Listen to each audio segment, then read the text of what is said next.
ICDV,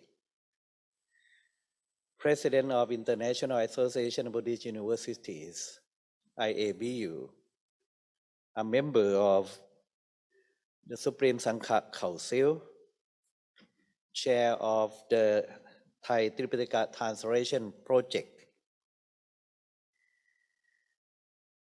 I am very pleased to welcome you all to this 17th International Celebration of the Vesak Day here on site for the local participants at the UN Conference Center in Bangkok. This celebration is jointly organized by มหาจุฬาลงกรณราชวิทยาลัย University MCU มหามกุฏ Buddhist University MBU National Office of Buddhism and Department of Religious Affairs Ministry of Culture. On behalf of the Thai government, which we are fortunate today to have Excellency Dr. Visanu Krungam, Deputy Prime Minister of Thailand, in capacity of Acting Prime Minister of Thailand, because right now our Prime Minister is paying a visit to New York for the ASEAN Summit with USA. So, Dr. Visanu Krungam representing the Thai government to welcome and giving opening speech this morning. And on behalf of the UNSCAP here, the Executive Secretary of the UNSCAP assigned, Mr. Mit Che, to welcome us and to introduce the speech by the General Secretary of the UN and speech by Executive Secretary of the UNSCAP.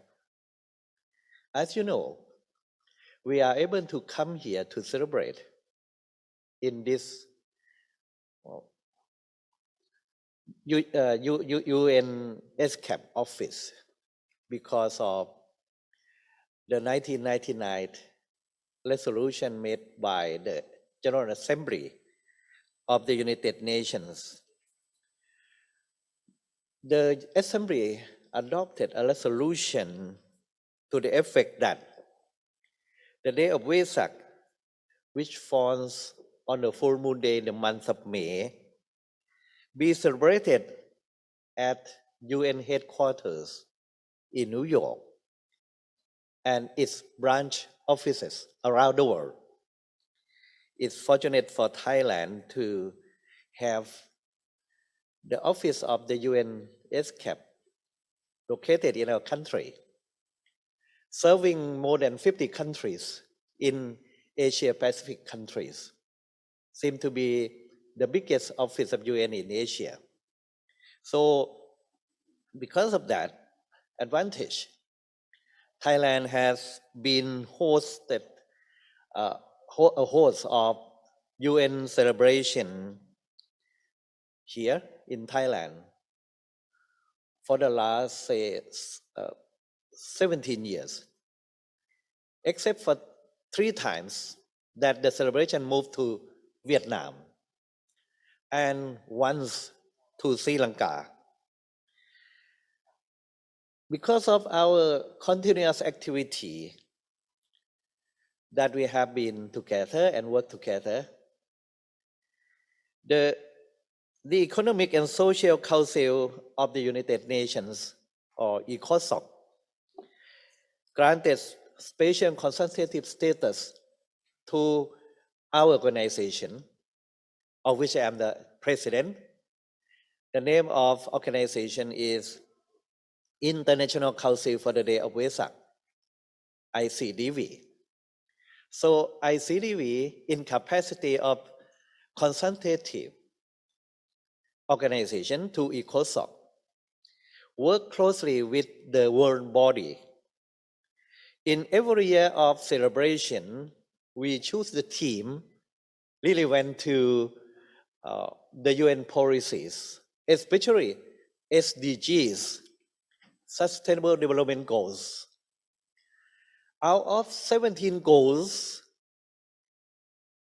of SDG, 2 of the goals we selected as the main theme for this year. One is about health, the other is peace and solidarity, peace and justice. That's why this year's celebration, in this year celebration, you will see the main theme of our celebration is related to these 2 issues. The main theme is compassion in times of crisis, Buddhist practices in healing global community. So in the morning session, we will listen to the keynote speech by Most Venerable Bhikkhu Bodhi. He will present the video keynote speech.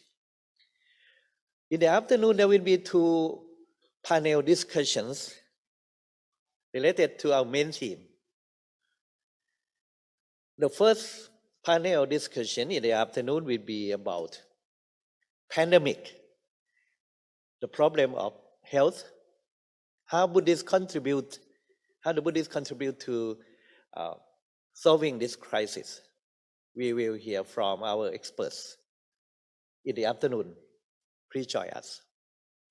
Followed by the second panel discussion on peace and solidarity, because we have to voice our concern for the conflict happening here and there in the world. Besides these 2 panel discussions, side by side in the afternoon, we have a workshop on a separate room. The topic of workshop is on translation and terminology consistency. It is about the Tripitaka translation project. This project is proposed by the Supreme Sangha Council of Thailand and approved and supported by the government of Thailand to translate, to invite international scholars to work together to translate Tripitaka or Buddhist scripture from Pali in Sayamaratha edition into English, 45 volumes altogether into English, to be accessible by general readers, practitioners, and scholars alike. We hope that this project will be a great tribute to our His Majesty King Mahawachiralongkorn on the occasion of his coronation and proclamation of himself as the royal patron of Buddhism. Friends, we will begin our morning session by presenting the message from the UN Secretary General and Executive Secretary of UNSCAP.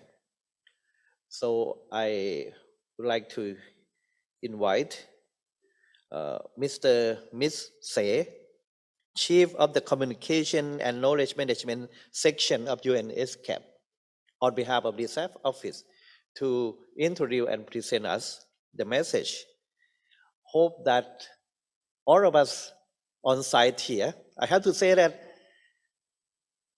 for those who are joining online,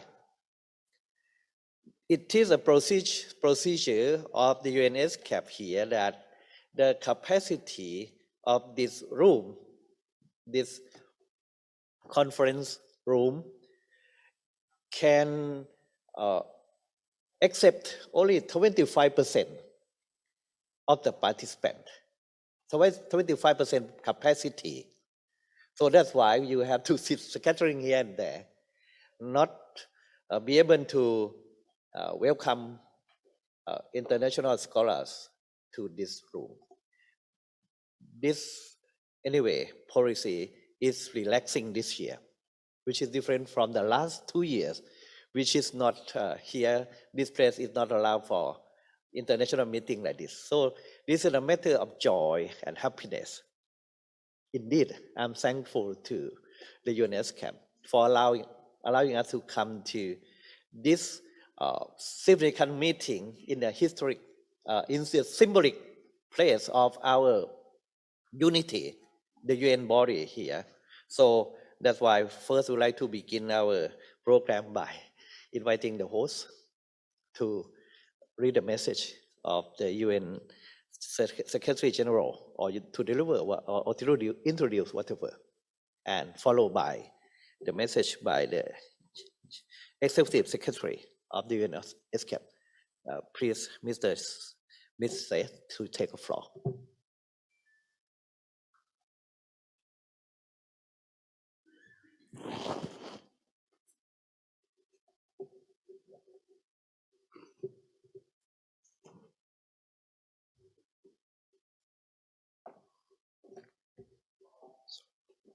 The Most Venerable Professor Dr.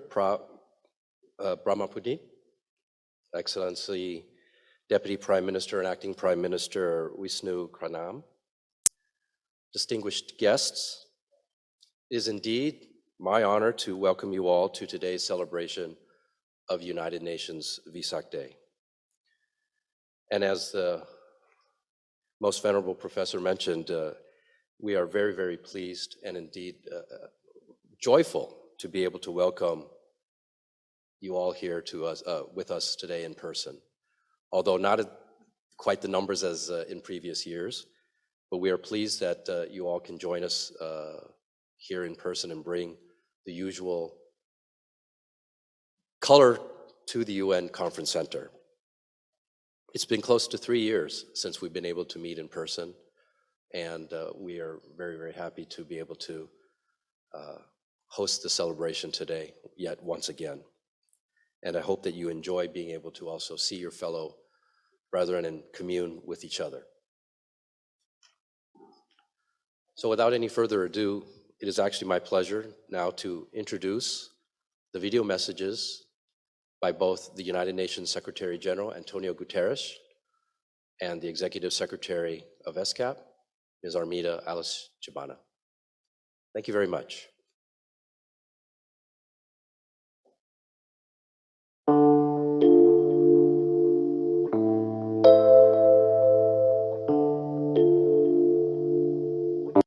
Most Venerable Professor Dr. Brahmapudi, President of the International Council for Day of Vesak and the International Association of Buddhist Universities, Excellencies, and distinguished participants. I have the honor to convey a message from the United Nations Secretary General, Mr. Antonio Guterres, on the 17th United Nations Day of Vesak commemoration as follows, and I quote, "I send my warmest wishes to all celebrating the day of Vesak. For millions of Buddhists around the world, May's full moon represents a sacred occasion honoring the birth, enlightenment, and passing of Lord Buddha. This year, Vesak arrives at a moment of multiplying crises, from an unequal recovery from COVID-19 to the punishing effects of climate change, to conflicts, divisions, violence. Each crisis reminds us of how far we have fallen away from Lord Buddha's timeless teachings. This Vesak, let us seize this moment of spiritual renewal and honor Buddha's wisdom by coming together as one in solidarity and shaping a better, more peaceful world for all people." End of quote. Excellencies and distinguished participants, as the Secretary General conveyed in his message above, We need to renew our efforts, drawing greater inspiration from the wisdom and teachings of the Buddha. Lord Buddha taught us the fundamental equality of all people in the world. He also taught us the true value of love, sympathy, giving, generosity, tolerance, resilience, and mutual respect. They are the cornerstone of the future we want, of shared and sustainable prosperity. These core values of Buddha can be enshrined in our efforts to realize the 2030 Agenda for Sustainable Development, to eradicate extreme poverty and hunger, to educate, to empower, to protect, to share, and to cooperate. We need to enforce these values every day. We need to take a more enlightened approach by strengthening cooperation and solidarity, pursuing greater inclusion and sustainability as pillars of the future development pathway. Specifically, the virtues of compassion, loving, kindness, and mutual respect, among others, can be reinforced in our policy making in a post-pandemic era, ensuring greater and fairer support to those who are in vulnerable situations, those who are less privileged in societies, and those who are in desperate need.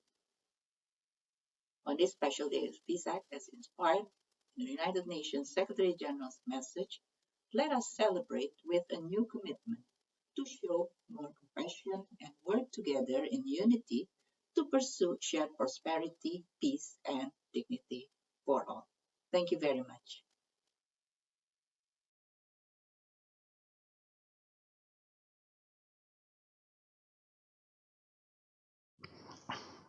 Next, I would like to invite Dr. Visanu Krungam, Deputy Prime Minister of Thailand, in capacity of Acting Prime Minister, to deliver his welcoming speech, opening speech. Dr. Visanu Krungam served as Deputy Prime Minister in the fourth term. That is for many years in this capacity. He graduated in law from Thammasat University and MA and PhD, that is in University of California, Berkeley. And he has given advice on legal matter to the Thai kingdom for many years. Above all, he is a pious Buddhist, giving support to the cause of Buddhism. Even the project of translation of the Tipitaka is fully supported personally by him. And he will maybe touch upon this matter in this opening speech. May I invite Excellency Dr. Visanu Krungam to deliver a welcoming speech. Please take the floor.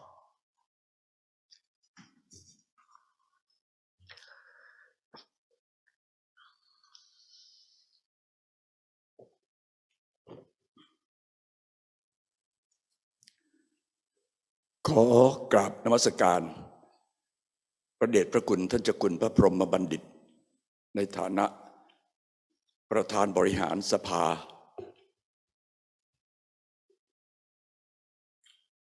ซึ่งจัดงานวันวิสาขบูชาโลก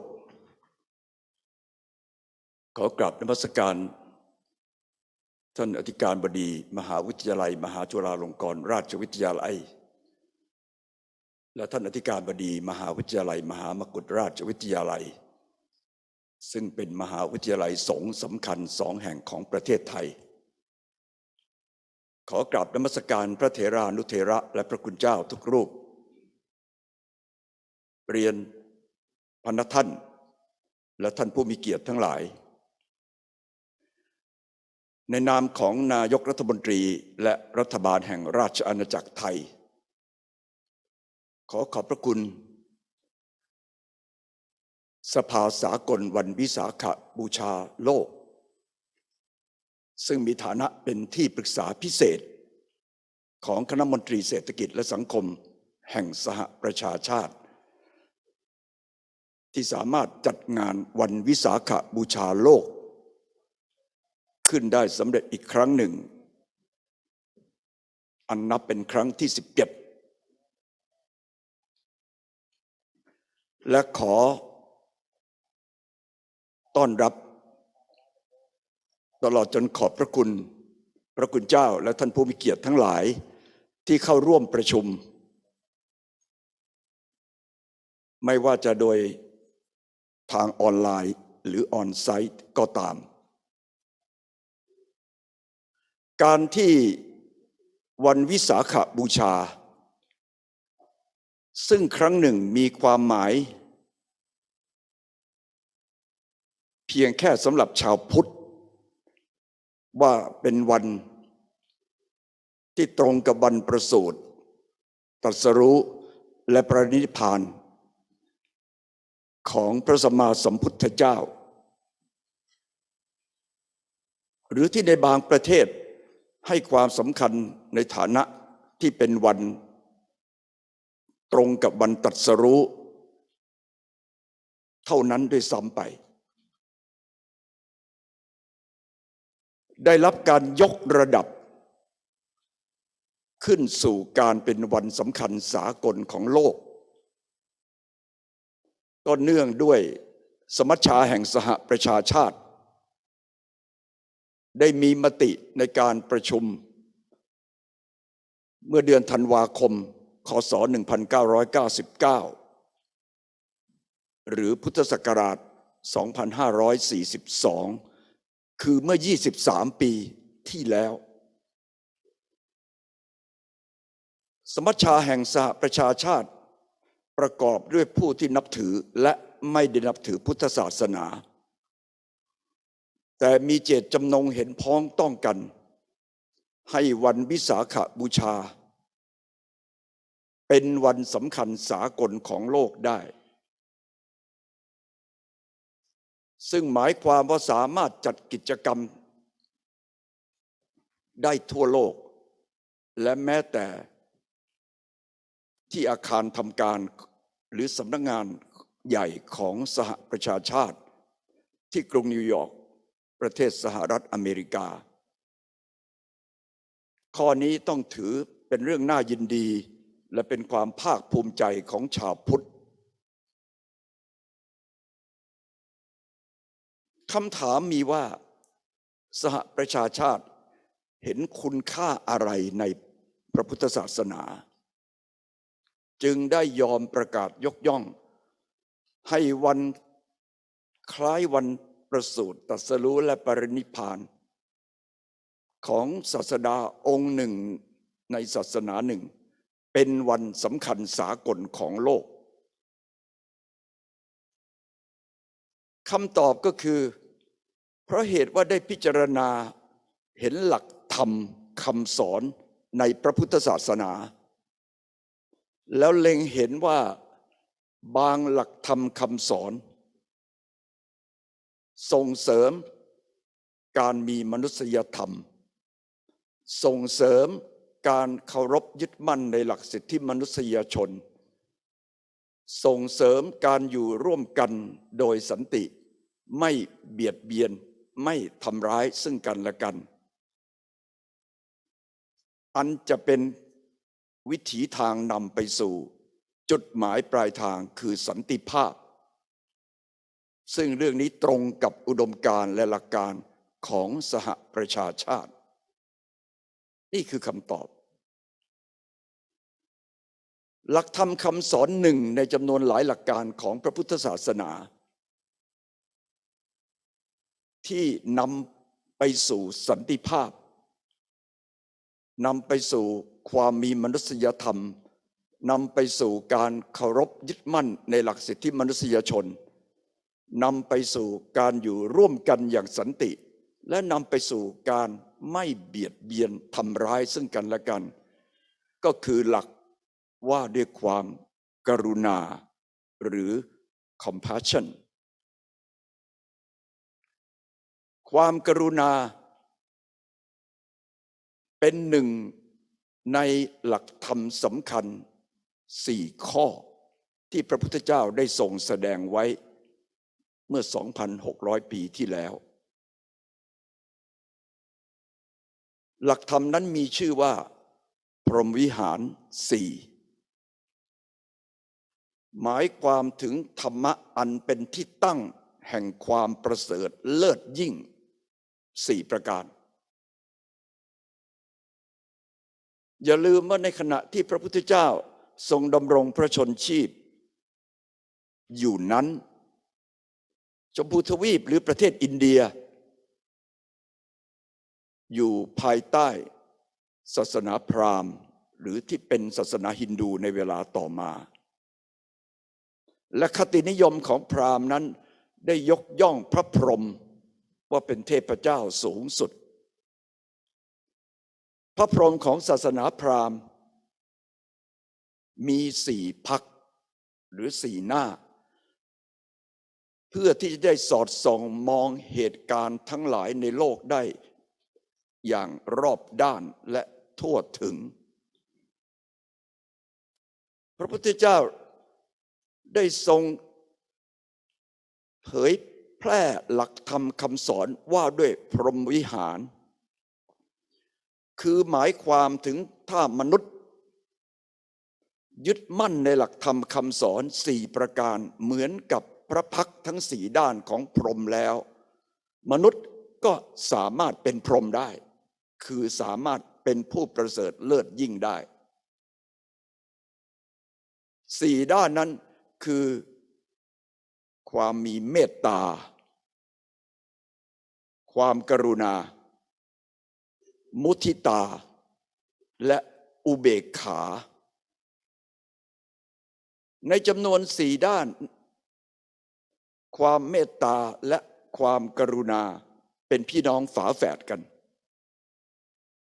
เมตตาหมายถึงความปรารถนาให้ผู้อื่นมีความสุขกรุณาหมายถึงความปรารถนาให้ผู้อื่นพ้นทุกข์และความปรารถนานี้ต้องเป็นความปรารถนาที่บริสุทธิ์ใจไม่คิดและหวังสิ่งตอบแทนในบรรดาหลักธรรมทั้ง4ของพรหมวิหารนี้ความกรุณาเป็นสิ่งที่มนุษย์ในยุคปัจจุบันขาดแคลนและต้องการมากที่สุดเพื่อที่จะได้ใช้แก้ปัญหาวิกฤตต่างๆที่มีมาในโลกในปัจจุบันนี้ได้พระพุทธเจ้าได้ทรงมีพระมหากรุณาอันยิ่งใหญ่ให้เห็นเป็นลำดับแรกด้วยตัวพระองค์เองการที่พระองค์ตรัสรู้พระอนุตตรสัมมาสัมโพธิญาณในวันวิสาขบูชา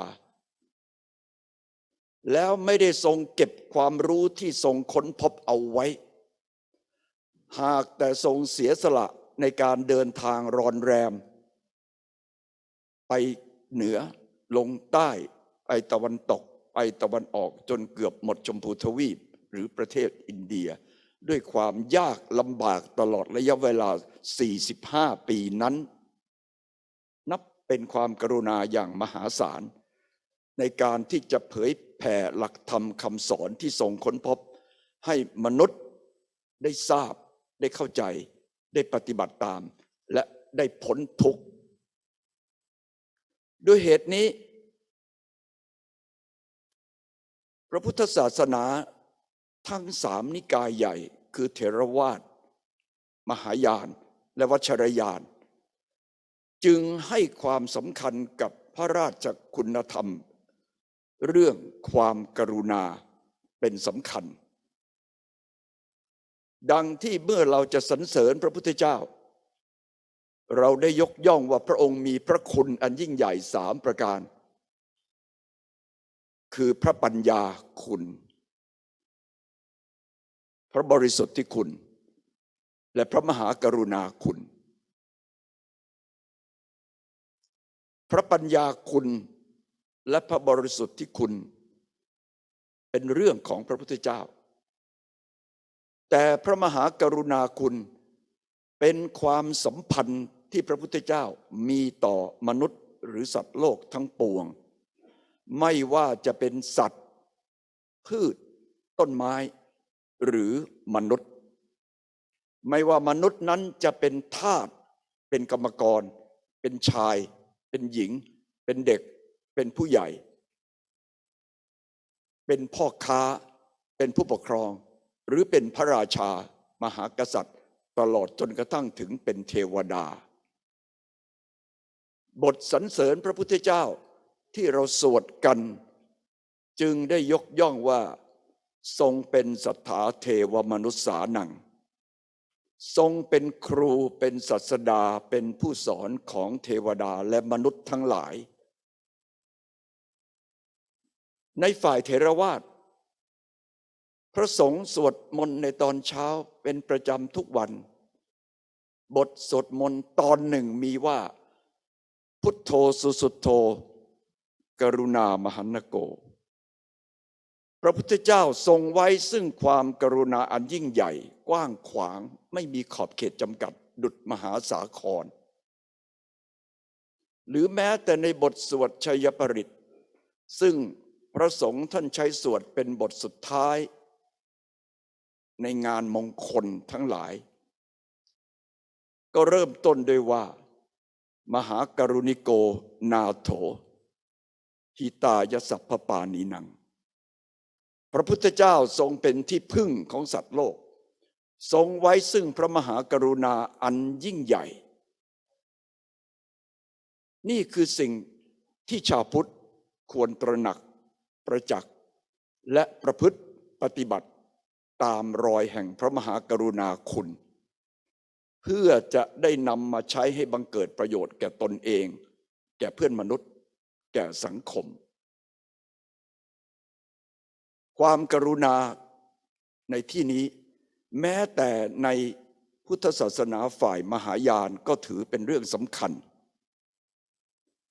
และไม่ได้สำคัญเฉพาะสำหรับพระพุทธเจ้าเท่านั้นแม้แต่ผู้ที่เป็นพระโพธิสัตว์ความกรุณาก็เป็นคุณลักษณะสำคัญของพระโพธิสัตว์และเป็นเส้นทางที่จะเดินไปสู่การตรัสรู้เป็นพระพุทธเจ้าในอนาคตดังเห็นตัวอย่างได้จากพระอวโลกิเตศวรและพระมหาโพธิสัตว์กวนยิน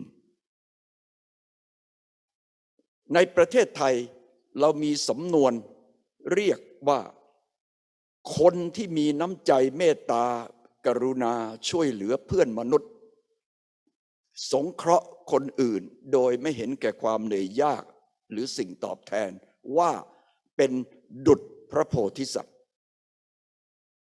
เหมือนกับที่คนไทยพร้อมใจกันคิดโดยไม่ได้นัดหมายว่าเมื่อกล่าวถึงพระบาทสมเด็จพระเจ้าอยู่หัวรัชกาลที่ 9ที่ได้เสด็จสวรรคตไปเมื่อ7 ปีที่ผ่านมาเมื่อได้เห็นว่าทรงบำเพ็ญพระราชกรณียกิจมากมายอย่างเหนื่อยยาก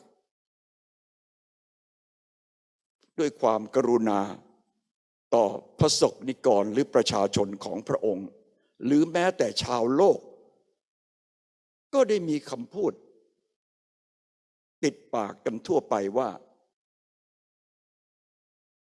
ถ้าแม้พระองค์จะไม่ใช่พระโพธิสัตว์พระองค์ก็ประพฤติปฏิบัติดุจพระโพธิสัตว์นั่นก็เพราะความกรุณา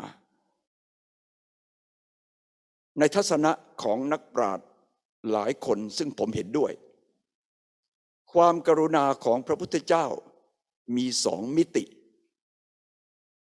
มิติที่1คือมิติหรือระดับอริยสัจ4ความกรุณาที่จะสอนและนำให้มนุษย์ทั้งหลายหลุดพ้นจากความทุกข์ความทุกข์อันเกิดจากการเกิดการแก่การเจ็บการตายความโศกเศร้าพิไรรำพันความพลัดพรากจากสิ่งที่รักนั่นก็คือความทุกข์ในขันธ์ 5และสิ่งที่พระองค์ได้เพียร พยายามสอนเผยแพร่ตลอดระยะเวลา45 ปีก็คือการให้มนุษย์หลุดพ้นจากการเวียนว่ายตายเกิดในสังสารวัฏด้วยแห่งพระมหากรุณาธิคุณนี้เองแต่พระพุทธเจ้ายังทรงไว้ซึ่งพระมหากรุณาคุณในมิติที่สองอีกด้วยคือมิติแห่งความเป็นมนุษย์หรือ human ซึ่งไม่ใช่เป็นเรื่องมหัศจรรย์อิทธิฤทธิปาฏิหาริย์หรือความยากลำบากในการค้นพบมาตรการใดๆแต่เป็นการปฏิบัติอย่างที่มนุษย์จะพึงปฏิบัติด้วยกันเหมือนกับที่ท่านมหาตมะคันธีบอกว่ามนุษย์เราทั้งผองเป็นพี่น้องกันพระพุทธเจ้าได้ทรงไว้ซึ่งพระมหากรุณาธิคุณอย่างนี้คือการสงเคราะห์ช่วยเหลือมนุษย์ทั่วไปโดยไม่เลือกหน้าไม่ว่าจะเป็นสัตว์เป็นพืชเป็นต้นไม้และเป็นมนุษย์ฐานะใดก็ตามจนกระทั่งถึงเป็นเทวดาสิ่งที่พระองค์ทรงพระกรุณาสอนและแนะนำนี้เอามาใช้ในชีวิตประจำวันเพื่อแก้ปัญหาและเยียวยาวิกฤตที่เกิดขึ้นได้อย่างประเสริฐคนที่จะเป็นชาวพุทธคงจะเคยได้ยินและจดจำได้ดีว่าหนึ่งในหลักธรรมคำสอนหลายข้อพระพุทธเจ้าได้ทรงสอนว่าเนกาสีลพเตสุขขังคนเรากินอิ่มเพียงคนเดียวไม่เป็นสุขหรอกนั่นแปลว่าทรงมุ่งหวังที่จะให้มนุษย์แบ่งปันคนที่มีต้องแบ่งให้คนที่ไม่มีคนที่ได้กินต้องมีการแบ่งให้คนที่ไม่ได้กินนี่คือการสงเคราะห์หรือที่ทรงสอนว่าชิคฉาปรมาโรคาความหิวเป็นโรคอย่างยิ่งเมื่อเป็นเช่นนี้ก็เป็นหน้าที่ของมนุษย์จะช่วยเพื่อนมนุษย์ด้วยกันให้หลุดพ้นจากความหิวโหยหรือฮังเกอร์ซึ่งกลายเป็นวิกฤตหนึ่งของโลกอยู่ในขณะนี้คนที่เป็นชาวพุทธคงจะเคยได้ยินสิ่งที่มีมาในคีลานวัตถุกถาและน่าจะเป็นแบบอย่างสำคัญที่ไม่ควรลืมครั้งหนึ่งพระพุทธเจ้าได้เสด็จไปในที่แห่งหนึ่งพร้อมกับพระอานนท์ได้ทอดพระเนตรเห็นพระภิกษุชราอาพาธนอนอยู่กลางกองปัสสาวะอุจจาระเป็นที่สกปรกน่าเวทนาพระพุทธเจ้าตรัสถามว่าภิกษุท่านเป็นอะไรภิกษุชรานั้นทูลว่าข้าพระองค์เป็นโรคท้องร่วงแล้วเหตุใดจึงไม่มีใครมาช่วยเหลือเธอก็คงเป็นเพราะเหตุว่าข้าพระองค์ก็ไม่เคยช่วยเหลือใคร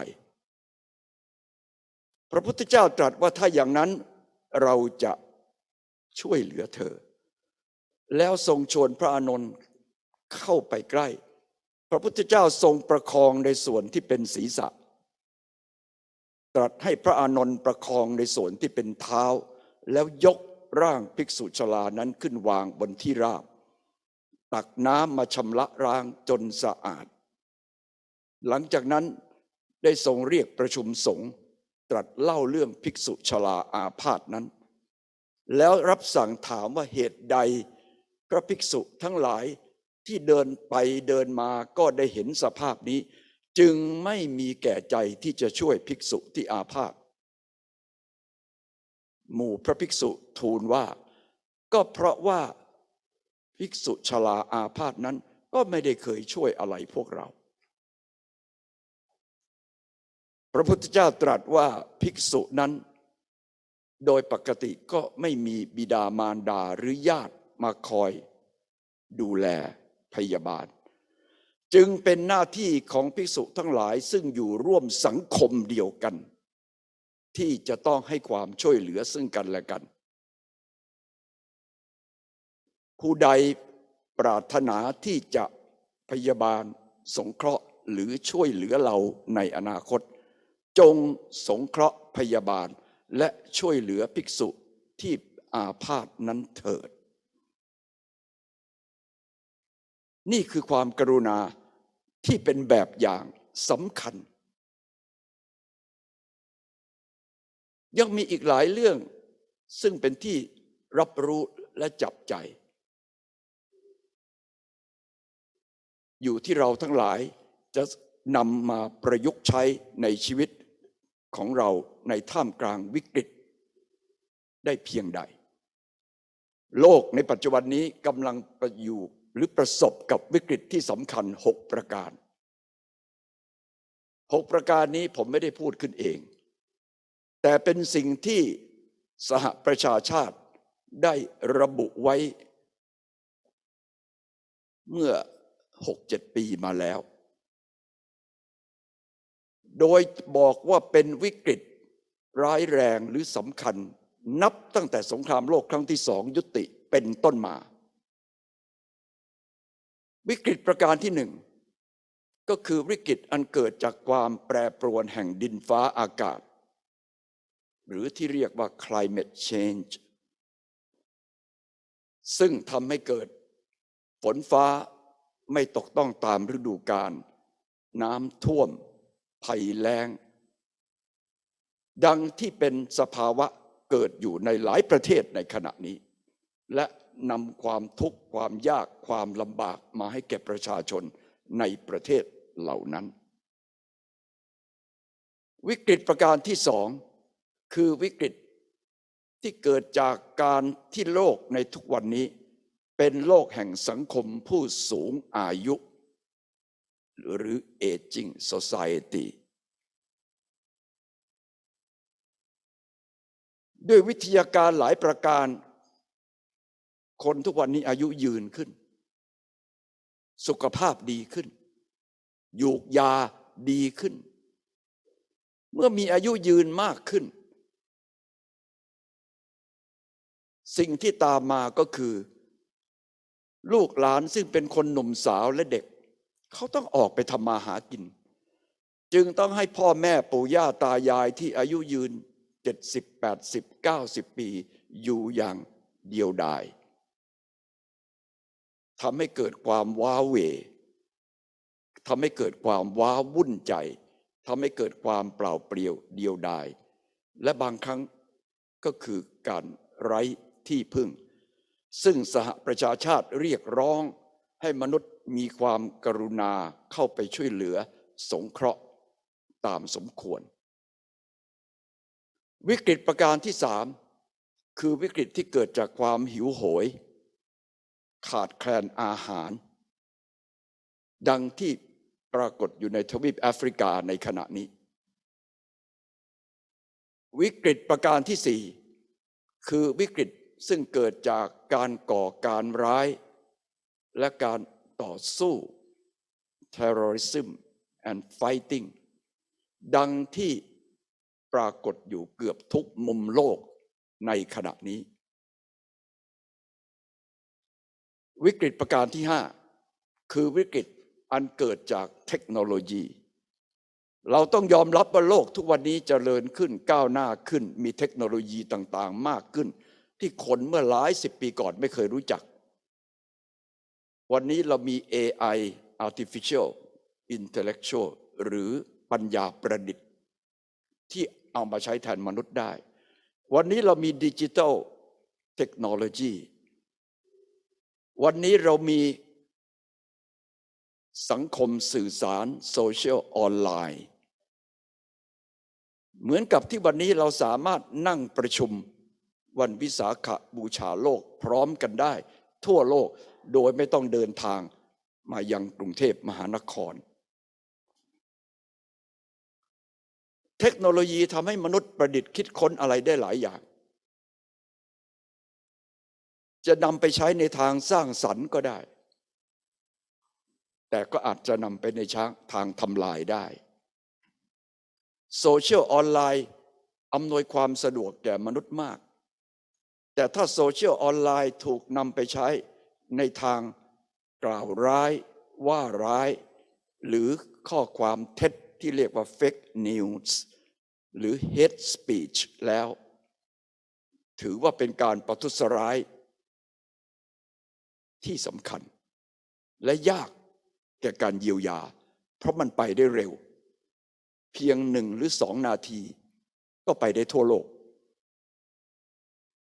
แม้กระทั่งการประดิษฐ์คิดค้นอาวุธยุทโธปกรณ์ทั้งหลายถ้านำไปใช้ในทางทำลายก็จะทรงไว้ซึ่งประสิทธิภาพที่รุนแรงยิ่งกว่าระเบิดปรมาณูที่ทิ้งลงที่นครนางาซากิหรือฮิโรชิมาหลายเท่าเทคโนโลยีทำให้เกิดอาวุธเคมีสงครามเชื้อโรคสิ่งเหล่านี้เป็นวิกฤตที่เรากำลังเผชิญและเสี่ยงอยู่ทั่วกันประการสุดท้ายคือข้อ 6วิกฤตสำคัญที่ไม่มีใครปฏิเสธได้เลยทั้งที่สหประชาชาติได้ระบุไว้เมื่อ 6-7 ปีที่แล้วก็คือวิกฤตอันเกิดจากโรคระบาดครั้งนั้นสหประชาชาติใช้คำในภาษาอังกฤษเพียงแค่ว่า endemic ซึ่งเป็นโรคระบาดชนิดประจำถิ่นแต่วันนี้โควิด -19 ระบาดไปทั่วโลกยกระดับขึ้นจาก endemic เป็น pandemic คือเป็นโรคระบาดสากลการที่เราทั้งหลายมานั่งอยู่ณที่นี้ในตึกสหประชาชาติกรุงเทพมหานครต้องเว้นระยะห่างพบกันก็ไม่สามารถที่จะสัมผัสมือได้เห็นคนรักก็ไม่สามารถจะกอดตบหลังลูบไหล่ได้อย่างเดิมหลายคนจะมาประชุมก็ไม่สามารถจะเดินทางมาได้ต้องนั่งประชุมออนไลน์อยู่ที่บ้านเมืองของตนมาได้ก็ต้องสวมหน้ากากเป็นเพราะอะไรก็เป็นเพราะโรคระบาดโควิด -19 ไม่ใช่หรือและนี่ก็เป็นวิกฤตอีกชนิดหนึ่งของโลกลำพังโควิด -19 ก็เป็นวิกฤตที่รุนแรงอยู่แล้วแต่สิ่งที่ติดตามมาจากโควิด -19 ก็คือผลกระทบในทางเศรษฐกิจสังคมชีวิตตลอดจนการเมืองการปกครองหลายคนต้องทิ้งการทำมาหากินและอาชีพเพราะไม่อาจจะทำมาหากินได้ต่อไปสายการบินต้องหยุดบินเพราะไม่มีผู้โดยสารนักบินต้องตกงานผู้คนไม่สามารถเดินทางไปมาหาสู่ได้ปกติสุขเหมือนเมื่อก่อนนี่คือผลกระทบที่ตามมาและยังจะตามไปอีกยาวนานวิกฤตทั้ง6ประการนี้คงจะแก้ไขได้ด้วยอาศัยกฎหมายด้วยอาศัยข้อตกลงระหว่างประเทศด้วยอาศัยวิทยาศาสตร์ด้วยอาศัยการประดิษฐ์คิดค้นนวัตกรรมใหม่ๆแต่สิ่งหนึ่งที่สามารถนำมาใช้ได้อย่างดีก็คือคุณธรรมในปรางพระพุทธศาสนาว่าด้วยความกรุณาความกรุณาทำให้เกิดการช่วยเหลือสงเคราะห์สงสารเห็นอกเห็นใจกันไม่ว่าจะสามารถทำด้วยการให้ทรัพย์สินสิ่งของ ที่เรียกว่าอามิสสถานให้ความรู้ให้ธรรมะเพื่อปลุกปลอบใจให้ฮึกเหิมต่อสู้ไม่ท้อถอยที่เรียกว่าธรรมทานหรือให้อภัยที่เรียกว่าให้อภัยทานจนแม้ไม่มีสิ่งใดจะให้ความกรุณาก็เรียกร้องให้มนุษย์รู้จักพูดจาที่ไพเราะพูดจาด้วยความจริงพูดจาให้กำลังใจพูดจาส่งเสริมคนอื่นให้เข้มแข็งมีพลังที่จะต่อสู้ได้สิ่งเหล่านี้เป็นคุณธรรมที่สามารถดึงจากหลักธรรมคำสอนของพระพุทธศาสนามาใช้ได้ในยามวิกฤตนี้เป็นอย่างดีในประเทศไทยนั้นเราไม่มีกฎหมายประกาศให้พุทธศาสนาเป็นศาสนาประจำชาติแต่สำหรับคนไทยยอมรับโดยปราศจากความสงสัยว่าพุทธศาสนาเป็นศาสนาประจำชาติโดยพฤตินัยเพราะเป็นที่รู้จักยอมรับนับถือของคนหมู่มากมาเป็นเวลานานหลายร้อยปีแล้วรัฐธรรมนูญแห่งราชอาณาจักรไทยได้บัญญัติให้รัฐต้องคุ้มครองพุทธศาสนาและศาสนาอื่นแต่ในส่วนของพุทธศาสนาด้วยเหตุที่ประเทศไทยเป็นฝ่ายเทรวาทรัฐธรรมนูญจึงสนับสนุนให้มีการนำหลักธรรมของพุทธศาสนาฝ่ายเทรวาทมาใช้ให้เป็นประโยชน์ในชีวิตประจำวันเพื่อพัฒนามนุษย์และพัฒนาสังคมตรงนี้คือโจทย์หรือการบ้านที่รัฐบาลจะต้องทำรัฐบาลในที่นี้คือทั้งฝ่ายนิติบัญญัติฝ่ายบริหารและฝ่ายตุลาการ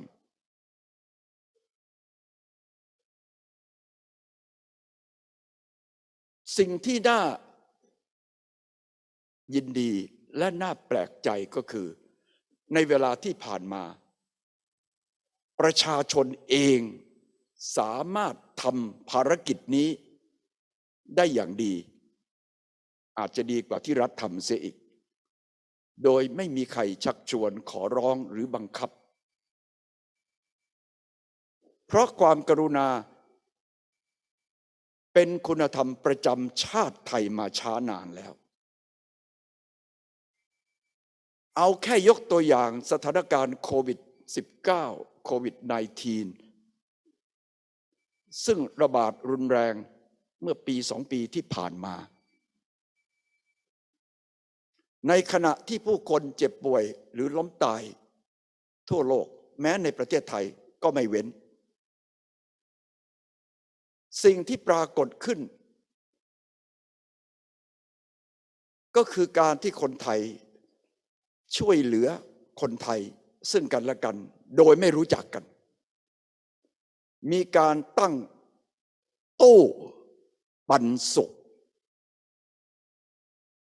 คำว่าตู้ปันสุขก็คือตู้ที่ใช้แบ่งปันความสุข sharing of happiness ขึ้นเกือบจะทุกถิ่นฐานบ้านช่องทุกเมืองทุกจังหวัดเป็นตู้ที่ประชาชนนำมาติดตั้งแล้วประชาชนคนใดมีสิ่งของข้าวของอย่างใดอาหารจนแม้แต่เสื้อผ้าเอามาใส่ทิ้งไว้ในตู้นี้แล้วใครที่ขาดแคลนและต้องการก็มาเปิดตู้หยิบไปได้โดยไม่มีคนเฝ้าตู้และไม่มีการเสียเงินนี่คือความกรุณาแม้แต่พระภิกษุสงฆ์เองก็ได้เข้ามามีบทบาทเป็นอย่างดีวัดหลายวัดถูกดัดแปลงเป็นโรงพยาบาลสนามเพราะโรงพยาบาลของรัฐไม่เพียงพอและไม่มีเตียงพอสำหรับผู้ป่วยติดเชื้อโควิดวัดหลายวัดตั้งโรงทาน ปรุงอาหารเลี้ยงประชาชนที่ยากจนยากไร้ขาดแคลนต้องการหิวโหยและไม่รู้จะหาอาหารที่ไหนมารับประทานเมื่อมีการล้มตายพระหลายวัดสวมชุด PPE สีขาวทับจีวรสีเหลืองของท่านจนดูไม่รู้ว่าเป็นพระต่างช่วยกันแบกศพแบกโลงศพขึ้นไปบนเมนเพื่อฌาปนกิจหรือเผาโดยไม่รังเกียจจนเมื่อท่านถอดชุด PP ออกจึงได้เห็นจีวรอยู่ข้างในและรู้ว่าท่านเป็นพระสภาพอย่างนี้เห็นได้ทั่วไปในประเทศไทยโดยที่รัฐไม่ได้ร้องขอนี่ยังไม่ได้กล่าวถึงในกรณีอื่นที่ไม่ใช่เรื่องของโควิด -19 พระหลายแห่งตั้งสถานที่ดูแลคนป่วยโรคที่น่ารังเกียจเช่นโรคเรื้อนหรือโรคเอดส์ซึ่งสังคมบางส่วนอาจจะเพิกเฉยหรือเมินหนีสิ่งที่รัฐจะปฏิบัติต่อไปก็คือช่วยเหลือส่งเสริมให้มีการทำสิ่งเหล่านี้ให้กว้างขวางแพร่หลายขึ้นด้วยความสนับสนุนของคณะสงฆ์และประชาชนผมมีความเชื่อเต็มเปี่ยมว่าด้วยอำนาจแห่งพรหมวิหาร4เมตตากรุณามุทิตาอุเบกขาจะสามารถช่วยเยียวยาวิกฤตที่เกิดขึ้นไม่ว่าข้อใดใน6ข้อก็ตามในขณะนี้ได้จึงเป็นสิ่งที่ชาวพุทธทั้งหลายและแม้แต่ชาวโลกทั้งหลายจะใช้หลักการุญยธรรมหรือความกรุณาให้เป็นประโยชน์ความกรุณานั้นสามารถใช้เป็นอำนาจละมุนหรือซอฟต์พาวเวอร์ได้เป็นอย่างดีในการที่จะเผยแพร่ให้ประเทศอื่นคนอื่นหรือผู้นับถือศาสนาอื่นได้ประจักษ์ว่าในพระพุทธศาสนานั้นยังมีสิ่งที่มีค่าอยู่และสิ่งที่มีค่านี้คือสิ่งที่สหประชาชาติเรียกร้องและต้องการขอให้พระพุทธศาสนาจงเจริญยั่งยืนสถาพรตราบกาลนานเพื่อที่จะได้รักษาคุณธรรมที่ดีนี้ไว้คู่กับโลกต่อไปพุทธศาสนังจีรังติฏฐตุกราบขอบพระเดชพระคุณครับ Thank you very much Professor Dr. Wisanu Krangam Deputy Prime Minister of Thailand had touched upon the main theme of today's conference, that is the values of compassion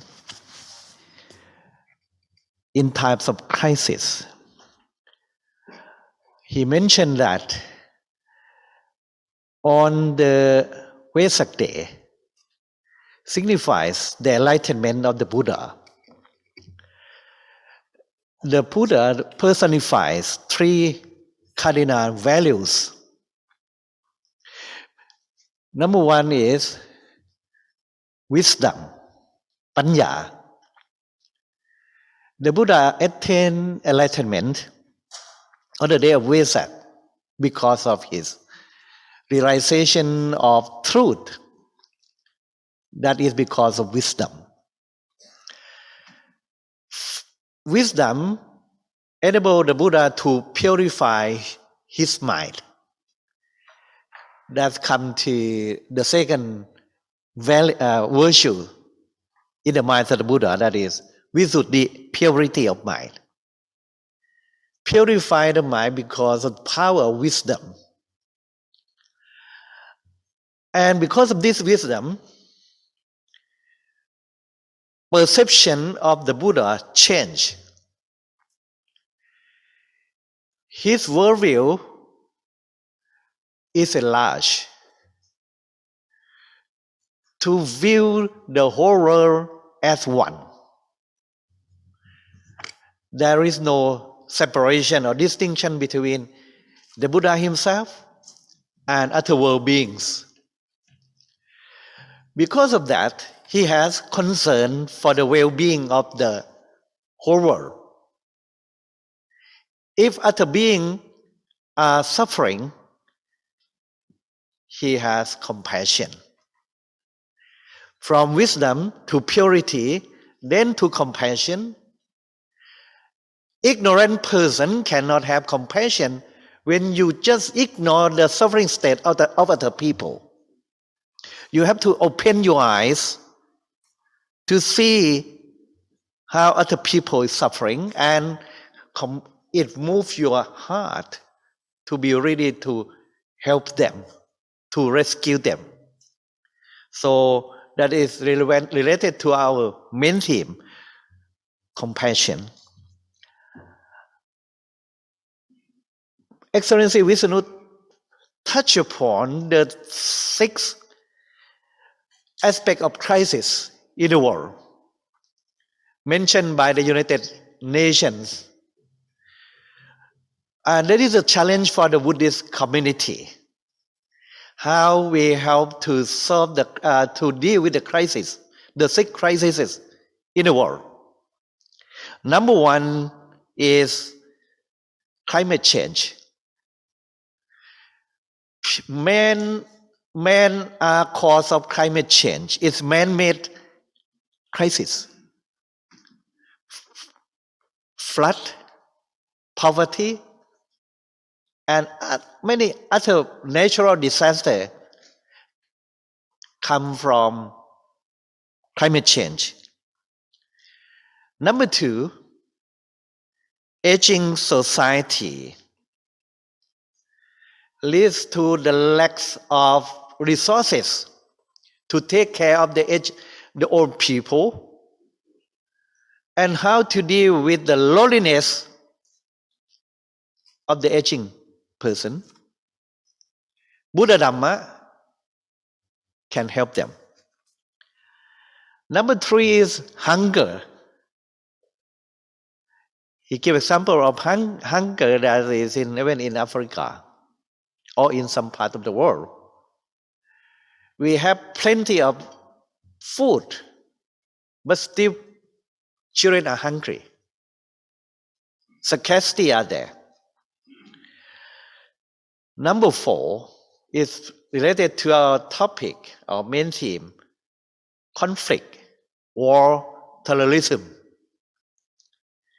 Number 5, crisis stem from technological development. In Thailand, we have heard every day about the computer crime, internet crime, to steal money through online connection. The abuse of the technology to attack each other, to transgress the precept of Musawada, to tell lies. And number 6 is coming from the UN body has warned the world that to be careful of the disease, the outbreak of disease.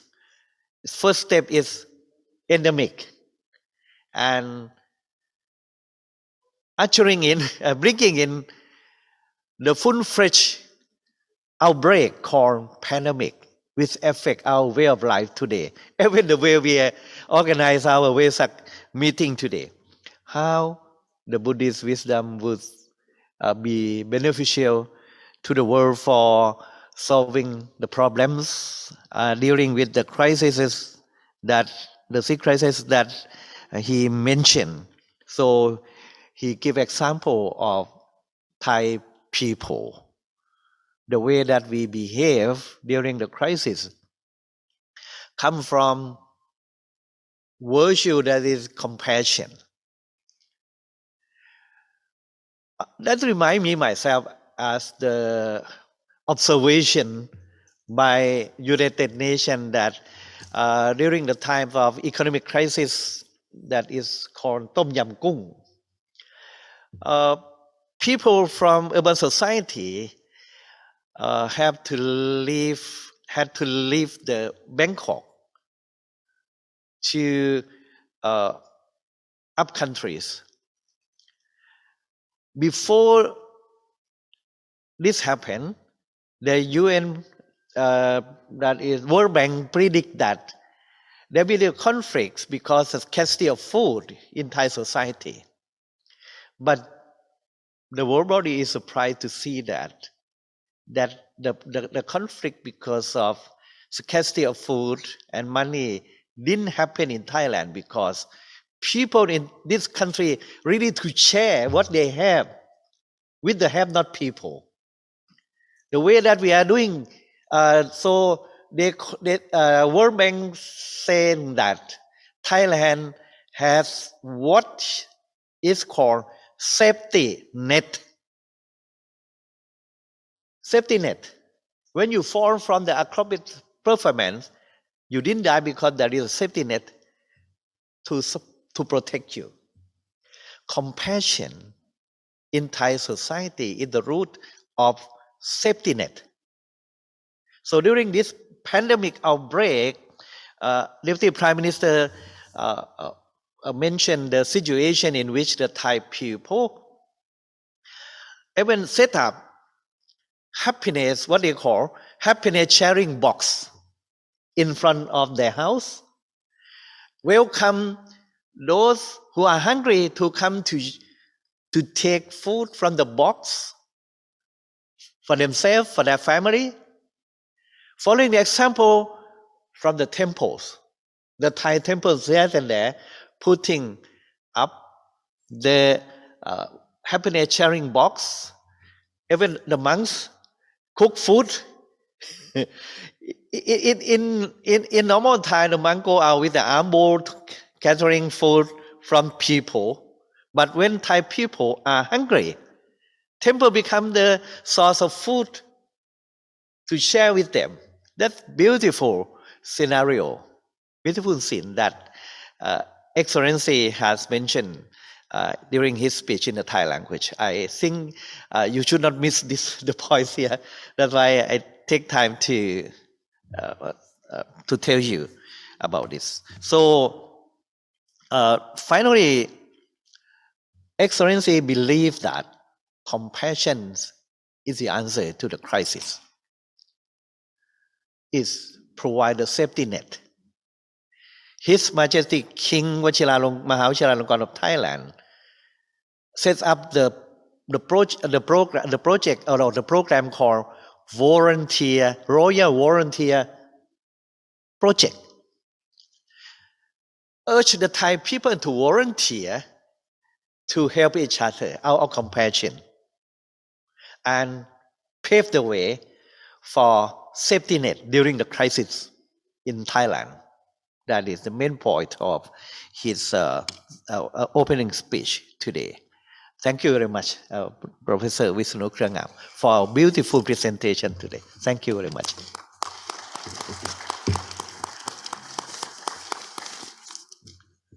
ขอบพระคุณพระเดชพระคุณศาสตราจารย์ดร.พระพรหมบัณฑิตกรรมการมหาเถรสมาคมอุปนายกสภามหาวิทยาลัยมหาจุฬาลงกรณราชวิทยาลัยประธานสภาสากลวิสาขบูชาโลกและประธานสมาคมมหาวิทยาลัยพระพุทธศาสนานานาชาติที่เมตตากล่าวต้อนรับพร้อมกับเป็นมอดเรเตอร์ในการดำเนินการเชิญทั้งสองท่านคือมิสเตอร์มิชเชซึ่งเป็นหัวหน้าฝ่ายสื่อสารณเอสคับและก็พระท่านวิษณุเครืองามรองนายกรัฐมนตรีที่ได้ปาฐกถาจบไปเขากราบขอบพระคุณพระเดชพระคุณอย่างสูงยิ่งครับ Thank you very much, the most venerable Professor Dr. Praphama Bandit, a member of Sangha Supreme Council, Vice President of Mahachulalongkorn Ratchavidyalaya University, President of International Council of the United Nations Days of Vesak,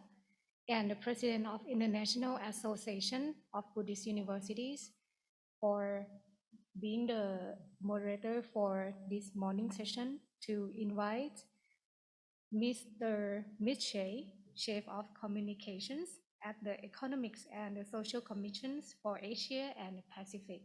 And the second is His Excellency Visanu Krungam, Deputy Prime Minister of Thailand, to give a speech this morning. ลำดับต่อไปขอกราบอาราธนาพระเดชพระคุณศาสตราจารย์ดร.พระพรหมบัณฑิตได้เมตตามอบของที่ระลึกให้แก่ทั้งสองท่านครับ At this point in time, may I humbly invite the most venerable to present the gift to the special guest today.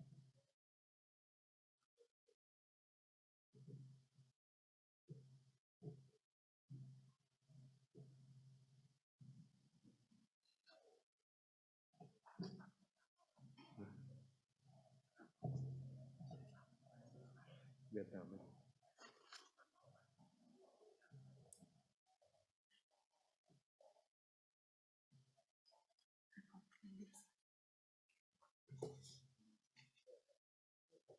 ขอของที่ระลึกด้วยครับครับขณะนี้พระเดชพระคุณศาสตราจารย์ดร.พระพรหมบัณฑิต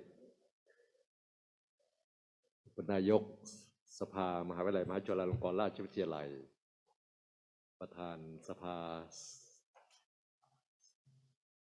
สากลวิสาขบูชาโลกประธานสมาคมมหาวิทยาลัยพระพุทธศาสนานานาชาติกำลังมอบของที่ระลึกแด่พระท่านวิษณุเครืองามรองนายกรัฐมนตรีที่ได้กรุณามาปาฐกถาอย่างที่พระเดชพระคุณได้เมตตาสรุปเป็นภาษาอังกฤษไปเป็นที่เรียบร้อยแล้วนะครับขณะนี้ครับ Right now, the most venerable Professor Dr. Prapama Bandit is giving the presents to His Excellencies Mr. Krungam, Deputy of Prime Minister of Thailand, for the precious speech on the 17th United Nations Day. ครับท่านที่สองนะครับเป็นตัวแทนของทาง US Cap นะครับคือคุณมิตเชซึ่งเป็นหัวหน้าฝ่ายสื่อสารณ US Cap แห่งนี้ครับ And the second person receiving the gift from the most venerable is Mr. Mitchell, Chief of Communications at the Economics and Social Commission for Asia and Pacific.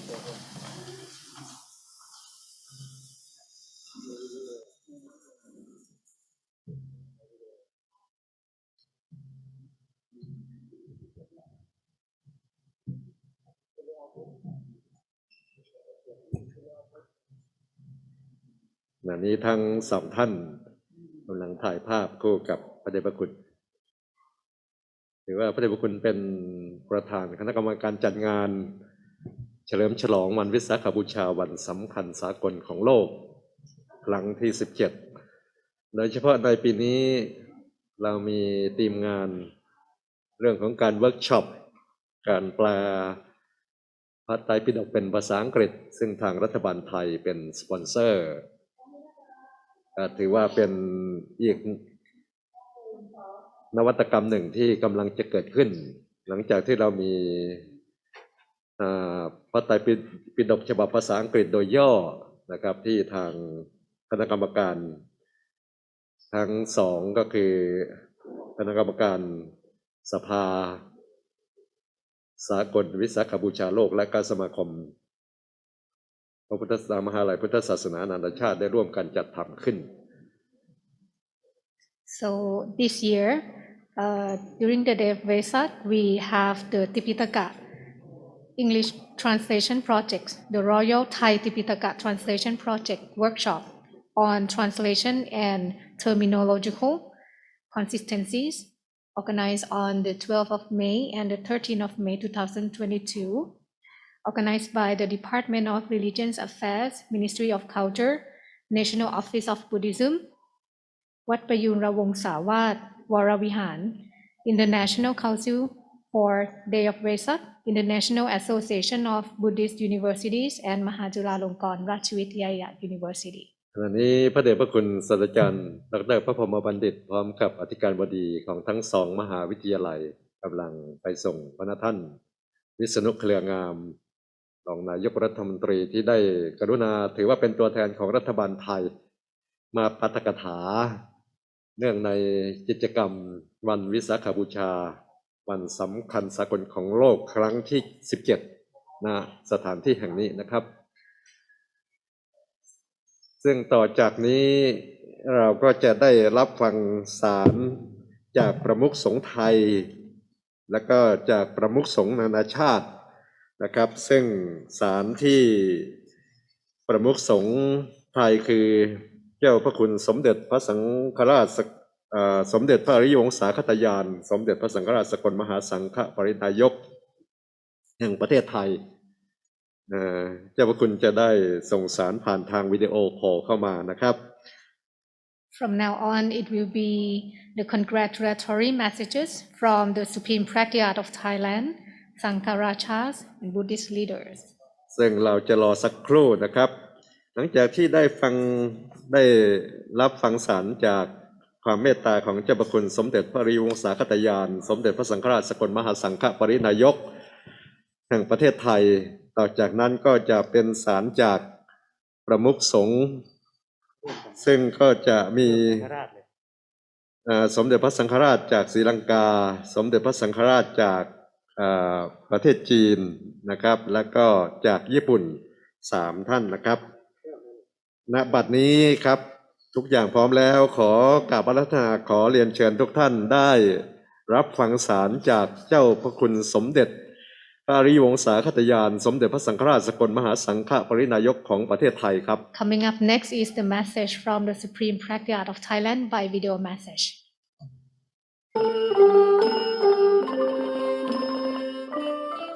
ท่านสาธุชนทั้งหลายดิถีวิสาขบูชาคล้ายดิถีประสูติตรัสรู้และปรินิพพานของสมเด็จพระสัมมาสัมพุทธเจ้าได้เวียนมาบรรจบอีกคำรบหนึ่งจึงควรที่พุทธบริษัททั้งหลายจักได้พร้อมเพรียงกันประกอบกุศลกิจกระทำสักการบูชาพระรัตนตรัยทั้งด้วยอามิสบูชาทั้งด้วยปฏิปัติบูชาเป็นกรณีพิเศษโดยเฉพาะอย่างยิ่งด้วยการอบรมศึกษาพระธรรมให้สมกับที่ได้ชื่อว่าเป็นสาวกซึ่งแปลว่าผู้สดับตรับฟังคำสั่งสอนของพระศาสดาวันวิสาขบูชาเป็นเครื่องเตือนใจให้ระลึกถึงพระปัจฉิมวาจาซึ่งพระพุทธองค์ทรงพระปรารภสรุปธรรมะทั้งปวงตักเตือนให้ตระหนักอยู่ทุกขณะจิตว่าสังขารทั้งหลายมีความเสื่อมไปเป็นธรรมดาบุคคลจึงพึงยังความไม่ประมาทให้ถึงพร้อมทั้งนี้ธรรมะที่ช่วยกำกับใจให้รู้จักปล่อยวางและกำกับปัญญากล่าวคือไม่ปล่อยปละให้ปัญญานำกายถลำลงสู่ความประมาทย่อมได้แก่สติอันอุปมาดังนายประตูคอยป้องกันไม่ให้ความชั่วหรือความผิดพลาดอาจจู่โจมเข้าสู่ภายในเพราะฉะนั้นผู้ปรารถนาความพ้นทุกข์จึงพึงเพิ่มพูนความไม่ประมาททั้งทางโลกและทางธรรมมันเจริญพุทธานุสติและมรณสติเป็นอาจินโดยสำนึกเสมอว่าแม้สมเด็จพระบรมศาสดาผู้ทรงพระคุณเป็นเลิศในโลกยังเสด็จล่วงลับดับขันไปตามธรรมดา ของสังขารเพราะฉะนั้นเราทั้งหลายผู้มีธุลีในดวงตาไม่อาจยังรู้ได้ว่าความตายจะมาถึงเมื่อไหร่จึงควรขวนขวายบำเพ็ญบุญญกิริยาด้วยการบริจาคทานรักษาศีลและอบรมเจริญภาวนาเพื่อประโยชน์สุขในปัจจุบันและในเบื้องหน้าสมดังพระพุทธานุสาสนีที่ว่าอัปปมัตโตหิชายันโตปัปโปติวิปุลังสุขังแปลความว่าผู้ไม่ประมาทพินิจอยู่ย่อมถึงสุขอันไพบูรณ์ในทุกสถานขอสาธุชนจงมุ่งมั่นหมั่นศึกษาอบรมเจริญสติให้รู้เท่าทันกายวาจาและใจของตนเองให้ถึงพร้อมด้วยความไม่ประมาทอันนับเป็นปฏิบัติบูชาที่พึงกระทำต่อพระรัตนตรัยเพื่อความดำรงมั่นแห่งพระสัทธรรมของสมเด็จพระสัมมาสัมพุทธเจ้าสืบไปตลอดกาลนานขออนุโมทนาแก่คณะกรรมการบริหารสภาสากลวันวิสาขบูชาโลกที่จัดงานวันวิสาขบูชาโลกครั้งที่17ขึ้นซึ่งเป็นการเผยแผ่เกียรติคุณแห่งพระพุทธศาสนาให้ขจรกระจายและขออำนวยพรให้งานนี้จงบรรลุวัตถุประสงค์จงทุกประการเทอญขอเจริญพร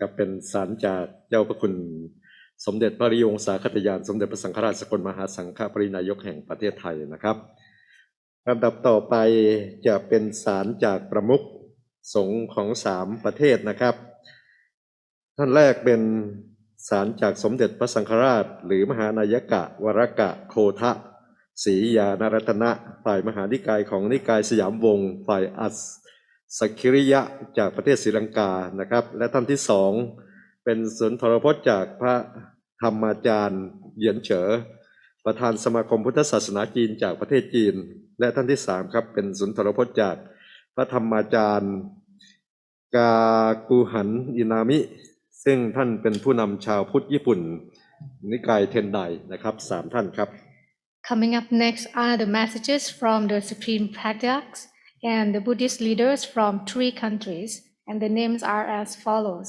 First, the most venerable Varagagoda Sri Yana Ratana Mahanayaka Thelo Sayamopali Mahanikaya Mahayanaka of Astakriya chapter of Sri Lanka. And the second person is the most venerable Yan Jie, the president of Buddhist Association of China. And the third message will be from the most venerable Gaku Han Inami, Supreme Priest Monseki, or the head priest of Bishamondo Temple, Tendai Buddhist denomination and chairman of Japan Buddhist Conference for the World Federation of Japan. ครับก็ต้องก่อนที่จะฟังขอบคุณทางพุทธสมาคมจีนนะครับซึ่งมีคณะสงฆ์จีนพร้อมกับทางทบวงกิจการศาสนาจีนซึ่งขณะนี้อยู่ออนไลน์ตลอดเลยนะครับและในห้องประชุมนี้ขอบคุณตัวแทนจากญี่ปุ่นจากอินเดียและ USA ครับ So we would like to also express our thanks to the Chinese Buddhist guests and also those are from Japan. Yes, who are also India. Here with us and from India as well. USA. And the USA too.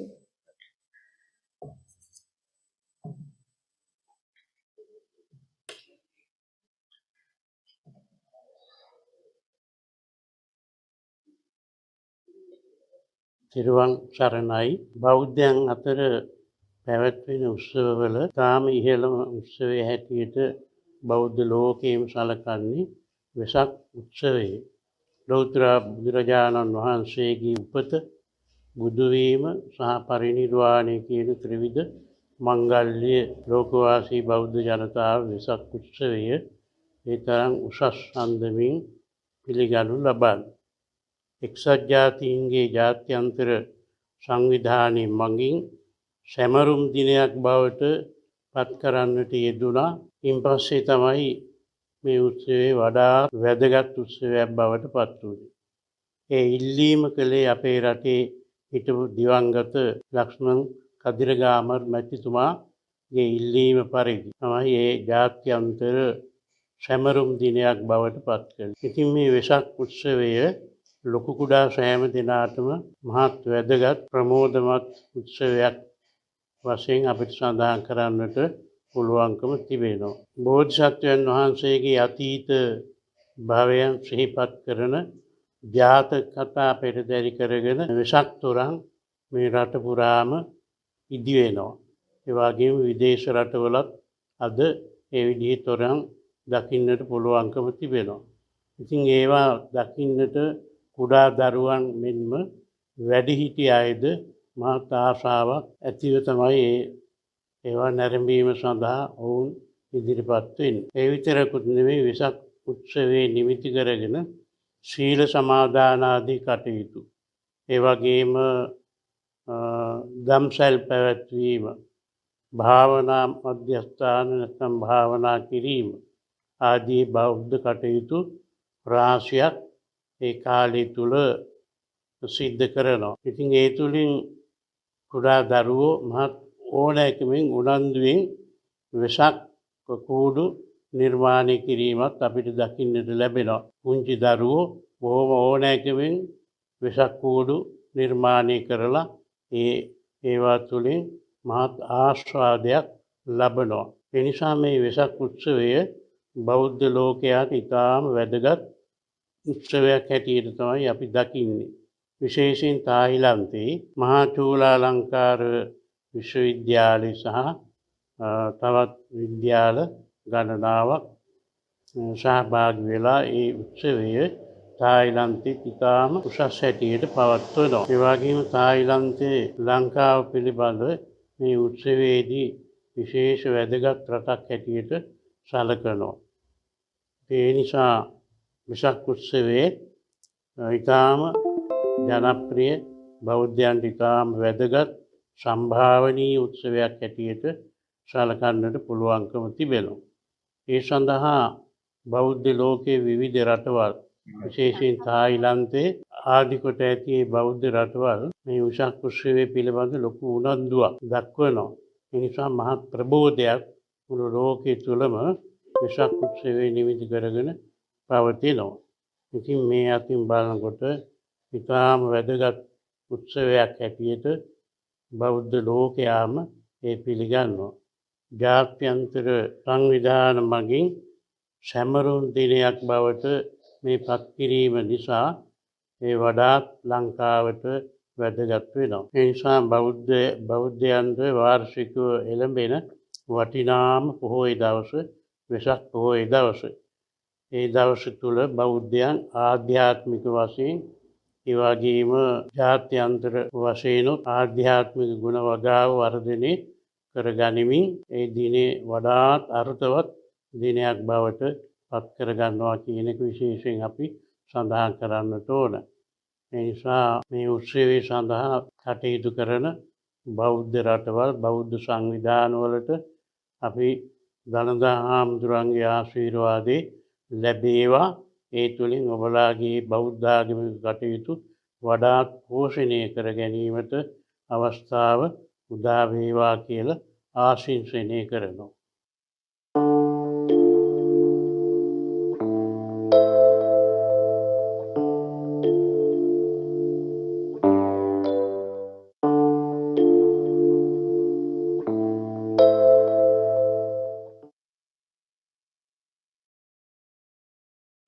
尊敬的联合国卫生节国际理事会主席泛智长老，各国各地区高僧大德、护法善信、律师们、先生们、朋友们，今天我们在泰国曼谷著名的联合国会议中心隆重举行第17届联合国卫生节庆祝大会。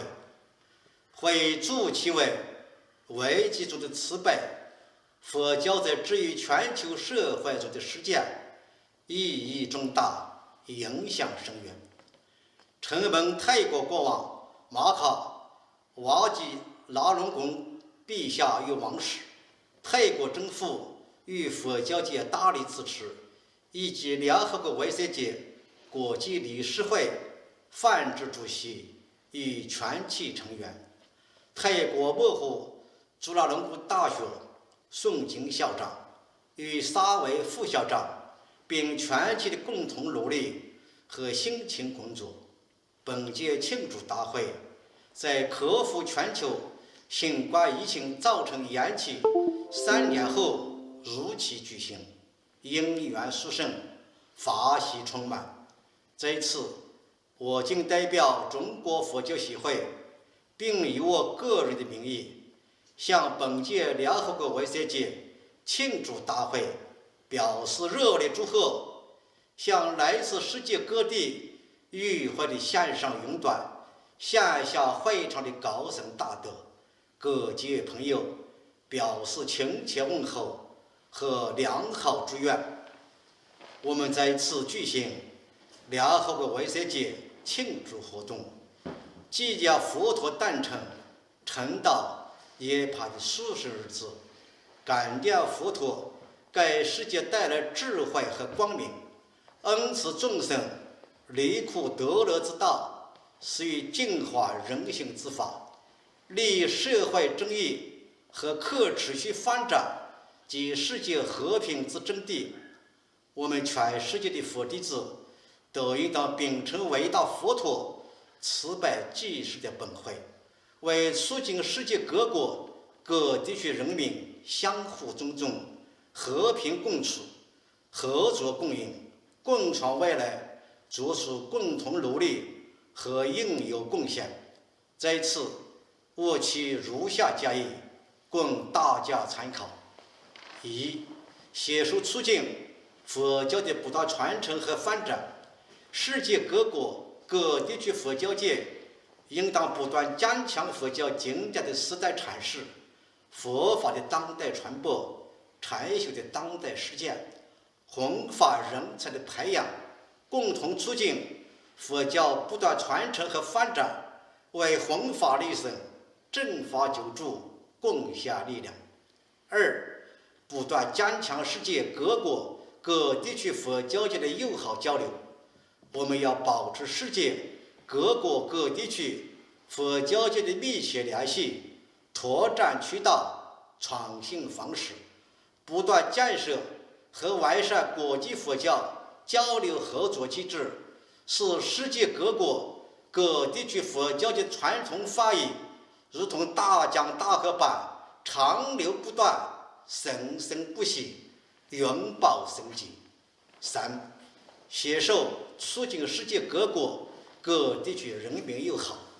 我们要充分发挥佛教的文化纽带作用，以佛教友好交流带动世界各国各地区民间往来，增进人民友谊，促进民心相通，推动世界各国各地区经济文化等领域的交流合作，助力世界各国各地区高水平发展，为维护和促进世界和平与发展繁荣发挥积极作用。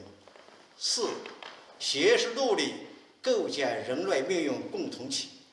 我们要自觉肩负起当代佛教徒的社会责任和历史使命，在维护和促进世界各国各地区友好、和平稳定、发展繁荣的基础上，以慈悲无我的精神和开放包容的胸襟，关怀人类的前途命运，加强各国各地区和交界的友好交流与团结合作，推动不同宗教间对话和东西方文明交流互鉴，为世界更多的人民架起相互理解的桥梁，在人类社会面对肆虐的新冠疫情冲击危机中。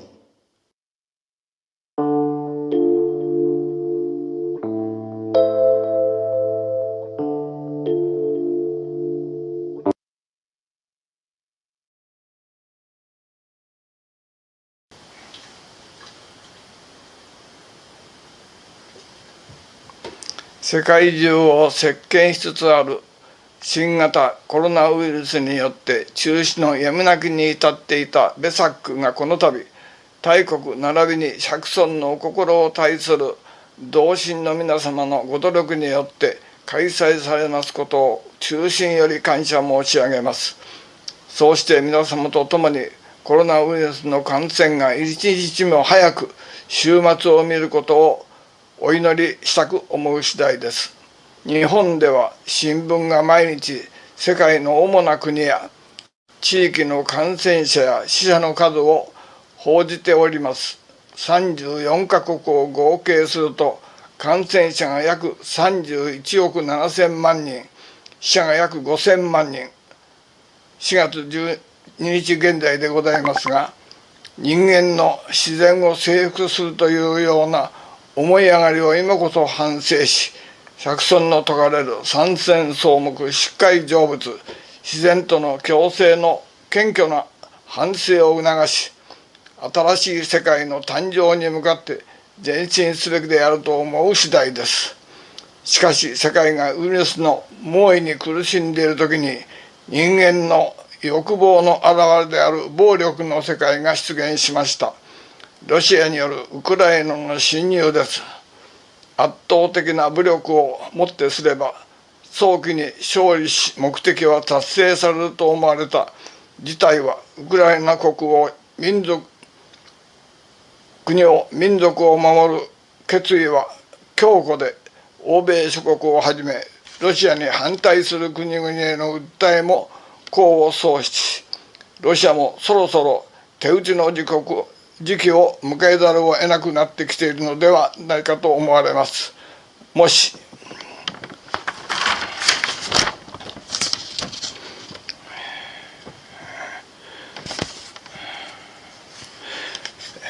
核を使えばどうなるかにロシアも考えていることと思います。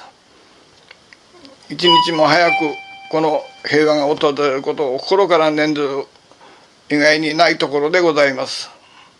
誠にそれでございますが、以上をもちまして私のお話を終わらせていただきます。ご清聴ありがとうございました。日本国比叡山荘江波各班。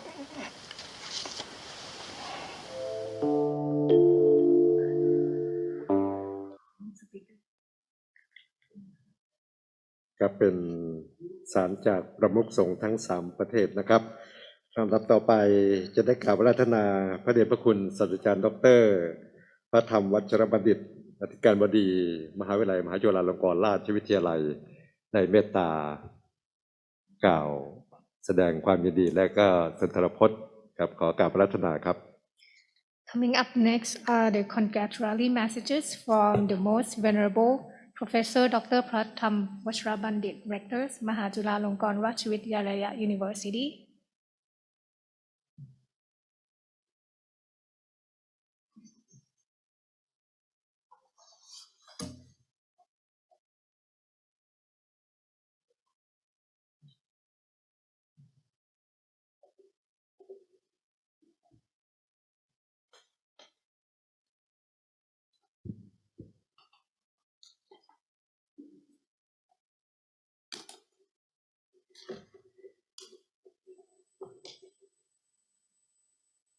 May I pay respects to the most venerable Professor Dr.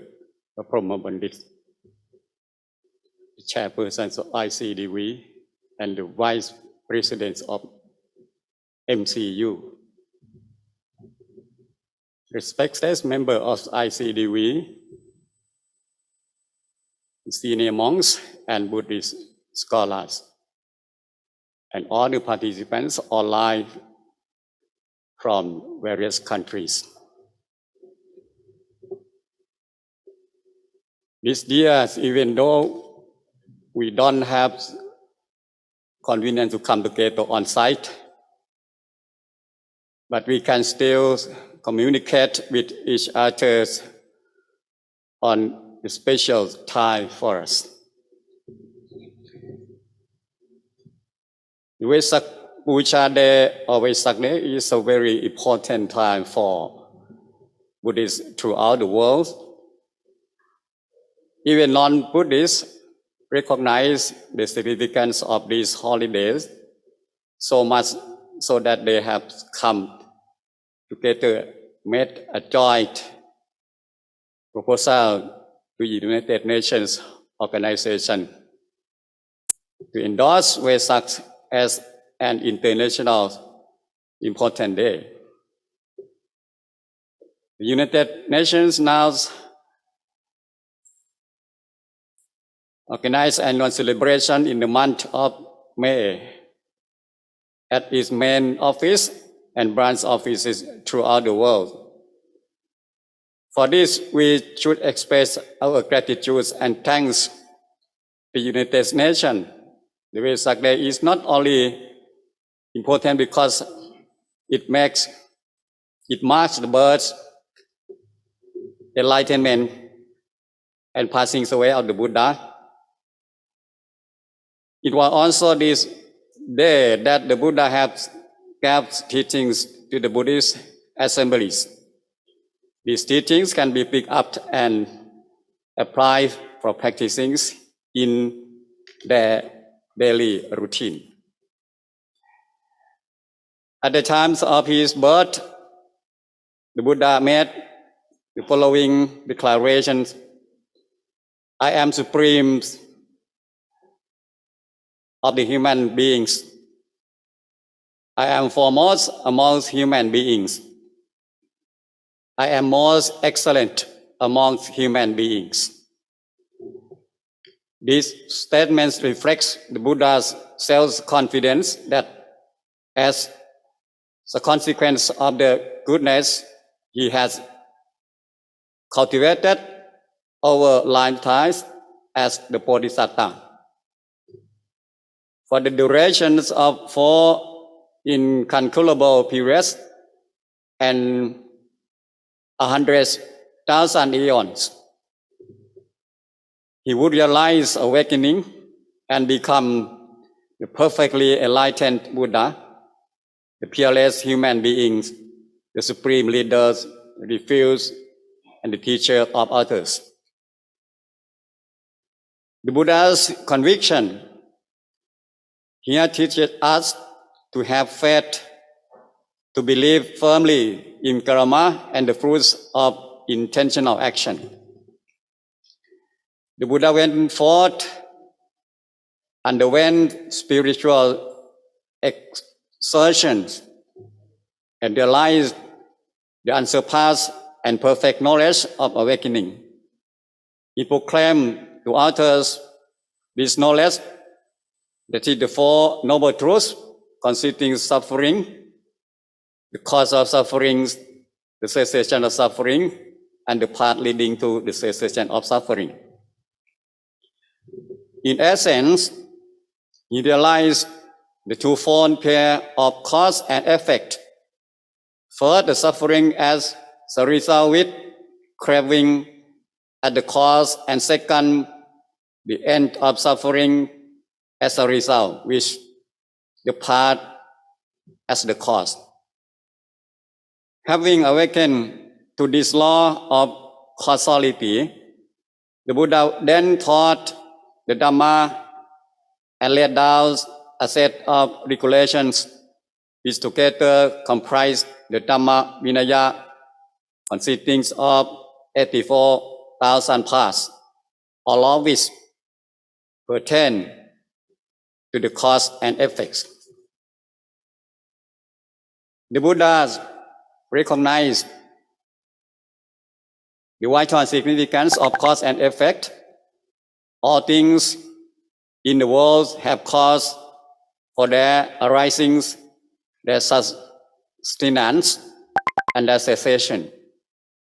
If we say that people in the world today are filled with suffering and affliction, and if we wish to help alleviate these sufferings, then we must investigate to discern the cause for these sufferings and solve the problems directly at these causes. For the 45 years, the Buddha travels in all directions to teach the Dhamma to people. Before his final passing away, he kept his final teaching. All conditions, phenomena are of the nature to the same. We should act to bring about success through diligence.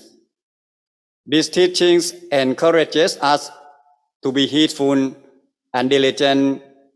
We should all dedicate ourselves to fulfilling our responsibilities and accomplishing our duty properly.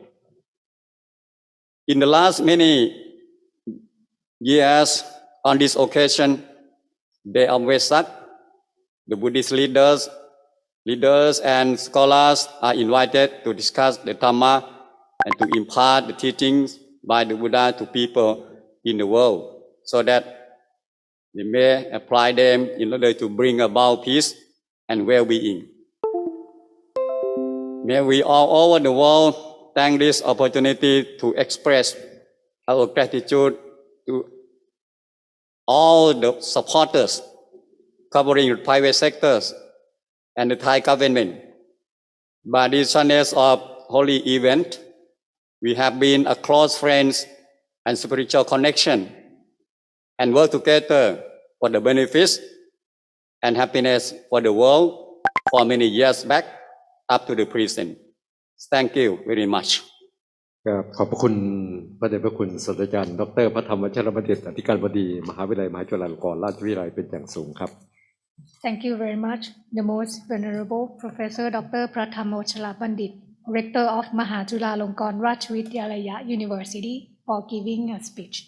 ลำดับต่อไปขอกราบอาราธนานิมนต์พระเดชพระคุณผู้ช่วยศาสตราจารย์ดร.พระเทพวชรเมธีอธิการบดีมหาวิทยาลัยมหามกุฏราชวิทยาลัยขอกราบอาราธนาครับ Next, I would like to invite the most venerable Associate Professor Dr. Prathep Vachara Methi, Rector of Mahamongkut University.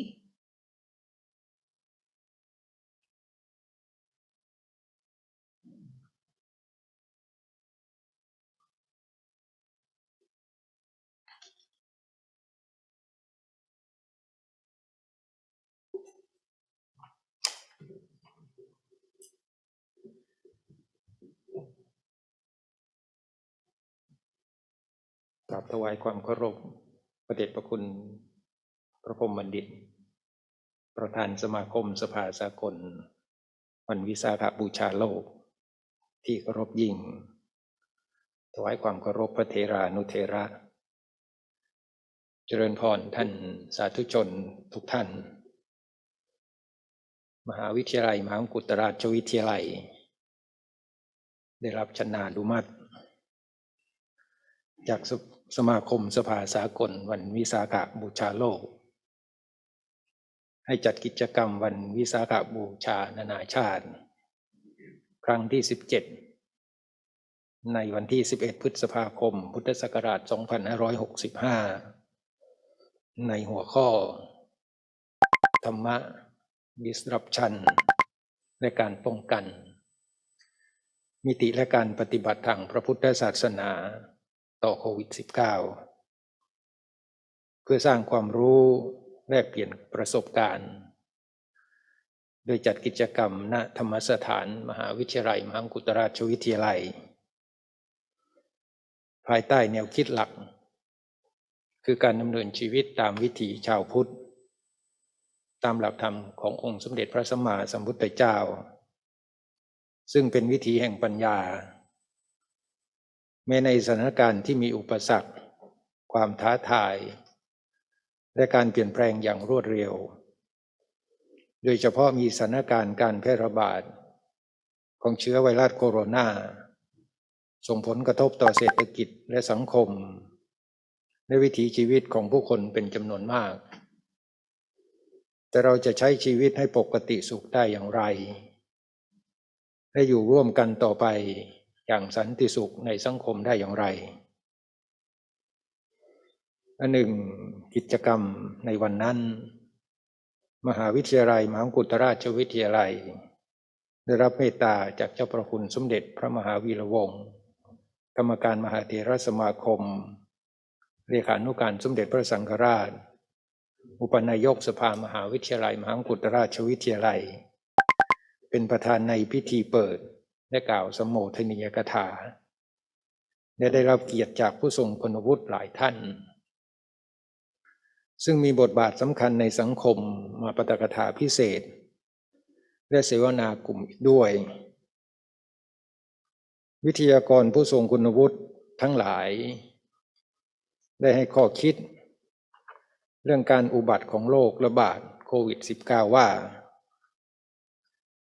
เป็นบททดสอบระบบการจัดการของรัฐและองค์กรต่างๆรวมถึงประชาชนทุกคนซึ่งผลที่ปรากฏแสดงให้เห็นถึงจุดอ่อนของเราทุกคนโดยส่วนมากคือการไม่มีภูมิคุ้มกันทางธรรมที่เข้มแข็งเพียงพอซึ่งเป็นผลจากการใช้ชีวิตและการบริหารการจัดการทรัพยากรบนพื้นฐานความประมาทแท้จริงปัญหาหรือทุกข์คือสิ่งที่เราทุกคนต้องประสบอยู่เสมอแต่ละปัญหาอาจจะเข้ามาในชีวิตของเราโดยมีรูปแบบที่แตกต่างกันเพราะสรรพสิ่งล้วนตั้งอยู่บนพื้นฐานของความเปลี่ยนแปลงซึ่งตรงกับหลักในทางพระพุทธศาสนาว่าสิ่งทั้งปวงตั้งอยู่ในกรอบแห่งหลักไตรลักษณ์คืออนิจจลักษณะลักษณะไม่เที่ยงมีการแปรเปลี่ยนไปเป็นธรรมดาทุกขลักษณะลักษณะทนอยู่ตลอดไปไม่ได้ถูกบีบคั้นไม่สามารถทนอยู่ในสภาพเดิมได้และอนัตตลักษณะลักษณะไม่สามารถบังคับบัญชาให้เป็นไปตามต้องการได้ซึ่งความเปลี่ยนแปลงและความไม่แน่นอนนี้มีอยู่ในทุกสิ่งไม่ว่าจะเป็นมิติด้านเศรษฐกิจการเมืองสุขภาพสังคมและวัฒนธรรมหรือแม้แต่ชีวิตของคนเราเมื่อเราทุกคนตระหนักแล้วว่าสรรพสิ่งซึ่งรวมตัวเราด้วยอยู่บนพื้น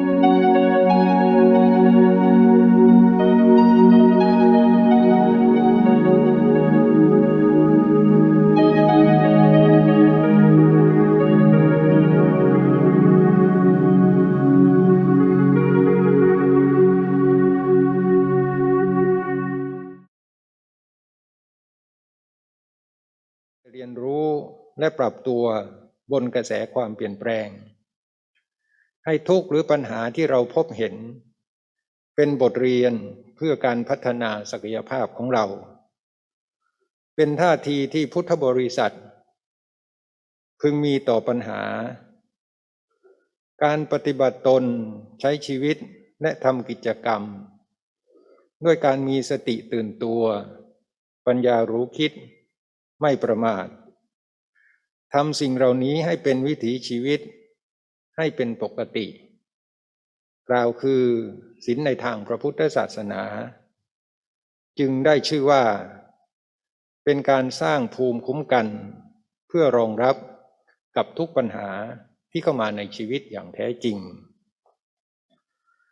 การเสวนากลุ่มและการบรรยายพิเศษนี้ทำให้ผู้เข้าร่วมรับฟังทั้งชาวไทยและต่างประเทศได้มุมมองของการนำหลักธรรมไปปรับใช้ในวิกฤตที่เกิดขึ้นกับชีวิตของผู้คนซึ่งในส่วนของคณะสงฆ์เองก็ได้มีการดำเนินการในส่วนนี้มาอย่างต่อเนื่อง ประชาชนขาดที่พึ่งทั้งทางกายภาพและจิตใจคณะสงฆ์ได้น้อมนำพระดำริของเจ้าประคุณสมเด็จพระวงศาคตยานสมเด็จพระสังฆราชสกลมหาสังฆปรินายกโดยได้มีบทบาทให้จัดตั้งโรงทานช่วยเหลือผู้ที่ประสบความยากลำบากตกทุกข์ได้ยากและได้ให้ความร่วมมือกับทางภาครัฐเอกชนได้มอบอุปกรณ์เครื่องป้องกันทางสาธารณสุขเวชภัณฑ์ต่างๆสอดคล้องกับแนวคิดวัดประชารัฐสร้างสุขแม้ในยามที่ประสบความยากลำบากวัดก็ยังเป็นศูนย์กลางที่สามารถช่วยเหลือผู้คนได้เป็นอย่างมากมหาวิทยาลัยมหามกุฏราชวิทยาลัยได้ดำเนินการจัดกิจกรรมตามวัตถุประสงค์ซึ่งดำเนินไปบนพื้นฐานของการร่วมพัฒนาพลเมืองโลกด้วยการผสมผสานแก่นแท้ของพระพุทธศาสนาที่มั่นคงให้ดำรงอยู่ในฐานะโครงสร้างพื้นฐานทางปัญญาของมนุษย์ในอนาคตตามแผนพัฒนามหาวิทยาลัยโดยจัดกิจกรรมในรูปแบบออนไลน์ซึ่งเข้ากับยุคสมัยที่ผู้คนสามารถเข้าถึงศาสนาได้ทุกที่ทุกสถานทุกเวลาและทุกโอกาสโดยสรุปแล้วผลการดำเนินการเป็นไปตามวัตถุประสงค์สมกับเจตนารมณ์ที่ได้จัดขึ้นในวันวิสาขบูชานี้อันเป็นวันสำคัญสากลของโลกคือประสูติตรัสรู้และเสด็จดับขันธปรินิพพานและเป็นวันที่พุทธบริษัททุกหมู่เราจะได้น้อมรำลึกถึงพระปัญญาคุณพระบริสุทธิคุณและพระมหากรุณาธิคุณแห่งสมเด็จพระบรมศาสดาพระองค์นั้นที่โปรดประทานไว้เป็นแนวทางในการดำเนินชีวิตของมวลมนุษยชาติหวังเป็นอย่างยิ่งว่ามหาวิทยาลัยมหามกุฏราชวิทยาลัยจะได้ร่วมกับสมาคมสภาสากลวันวิสาขโลกคณะสงฆ์ภาครัฐและพุทธบริษัททั้งในและต่างประเทศเพื่อจัดกิจกรรมอันเป็นประโยชน์เช่นนี้ต่อไปกราบถวายความเคารพและขอเจริญพรมาณโอกาสนี้กราบขอบพระคุณพระเดชพระคุณผู้ช่วยศาสตราจารย์ดร.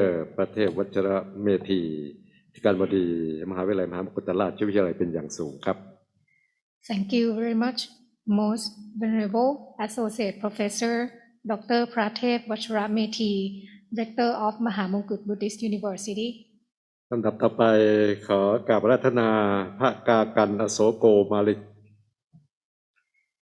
Next we would like to respectfully invite Prakakan Asoko Malik to give a speech on the stage please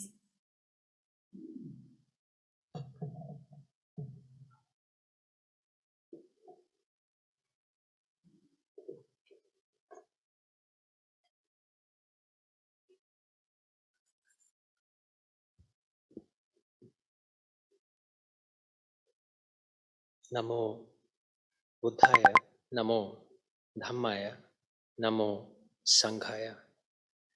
Jai Bhim and Namaste.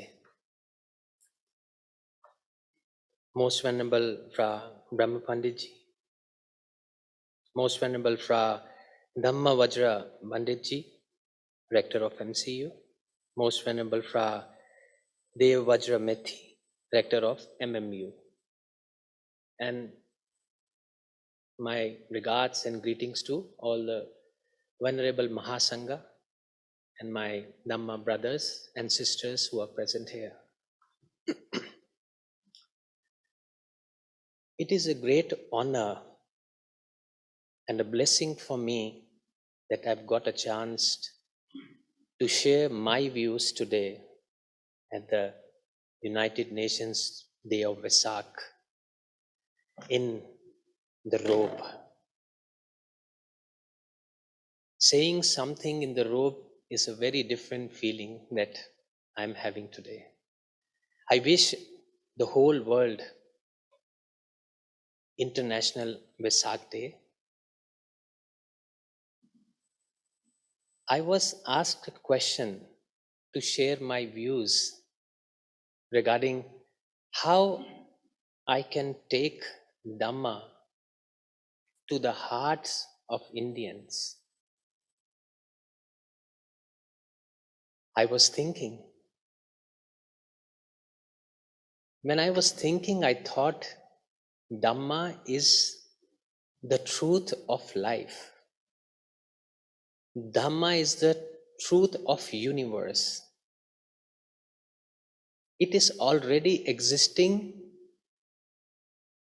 in the hearts of everyone in the world, whether it's Buddhist or it's non-Buddhist, it's Thai, India, or any human being, it's already there.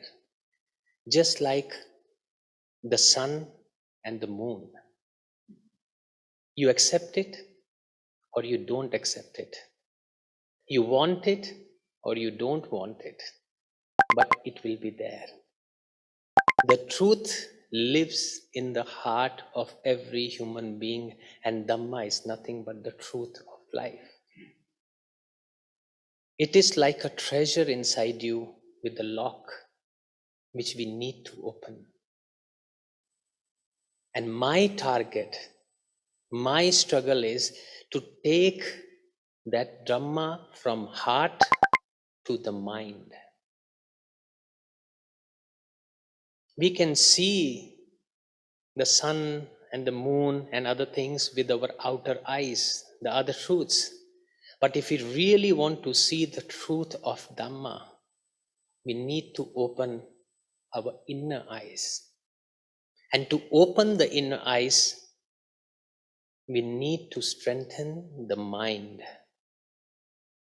We need to become a mindful person. And to become a mindful person, we need to understand and learn vipassana. We call concentration or meditation. Vipassana is the heart of Dhamma. Without the practicing of Vipassana, nothing is possible to achieve when we talk about Buddha's teachings. And now the question arises, how to take this treasure of Vipassana to India? Because I'm talking about India right now. We need today to form a Mahasangha in India. When we say Mahasangha, there are many Sanghas in India today. But I have seen, everyone have their own rules. But we need to unite all the Sanghas together and make one Mahasangha just like Thailand. And once we can make that Mahasangha, we can have one Sangharaja, and that Mahasangha can be affiliated with Thai Mahasangha, or other top Mahasanghas in the world. Then the work will become easy. The decisions will become easy. We will follow the Buddha way. We will have the Sangha, we will make a roadmap, and we will take it to the whole country. And believe me, Buddhism was revived in India by Bodhisattva Dr. B.R. Ambedkar, who also wrote the constitution of our country. In 1956, he became Buddhist with 500,000 people at one place at one time. But unfortunately, he passed away just after 2 months. That was the biggest setback. So wheel of Dhamma stopped there, almost stopped. But if you actually see the total population that follows, total population of India, that follows Dr. Ambedkar is 35%. It's a very big number. Me being the brand ambassador of the Buddhist Society of India, which was formed in 1956 by Bodhisattva Dr. Ambedkar only. We have access to all the states. We have access to all the cities of India, and we can make it possible to reach this treasure of Dhamma, the teachings about Vipassana, to the whole of country. Because when it will reach, it will make everyone see the truth of life. When we talk about Vipassana, it doesn't mean I'm talking about Buddhism. We are already living in a pond in India. We are already, all the Buddhist people, they are living in a pond. Everything what they share is only in between the Buddhist people. Dhamma is not only for Buddhist people. Dhamma is for every human being in this world to end his suffering. Once we start working together hand to hand with the great Mahasangha or the Buddhist capital of the world, that is Thailand, things will be possible. I was asked, one person, how can you take Buddhism or revive Buddhism or rotate the Dhamma, wheel of Dhamma in India so strongly? It's not possible. Only 1% people are Buddhist. So my question was, when Buddha became Buddha, how many Buddhists were there? No one, only Buddha. And started with 5 monks. And today the population of the Buddhist people is on number 3 in the world. That is not because it's Buddha. That is because of the power of the truth. That is Dhamma. And it lives in the heart and mind of every human being. We just need to open the lock. And lock is nothing. Just teach them Vipassana. And for that, I am ready. I'm already working. I'm learning myself. I've learned Vipassana. I have taken classes from Venerable Hansa also, a great teacher he is. And I've taken classes from many other masters, Longpo Chiu, and went to the forest too. I've learned it myself, and I have full access to the Indian Buddhist people, and they are very curious to learn. A great students exchange program can be done between MCU, MMU, and between India, where teachers can go and teach, classes can be arranged, and some students we can bring it to Thailand too to learn more. Once this kind of exchange program will happen, the bus will start. I have already started the bus, following the footsteps of Asoka. I have promised myself that I will try to donate 84,000 Buddha statues to the land of Buddha, that is India. And why I'm doing that? The reason I'm doing that is, I have seen the temples in India, Buddhist temples. They are the size of a bedroom, in a poor condition, without the statues.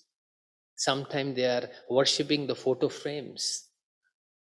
So when these statues will reach to all the viharas, small statues will reach to the poor people of India, Buddhist and non-Buddhist people of India.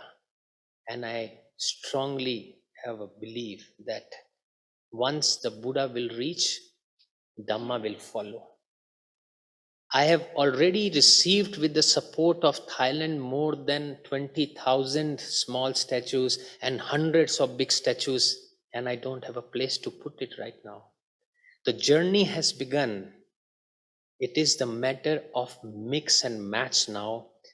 With this project, with the support of Venerable Mahasangha, who are very well educated here in terms of Dhamma, if we mix it properly, we can have a strong exchange program, and it will reach to the whole world.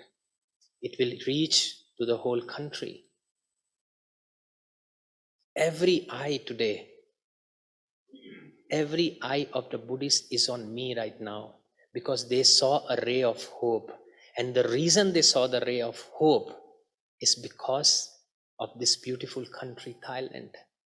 because they know now we have the power and the support of the Sangha of Thailand right now. Not only Sangha, but the lay people.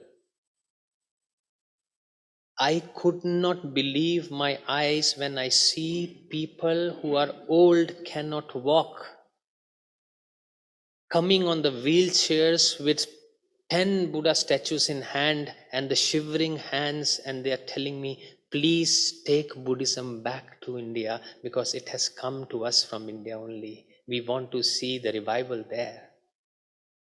And things are happening. It's just we need to make them aware. Truth is beautiful. Truth is truth. Once we got to know the truth of life, the Dhamma, then life is free of suffering. And who and which human being doesn't want a life free of suffering? Everyone. When we take this Dhamma to the non-Buddhist people, they will love it too. You will not believe I am an actor who became a temporary monk in Thailand. Every actor in Bollywood or Hollywood, if you go to their home, if you go to their offices and what you see, a statue of Buddha or a painting of Buddha. And when we ask them, why you have Buddha? And they always say, he is a symbol of peace. And I ask them, what else? They don't know much more than that. I was happy at least they know what is the need of the day. That is peace. At least they have peace, symbol of peace at home. So this is the time. Our Honorable Prime Minister spoke so much about compassion. And 3 years back, when I got a chance to speak here, I emphasized that the subject of loving kindness or compassion that we are talking about must come into the education system of the country. The subject of compassion or loving kindness is always being an extracurricular activity in the education system. That is why we don't give a value to it. Think of the time. If a child is growing up learning compassion from the age of 5 years, doing practical, and that subject is as important as English, mathematics, or science, things will change. If we need to change the world, we need to change ourselves first. We want happiness, we need to be happy before. If we want peace, we need to be peaceful by ourselves here. And that peace can come inside us by seeing the truth of life, that is Dhamma. So I also request once again that make this loving kindness and compassion a compulsory subject in the education system. It will be accepted by all the religions. Who doesn't want compassion? And when the child learns from 5 to 13 years, he learns the most, and he will grow up with great values. He will be a good human being. His mind will be strong. And later on, we can add the topping, that is Vipassana. I believe if we work together, shoulder to shoulder, hand to hand, with the blessings and the support of Sangha of Thailand, Mahasangha of Thailand, and also the Sangha of the world, it can bring a big change, and you will surely see the revival of Buddhism in India too, because truth is loved by everyone and it can't be hidden. I again thanks everyone for giving me this chance to come and share my views. And I'm very happy and I'm very thankful to our Honorable Mahasangha and all the people, MCU, MMU. They are very kind to me, and please bless me so that I also can get successful in my mission of reviving Buddhism in India. Thank you very much once again. Sadhu. ขอบพระคุณท่านพระกากันอโศโกมาลิกเป็นอย่างสูงครับ Thank you very much, Prakakan Asoko Malik. He was the one who plays the role as the Lord Buddha in the Siddhartha Gautama, and he also won the Best Award, Actor Award in the Buddhist Film Festival organized by the UN. เป็นนักแสดงพระพุทธเจ้ามหาสดาโลกและก็ได้รับรางวัลนักแสดงชายยอดเยี่ยมนะครับในเทศกาลภาพยนตร์เกี่ยวกับพระพุทธศาสนาจัดโดยองค์การสหประชาชาติลำดับต่อจากนี้ไปจะเป็นการปาฐกถาพิเศษในหัวข้อกรุณาธรรมในยามวิกฤตหลักปฏิบัติทางพระพุทธศาสนาเพื่อเยียวยาสังคมโลกโดยภิกขุโบธิครับ Next, we will listen to the keynote speech on compassion in the times of crisis, Buddhist practice in healing global community by Bhikkhu Bodhi, presiding elder Buddhist Association of the United States, founder and chef, and Buddhist Global Relief of the USA. และก็ตามด้วยสารของผู้นำที่เหลือนะครับจนถึงเวลา 11 นาฬิกาจะได้กราบอาราธนาและนิมนต์และเรียนเชิญทุกท่านได้ฉันและรับประทานอาหารในชั้นกล่าวนะครับ And the rest of the video messages from Supreme Practitioners from different countries, leaders of United Nations, Buddhist leaders, and political leaders respectively until 11:30. ครับพร้อมแล้วครับนิมนต์และก็รับเชิญชมครับ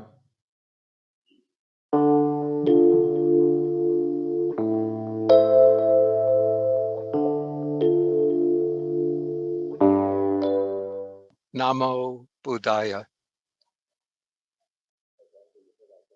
Yeah, I want to begin by wishing all of you who are watching this event to wish you all the blessings of Vesak.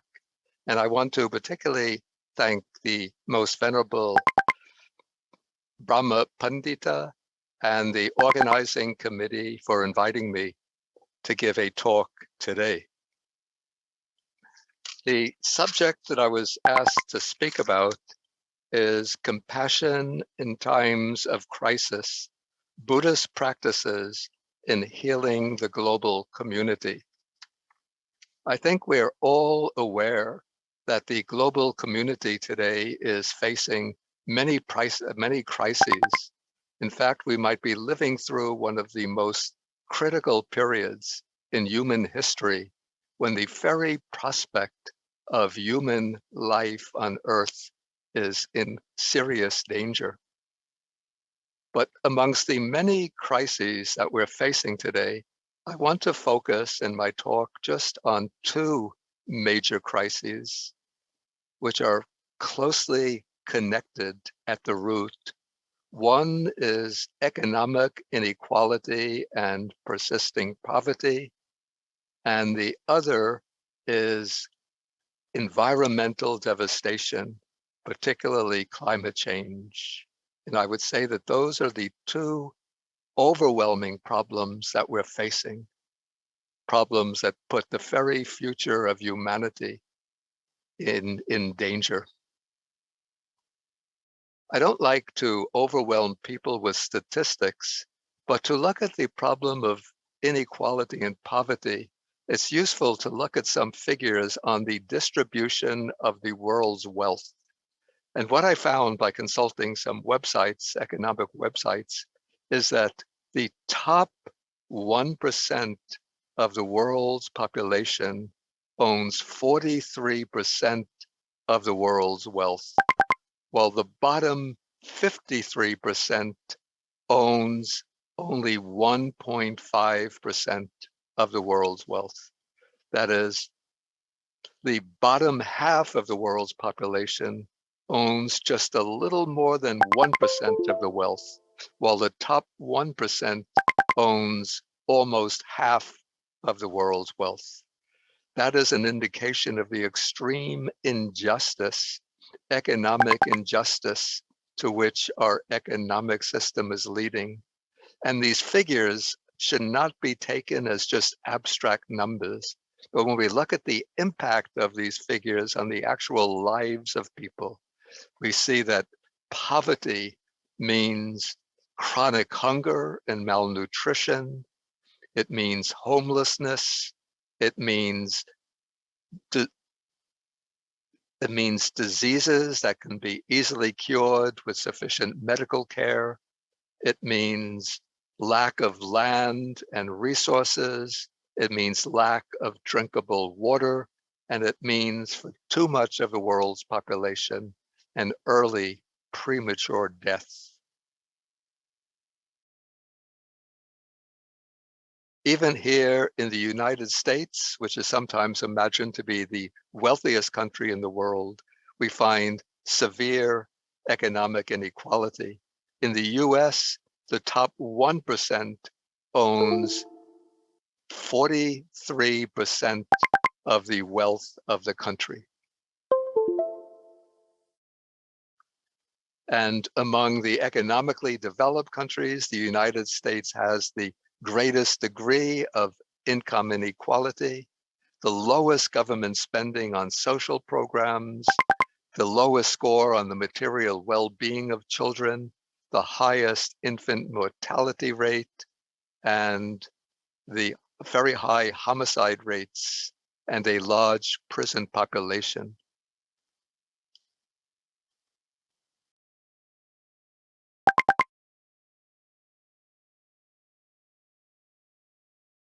And the reason why greater economic equality is so important, because when there is economic inequality in a country, that inequality translates into shorter lifespans, worse health, higher levels of infant and material mortality, lower levels of trust among people, more family violence, more teen pregnancies, more family violence in broken homes, whereas in countries with greater economic equality, there are longer lifespans, better health, higher levels of reported happiness, less crime, and a general improvement in the quality of life for everybody in the country.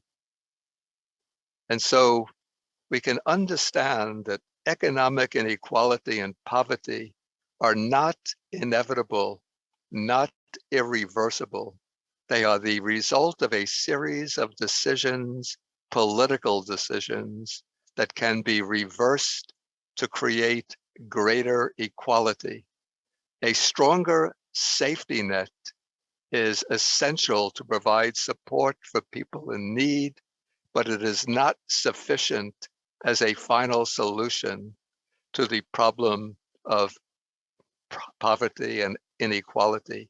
Fundamental transformations of the system are needed to create an economy, a social order, and a political system that can work for all, that can promote the common good.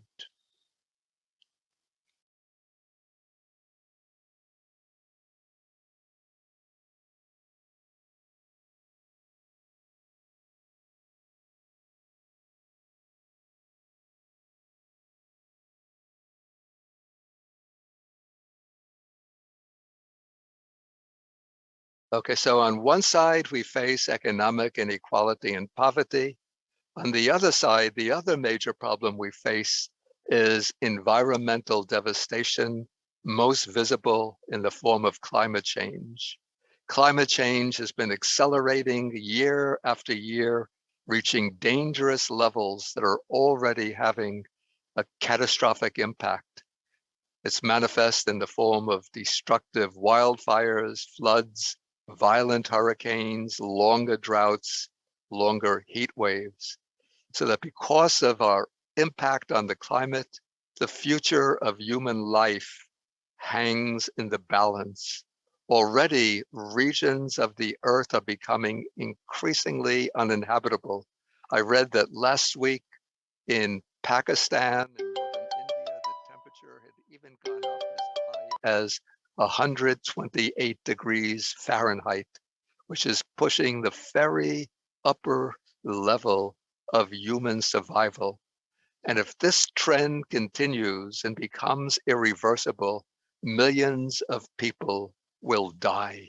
We're altering the geophysical environment in ways that have never taken place before in historical times. And we cannot foresee the full impact, but we have to act to stop the causes of climate change, to reverse it, and to create a climate that is truly conducive to the flourishing of human beings. And so we have these two interrelated problems of economic inequality and persisting poverty and escalating climate change. And the task that faces us as Buddhists and as moral beings with a sense of conscience is what we can do to address these two interrelated, overwhelming, challenging problems. I would say, even though in Buddhism we extol such qualities as generosity, loving kindness, and goodwill, I would say that on their own as purely inward virtues, these are not enough. Even compassion as a purely internal disposition of the mind is also not enough. These qualities are necessary, precious, and valuable, but they also have to be joined to a sharp diagnosis of our current predicament and a determination to make fundamental changes in the systems, institutions, programs, and policies that govern our lives, changes in the dynamics that determine the fate of the 8 billion people who live on this planet. I would say that at the basic level, what we are dealing with here is what I call an inversion of values, a distortion of values, whereby monetary values, market values, returns on investments, the increasing financialization of all aspects of life have come to dominate genuine human values. They've pushed to the sideline the values that contribute to a true enrichment, deepening, and ennoblement of human life. And so in order to protect ourselves, to contribute to the flourishing of human life, we have to understand at a deep level this inversion of values and find ways to return to a code of genuine life-promoting, life-enhancing values. One tool that Buddhism offers us to understand our present predicament is the template of the Four Noble Truths. So when the Buddha wants to show us how to eliminate suffering, he doesn't just prescribe palliatives, just means to deal with the outer manifestations of suffering, but he takes us to a deep analysis of the underlying causes of suffering and tells us to eliminate those causes. So in a similar way, we have to view the above symptoms of social decline, economic inequality, environmental destruction, climate change, not as isolated phenomena, but as aspects of a common pathology, a common malady, connected at a deep, fundamental level, stemming from the same distortions in the dominant social and economic paradigm in which we are embedded. And these distortions, in turn, come from basic distortions in the mind, in our point of view, our attitudes, our motivations, the deep undercurrents of our emotional life. And so from a Buddhist perspective, we would say that these distortions all arise from ignorance and craving, avijja and tanha, or from greed, hatred, and delusion, which are locked in a mutually reinforcing relationship. But when we look at the underlying forces plunging us into chaos and disaster, we have to be more specific. We have to understand exactly how ignorance and craving are working to generate these twin problems of economic inequality, disparities of wealth between the rich and the poor on one side, and ecological devastation, climate change, the pollution of the Earth's geophysical system. Okay, so when I try to take a very broad overview of the dominant social and political and economic systems that govern our lives, I diagnose and analyze it in terms of what I call a deep meta program that underlies our problems. And there are different aspects to this meta program.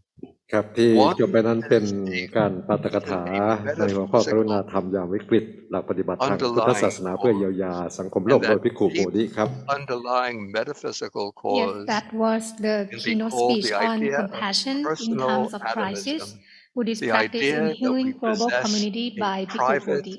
จาก individual นี้จะ self, พักฉันภัตตา which หาร is และรับ the ประทานอาหารนะครับ standpoint ที่ชั้น from ที่หนึ่ง which we look ส่วน out ในภาคบ่าย upon เราจะมี world. กิจกรรม We take อยู่สอง ourselves to กิจ have กรรม some ใหญ่ kind ๆ of นะครับคือ inner การประชุมเชิงปฏิบัติการโค substantial รงการ self, จัดทำพระไตรปิ which ฎกฉบับ has ภา an ษาอังกฤษ ultimate ซึ่งก็จะ reality, นิมนต์และ an ก็เชิญเฉพาะ intrinsic คณะกรรมการ inherent ที่ nature of ดูแล its ในเรื่อง own. นี้นะครับ และอันที่สองก็จะเป็นการ And สัมม that นา is our true ตั้งแต่เวลา identity. 13 นาฬิกา And นะ when ครับ we Yes, identify so with now that it will be time for individual lunch and the atomistic dining hall self, is located on the ground floor. then we see And in the ourselves afternoon session, there will in be two activities. intrinsic The first activity competition is with other the people Royal who we Thai view Tripitaka Translation also Project workshop as on ultimate translation and individual terminological selves. consistency, So the organized idea by of the Departments inner of Religion subjective Affairs, self Ministry of Culture, leads to the National Office tendency of to Buddhism, Wat objectify Prayun Wong others, Sarwat see Waravihan, others as International objects, Council for Day of and to Vesak, look the upon National the Association of Buddhist natural Universities and world,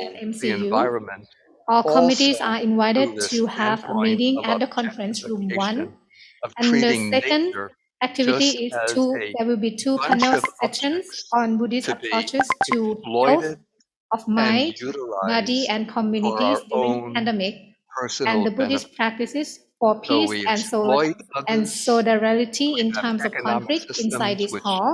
So contribute to the please take time for exploitation of your lunch others. and Where be we back have for the the afternoon session at capitalists, the 1 o'clock. owners, the ครับ heads, the ก็ elite, the financial and หลังจาก corporate ที่ฉัน elite ภัตตาหารแล้วก็กลับมาที่ห้อง utilizing ประชุมแห่ง others นี้นะ as ครับ workers and ส่วนคณะ consumers กรรมการ to ที่ดูแล contribute เรื่อง to ของ their โครงการ own จัดทำพระไตรปิฎก wealth and ก็ power. จะนิมนต์ไปที่ And Conference Room 1 again, from the ส่วนที่เหลื standpoint อ of ก็ the มาที่ห้องประชุมใหญ่แห่งนี้ individual นะครับ self, we วันนี้ขอ objectify อนุญาตได้ nature. พักฉัน We ภัต try ตาหาร to และรับประทาน exploit อาหาร all of the ขอกราบขอบ resources พระ of คุณและขอบคุณ nature ทุก ๆ ท่าน to ครับ produce ที่ได้ products to be ร่วม sold ในช่วง on the เช้า market. ตั้งแต่พิธีเปิดจนถึงช่วงพัก So ฉันภัต this ตา is หารเพล how นะครับ this metaphysical standpoint Yes, thank you of the everyone. So please take ultimacy time of for the your lunch private and be self back at 1 o'clock in this hall. Thank underlies our you. predicament. And once we take the standpoint of the ultimacy of the individual self, this leads or induces a code of conduct by which we seek to maximize our own personal self-interest. And so nature turns into a bundle of commodities. Other people, we're alienated from other people. We compete with other people. And we see that each of us is in this competitive race to prevail, to come out on top. And our conduct is driven by this need, this perpetual need to solidify our sense of selfhood by maximizing our own wealth, our own position, our own power, and to prevail over and to dominate other people. And so the consequence of this standpoint of the personal self and the drive to acquire more and more is that all the realms of true value become dominated by market values, transformed into market values. And so we go ahead recklessly exploiting the Earth's ecosystems. We reduce people to consumers and workers. The people who prevail in this kind of economic system try to manipulate others with fear for their material security. And so people become pitted against one another, failing to recognize our common interests. And we fail to replace this present predatory system with another system that will contribute towards true human flourishing, to the common good.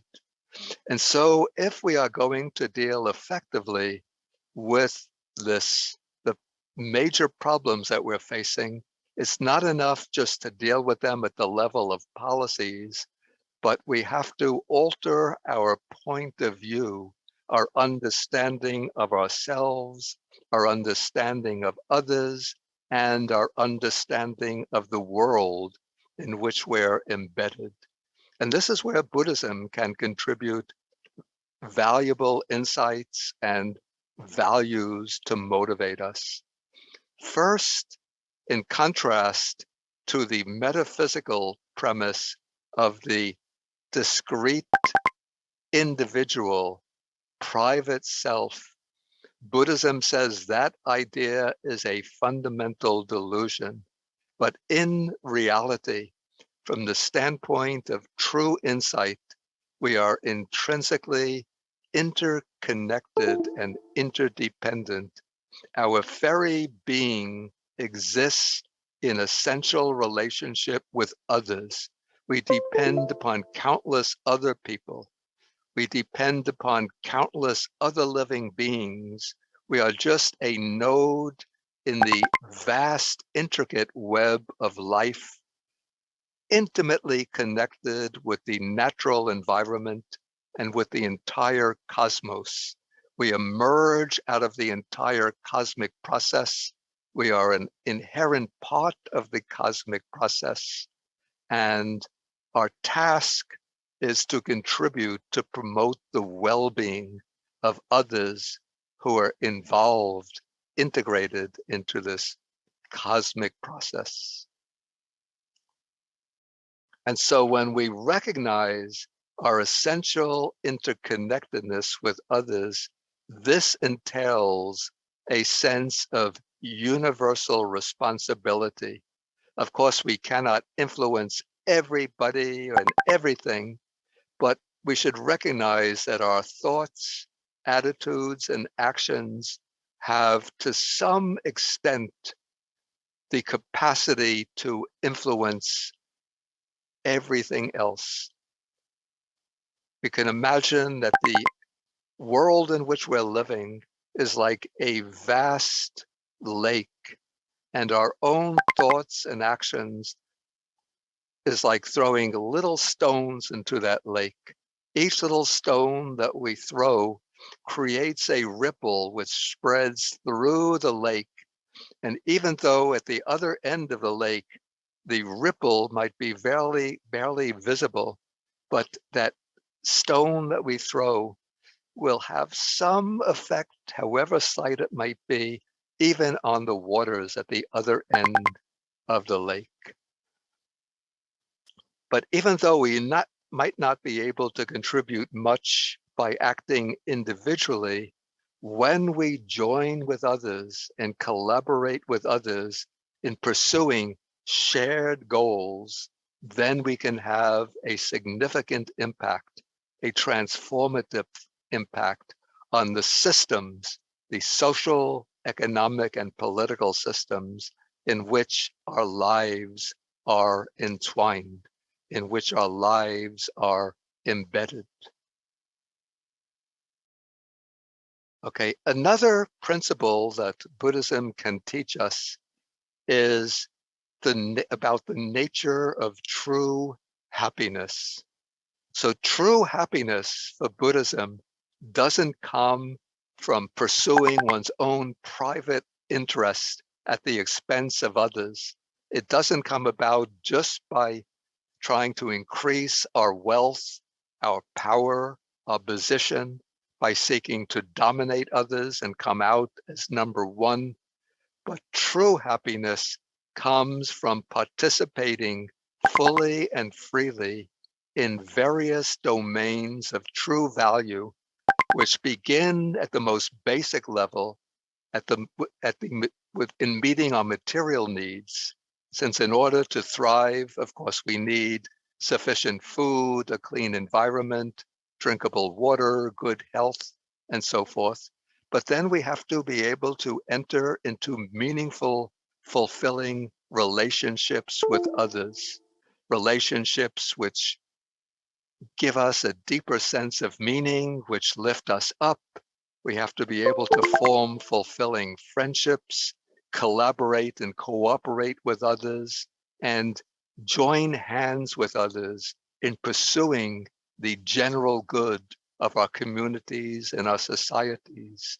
That brings a deeper sense of inner fulfillment. Happiness also depends on a sense of communion with nature, of being able to go out into the wild, to leave behind the towns and cities, and to enjoy the natural world. And even if we live in cities, we should be able to go out from time to time in large parks, in forests, and to enjoy the refreshment of being part of the natural order. And then, according to Buddhism, at the highest level, ultimate happiness depends upon the inner cultivation of the mind, on unfolding our spiritual potential to eliminate and to eradicate greed, hatred, and delusion, to develop our moral conduct, concentration, and wisdom, and through wisdom to cut off the defilements and realize the ultimate happiness, which is nibbana or nirvana.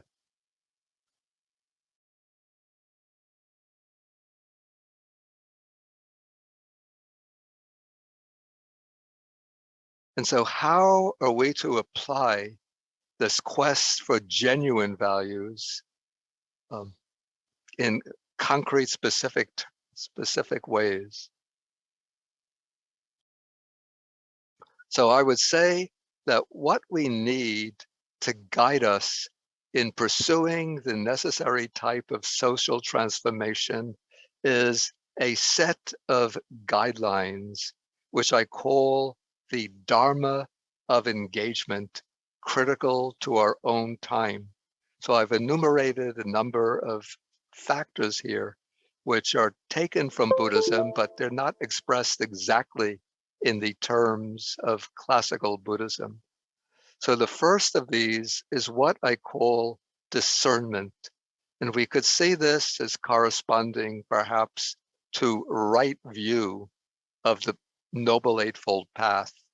And so what I mean by discernment is a clear and deep understanding of the detrimental social and political forces at work in our society and in the world at large.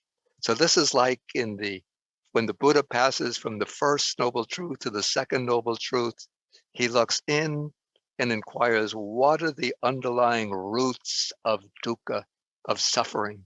And so when we look at a dysfunctional social and political order, where we have glaring economic inequalities, persistent poverty, environmental destruction, climate change, the rise of autocratic forms of government, hatred, militarism, war, what are the deep underlying roots of those problems? So we have to look into the psychological roots from which those problems arise.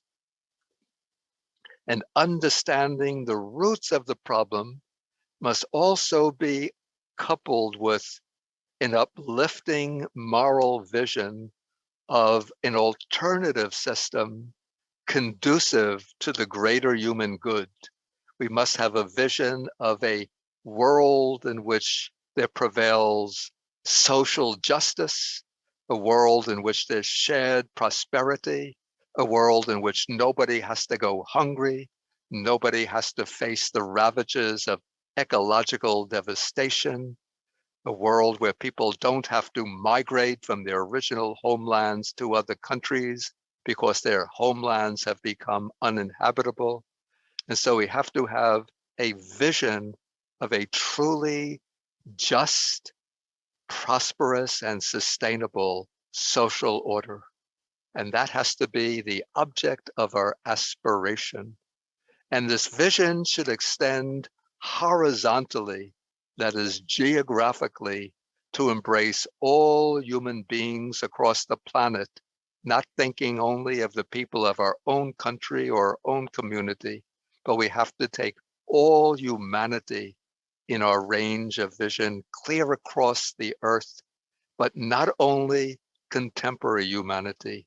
We also have to need a sense of responsibility to future generations.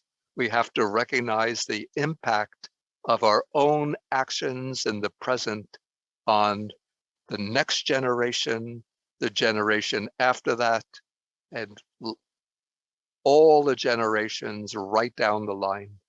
And this is particularly relevant to the problem of climate change, because at the rate that we are burning fossil fuels, the rate that we are discharging, emitting carbon emissions into the atmosphere, the planet is heating up at such a rate that even the generation of children, the people who are now children, when they reach adulthood, they're going to face a world which is increasingly unlivable. And so if that's the problem facing the present generation of children, what is it going to be like for the next generation after that? If we continue on our present trajectory, by the end of this century, this planet is going to be unlivable. And so we have to recognize the long-term consequences of our present actions. Then the second step or phase in this dharma of social engagement, I call solidarity. This is a recognition of the essential unity of all people, understanding that our differences are secondary to our essential unity, that every human being is alike in that we all seek to avoid suffering and we all seek to achieve happiness. We all seek to live and to live abundantly, and we all fear death, particularly an early death. And so when we recognize our essential unity with others, we will come to see others not as mere means to our own fulfillment, not as competitors, not as alien, not as the others, but we will regard others as essentially the same as ourselves. And this will dispose us to cooperate with others rather than to compete with them, to share with them rather than to grasp more and more for ourselves, to pursue equality rather than domination. Out of the sense of solidarity come the third and fourth phases or aspects of this dharma of engagement. The third is love or loving kindness.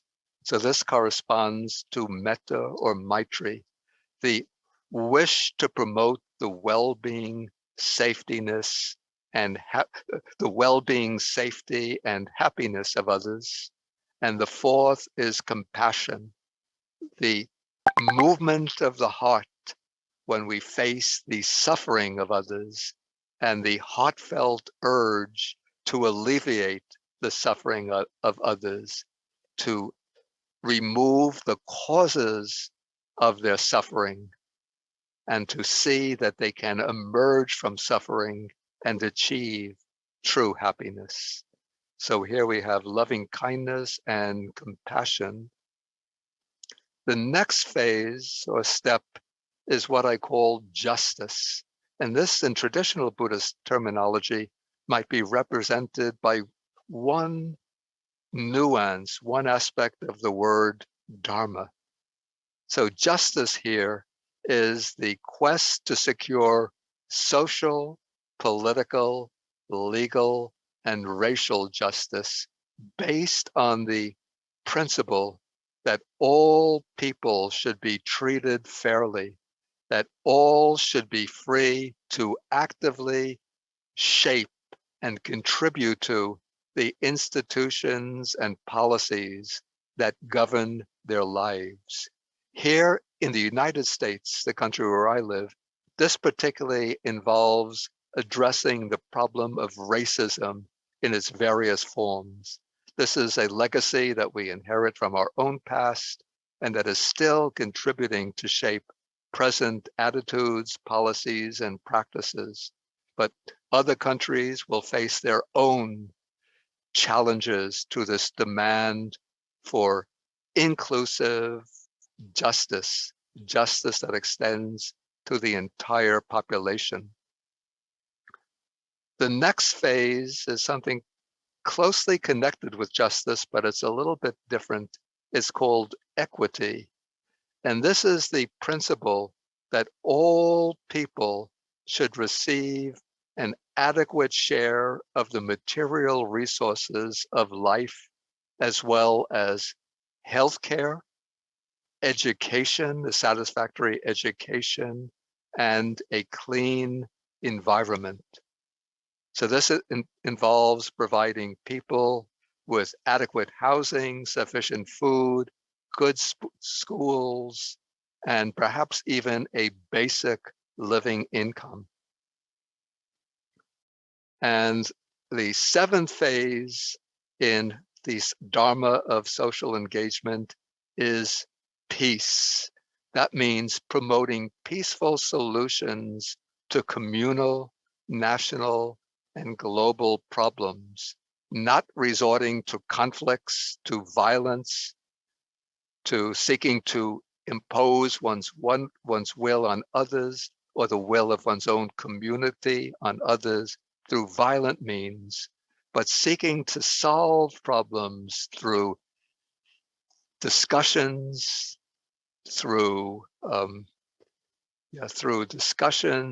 negotiations, through compromise, and always trying to seek the solution which will most satisfactorily meet the needs of everyone else, even if we can't always obtain what we want for ourselves, but we have to recognize sometimes that it's necessary to compromise our own demands in order to resolve our differences peacefully. Okay, the requirement of peace also means that we need a new approach to foreign policy, particularly the wealthy countries of the world, the countries located mainly in the northern part of the hemisphere, have to be more willing to share our resources with the less fortunate. And instead of spending so much on our military budget, we have to transform those expenditures to a peace budget aimed at addressing global poverty so that we can ensure that everyone obtains the basic necessities of life. Okay, the eighth factor that I have listed here in this Dharma of engagement is courage. And courage means the willingness to act without fear, without hesitation, on behalf of people in need, whether near or distant, including future generations. The courage to stand up and act, to defend, to promote a living planet. And to promote a living planet means that we have to be ready to move away from our growth economy, the economy committed to constant in ever expanding growth, and to move away from a consumerist culture driven by the need to turn out ever new commodities. Instead, we have to adopt a more humble economy, a steady state economy grounded in the principle of sufficiency, where we're aiming at quality of life, not at turning out ever new inventions, to be constantly expanding production and consumption. And so here we could see the relevance of the Buddhist values of contentment and being satisfied with little. So here I think Buddhist monastics can form a model for the greater society, because we show by our lives that it's possible to be happy, to be fulfilled, to experience inner contentment, even while living just with the simplest, most basic requisites of life. And in this way, by extolling the virtues of simplicity and contentment, Buddhism can help contribute a model of a steady state economy grounded in the principle of sufficiency. Okay, so these are some of the thoughts that I wanted to share with you today, some ideas on how Buddhism and Buddhist values and practices can contribute to heal the global community. I hope these ideas will be useful to you. And again, I want to end by wishing everybody the blessings of a happy Vesak. Thank you so much for your attention.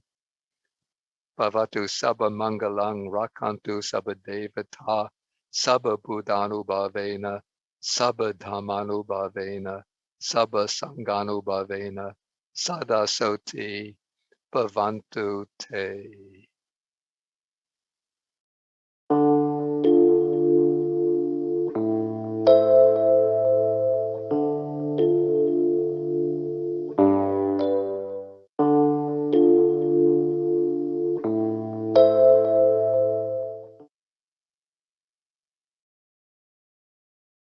尊敬的联合国卫生界国际理事会主席范志长老，各国各地区高僧大德、护法善信、律师们、先生们、朋友们，今天我们在泰国曼谷著名的联合国会议中心隆重举行第17届联合国卫生界庆祝大会。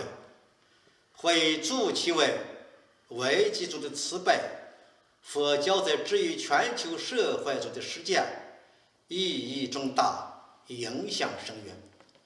承蒙泰国国王马卡瓦吉拉隆功陛下与王室，泰国政府与佛教界大力支持，以及联合国卫生界国际理事会范志主席与全体成员，泰国幕后朱拉隆功大学宋金校长与3位副校长，并全体的共同努力和辛勤工作，本届庆祝大会在克服全球新冠疫情造成延期3年后如期举行，因缘殊胜，法喜充满。这次我谨代表中国佛教协会，并以我个人的名义，向本届联合国卫生界庆祝大会表示热烈祝贺，向来自世界各地与会的线上云端、线下会场的高僧大德、各界朋友表示亲切问候和良好祝愿。我们在此举行联合国卫生界庆祝活动，纪念佛陀诞辰成道涅槃的殊胜日子，感念佛陀给世界带来智慧和光明，恩赐众生离苦得乐之道，是以净化人性之法，立社会正义和可持续发展及世界和平之真谛。我们全世界的佛弟子都应当秉承伟大佛陀慈悲济世的本慧，为促进世界各国各地区人民相互尊重、和平共处、合作共赢、共创未来做出共同努力和应有贡献。在此，我其如下建议，供大家参考：一、携手促进佛教的不断传承和发展，世界各国各地区佛教界应当不断加强佛教经典的时代阐释、佛法的当代传播、禅修的当代实践、弘法人才的培养，共同促进佛教不断传承和发展，为弘法利生、正法救助贡献力量。二、不断加强世界各国各地区佛教界的友好交流。我们要保持世界各国各地区佛教界的密切联系，拓展渠道，创新方式，不断建设和完善国际佛教交流合作机制，使世界各国各地区佛教的传统法义如同大江大河般长流不断、生生不息，永保生机。三、携手促进世界各国各地区人民友好。我们要充分发挥佛教的文化纽带作用，以佛教友好交流带动世界各国各地区民间往来，增进人民友谊，促进民心相通，推动世界各国各地区经济文化等领域的交流合作，助力世界各国各地区高水平发展，为维护和促进世界和平与发展繁荣发挥积极作用。四、携手努力构建人类命运共同体。我们要自觉肩负起当代佛教徒的社会责任和历史使命，在维护和促进世界各国各地区友好、和平稳定、发展繁荣的基础上，以慈悲无我的精神和开放包容的胸襟关怀人类的前途命运，加强各国各地区佛教界的友好交流与团结合作，推动不同宗教间对话和东西方文明交流互鉴，为世界更多的人民架起相互理解的桥梁。在人类社会面对肆虐的新冠疫情冲击危机中，秉承佛陀慈悲利他的精神，在全球社会治愈和恢复中进行最有益的实践，为推动构建人类命运共同体奉献心力。在我们隆重举行第17届联合国卫生节庆祝大会的吉祥时刻，面对肆虐的新冠疫情，再次部分线上云端、线下香场相聚在泰国前世之城曼谷，共同弘扬佛陀慈悲、智慧、平等、圆融的教义。在世界各国各地区高僧大德共同努力下，本届联合国卫生节庆祝大会一定会深远成就，法喜充满。祝愿2022年第17届联合国卫生节庆祝大会圆满成功。祝愿三宝慈光加倍，全球疫情早日消灭，一切战争早日迎来和平曙光，所有众生常得安乐。祝愿各位高僧大德、各界朋友身心康泰，如意吉祥。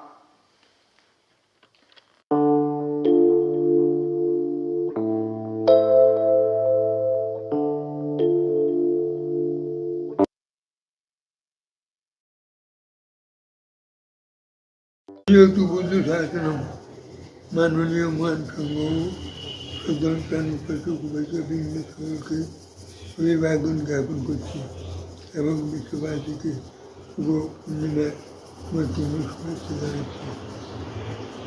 Subuh punca punya punca kotigo, kotigo, alam dalamku. Punya kita, kita tu kotigo jango, punca apa bang. Monday, March, Monday.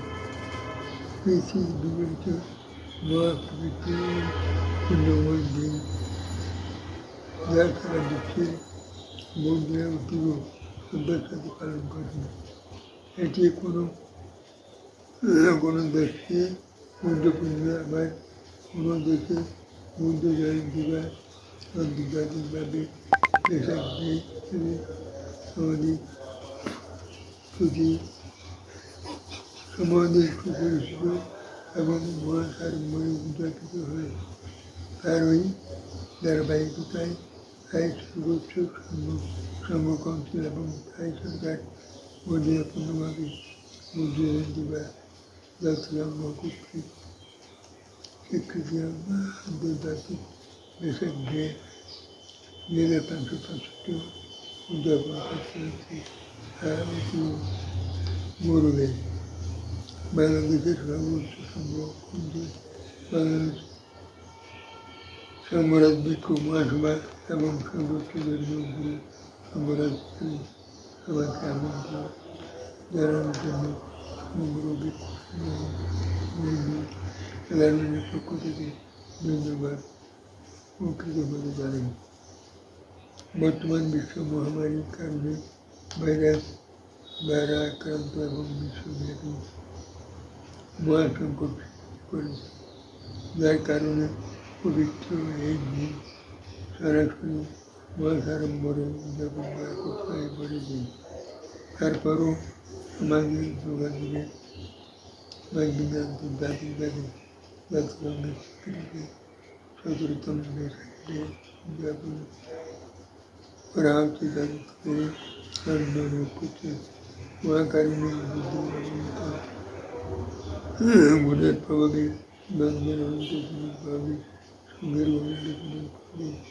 be somewhere to work with given me up to there was this work and you over to Bangalore.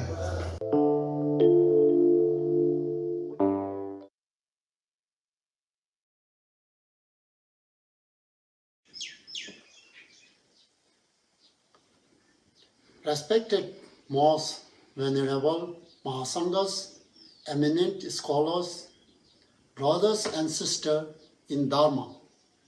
Today, I bring you all the best wishes and warm greetings from Bhutan, the land of happiness. I acknowledge the UN office and the agencies for commemorating the 2022 Vesak Day amid the global crisis of pandemic, regional conflicts, and wars, where many innocent lives have been lost. Today, when we remember the life and legacies of the Buddha, I urge all the participants to reflect and dedicate prayers and merit to those who have lost in the global pandemic, children and civilians killed in the regional conflict, and generate compassion for many who are silently suffering. Better than our physical presence in the crisis-related community is to think out of compassion of the well-being of every sentient being and for the liberation of lost souls. Buddha had not only put effort into the salvation of sentient beings, but was also concern of people's well-being, including the protection of their rights and freedom. Concern about the inequality and injustice in the society. He emphasized moral duties and pursued the head of state to work and promote both social and mental well-being of the people. The Buddhist principle of the earlier Buddhism clearly says that the head of the state and government must exercise the duty to streamline the welfare of common people. With this regard, I approach all the heads of the state and the Buddhist head and community to put their effort into the mission to rescue the people from justice and crisis. Otherwise, we cannot be considered happy people unless every being are happy. Lastly, I wish for the success and auspiciousness of the world and beings. Rashidile.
Nam mô Bổn Sư Thích Ca Mâu Ni Phật.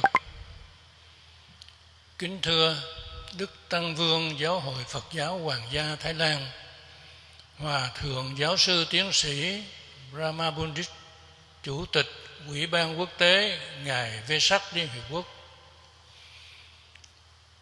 Quý Tôn Đức Tăng Vương, lãnh đạo Giáo hội Phật giáo các nước, quý vị đại biểu và toàn thể những người con Phật trên khắp thế giới. Đại lễ Vesak lại về, người con Phật khắp năm châu hoan hỷ chào đón Ngài Đức Đạo Sư mang ánh sáng trí tuệ bao la và suối nguồn yêu thương bất tận đến cho nhân loại. Đây là dịp tất cả chúng ta cùng ôn lại cuộc đời, những thông điệp nhập thế, phụng sự nhân sinh và những đóng góp to lớn của Đức Phật Thích Ca cho lịch sử nhân loại. Trong giờ phút thiêng liêng này, cộng đồng Phật giáo toàn cầu chúng ta hãy cùng nhau chắp tay cầu nguyện cho chiến tranh chấm dứt, thế giới hòa bình, dịch bệnh Covid-19 sớm được tiêu trừ, nhân loại được an lạc. Về hội thảo của Cộng đồng Phật giáo quốc tế năm 2022, tôi rất hoan hỷ tán thành chủ đề mà Ủy ban tổ chức Đại lễ Vesak Liên Hợp Quốc đã đề ra: từ bi trong thời kỳ khủng hoảng, những thực hành Phật giáo trong việc trị liệu nhân loại toàn cầu. Vì lòng từ bi vô tận đối với nhân loại, các loài động vật và thảo mộc trên hành tinh mà Đức Thích Ca đã có mặt trong cõi đời này. Vì lòng từ bi to lớn, Đức Phật đã từ bỏ cơ hội làm vua, bỏ lại sau lưng cung vàng điện ngọc, tìm con đường giải thoát khổ đau cho nhân loại.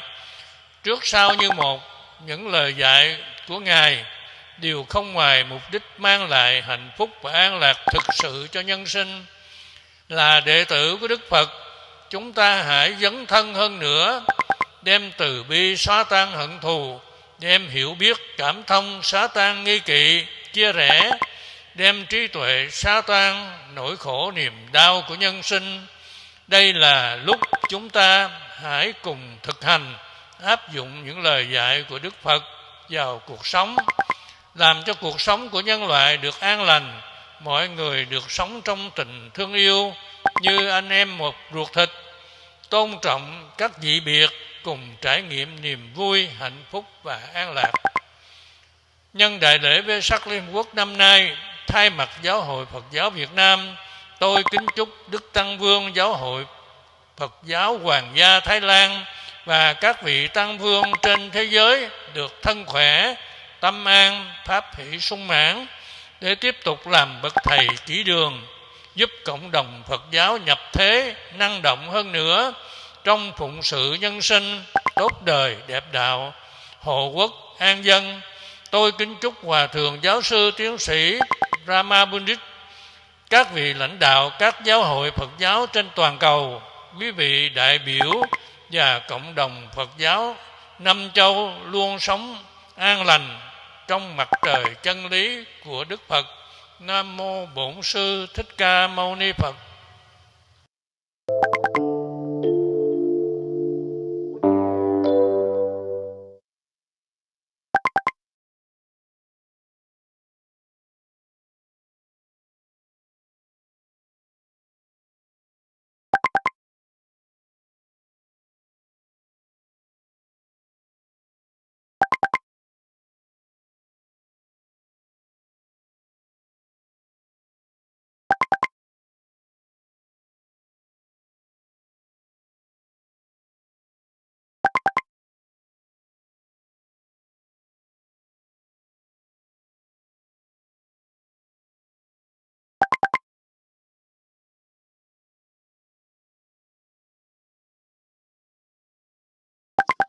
Venerable sirs, brother and sister in the Dharma, on behalf of Buddhist communities in Singapore, I would like to congratulate the main organization ICDV, Mahachulalongkorn Rajavilalaya University, Mahamaku Buddhist University, Departments of Religious Affairs under Ministry of Culture in Thailand, and the National Office of Buddhism for organizing the 17th United Nations Days of Vesak celebration after 2 years of global COVID-19 pandemic shutdown. This year's celebration is hybrid, formats on one side for Thai attendees and online for international attendees. I take this opportunity to wish all of you a great success in your endeavors. According to the Dhamma, compassion, which is one of the practices mentioned in the Brahmana Vihara, should always be practiced and mindfully.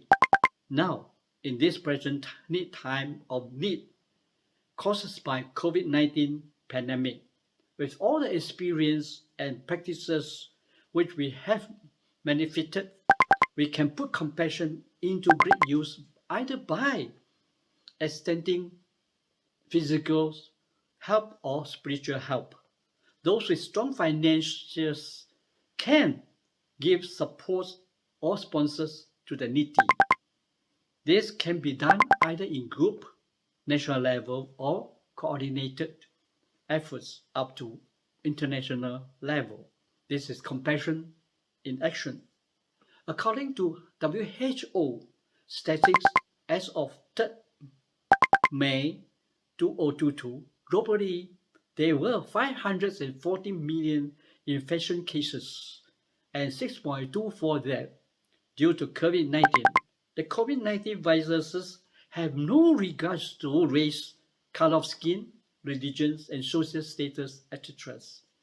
More importantly, it is borderless and spreads and infects freely. Likewise, the practice of compassion should be done with equanimity. This pandemic has given rise to many why questions, such as why might I be infected despite my strong religious faith? Why must my parents who are harmless die due to COVID-19? In such cases, the profound Dharma will be able to withstand such questions and thereby provide spiritual support and realizations of reality. Both calamities, the COVID-19 pandemic, natural or human-made disasters in the world, have initiated us to explore for better and more effective ways of doing present things. This should include the dissemination and sharing of the Buddha Dhamma. We as Buddhists need to explore the best possible and probable ways and implement them effectively so that the Buddha Dhamma can gain more fellowship throughout this human world and thereby contribute significantly to global peace both in mind and body. This pandemic has also revealed the weaknesses which we need to strengthen and become better.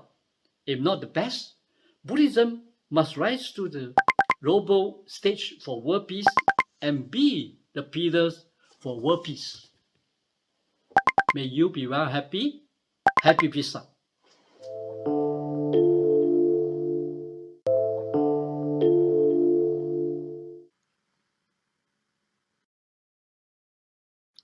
Dear most venerables, dear most venerable Professor Dr. Fra Pundit, dear Mahasangha.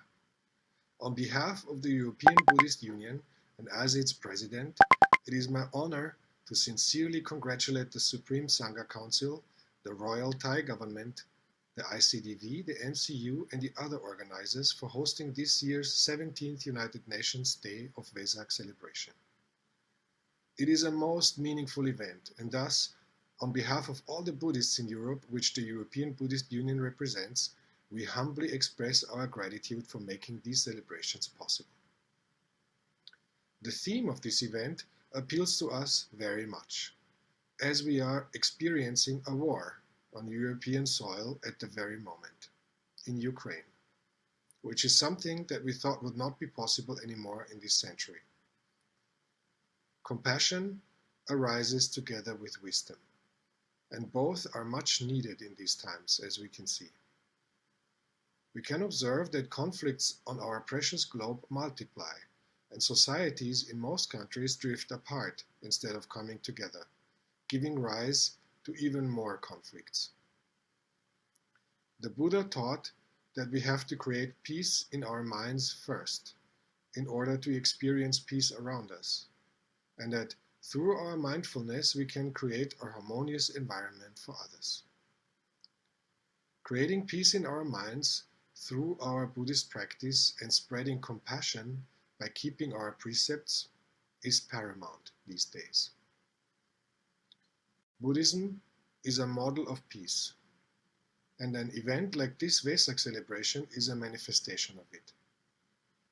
This is because Buddha's teaching of great love and compassion, as well as equality, is about thinking of others as oneself.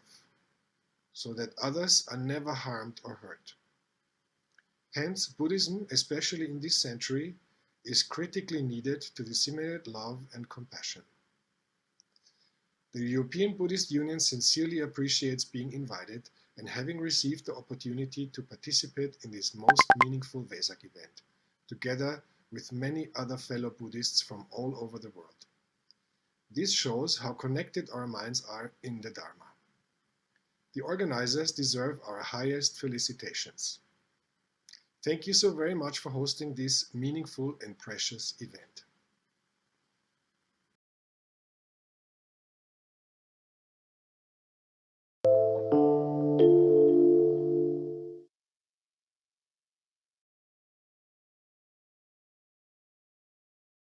His Holiness Sangha Supreme Patriarchs, distinguished Buddhist leaders, ladies and gentlemen, good morning. I'm Daishi from the Buddhist Association of Canada, Zhanshan Temple. It is my honor to represent Canada in joining the 17th United Nations Day of Vesak celebration, hosted by the International Council for Day of Vesak. Hope everyone is coping well and staying healthy during the pandemic. Although some of us cannot join in person at the United Nations in Bangkok, I'm glad to participate online along with thousands of fellow Buddhists around the world for this Vesak celebration. The theme this year is Compassion in Times of Crisis, Buddhist practice in healing global community. As a Buddhist, we view the pandemic as an opportunity for spiritual growth through adversity. The Buddha has taught that suffering, emptiness, impermanence, and egoless are the nature of life. As we observe the environment around us, flowers blossom in the spring and snow falls in the winter. There is a natural rhythm in the changing of the seasons. That is the law of impermanence. As we live through this global pandemic, everyone experiences it differently. It is important that we cope with anxiety and pressure with compassion and wisdom, as taught by the Buddha. Even though we cannot change the big picture, we can change our mentality, think positive, and live in the present moment. By celebrating Vesak, we embrace the Buddhist unconditional love and kindness to all sentient beings, compassion to others. During times of crisis, is necessary in the path of healing for the global community. May we dedicate our merits of this Vesak celebration to the ending of the pandemic, well-being of all mankind, and peace in our world. Happy Vesak Festival on behalf of Sangha and relatives from Canada. Thank you.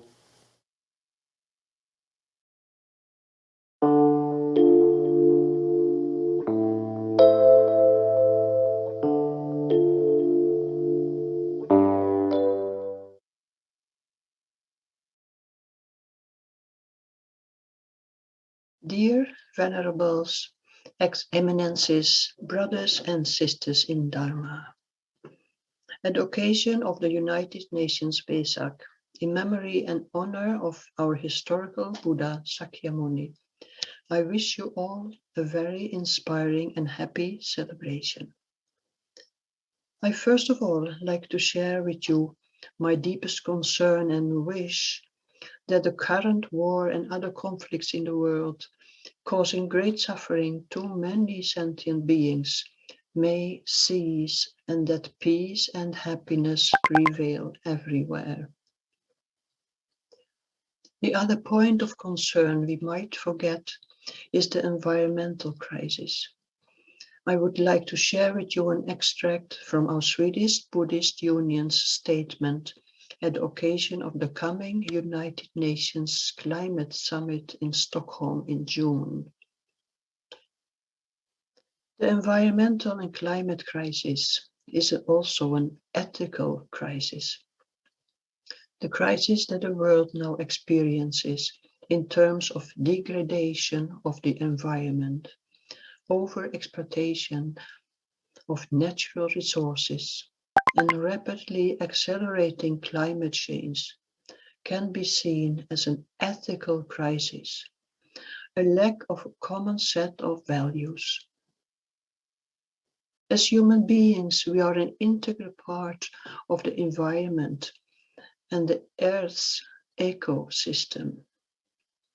If these are not maintained and their function is not ensured, the resources they provide are threatened or cease. If natural resources are overexploited, they will no longer be available to us. We are convinced that we need to restore respect for these values and that they play a central role in our lives, health, and prosperity on the planet. As human beings, we are dependent on each other and closely connected. Compassion for other people means that we also show compassion for the environment and the planet, as we otherwise directly or indirectly negatively affect or harm other beings and the biodiversity. Everyone has a role to play, and everyone's participation and practical measures are needed every day. Good leadership from the government and all politicians who strongly advocate this common sense of values is a prerequisite for us to be able to achieve the goal. The Swedish Buddhist community, in collaboration with the European Buddhist Union, as the voice of 4 million Europeans, has committed to continue to work actively and contribute in every way we can. Thank you for your attention.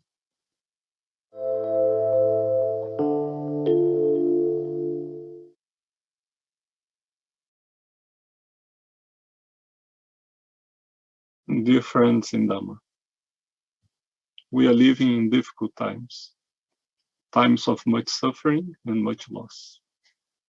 We have an estimated number of over 6 million deaths by COVID-19 so far. If we search in the internet how many wars are going on right now, we will find 57 wars happening today.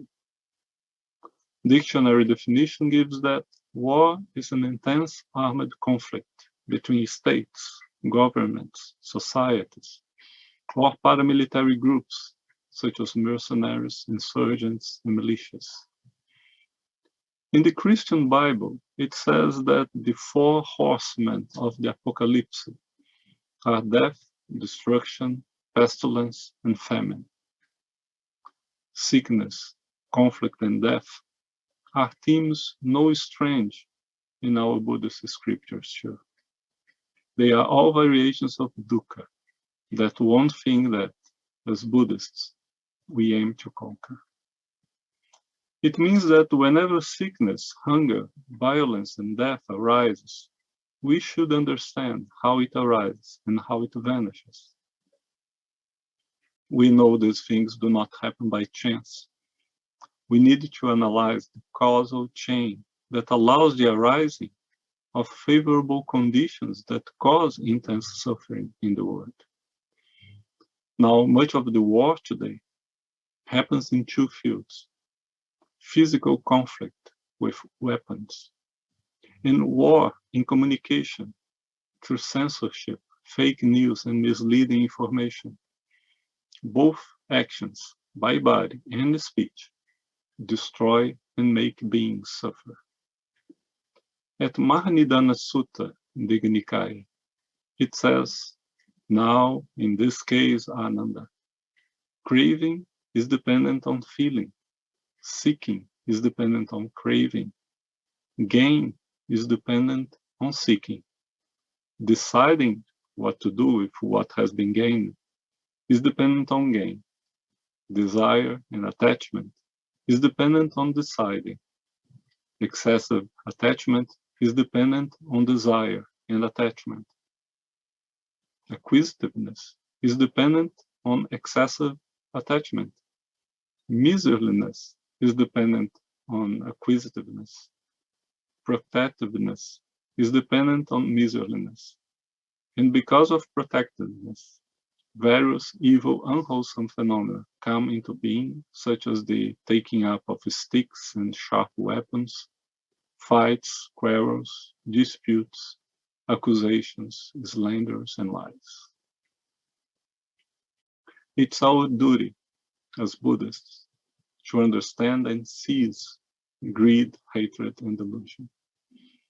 Through loving kindness and compassion, we can overcome the causes of dukkha and help the healing of the effects of dukkha. As the famous quote present in the Dhammapada says, Nahi verena verani samantira kudachanam averena cha samanti esandamo sanantano. Hatred never ceases through hatred in this world. Through non-hatred alone, hatred ceases. This is an eternal law. Today, at Vesak Day, we are gathered here, people from all nations, to celebrate and honor the words of the teacher.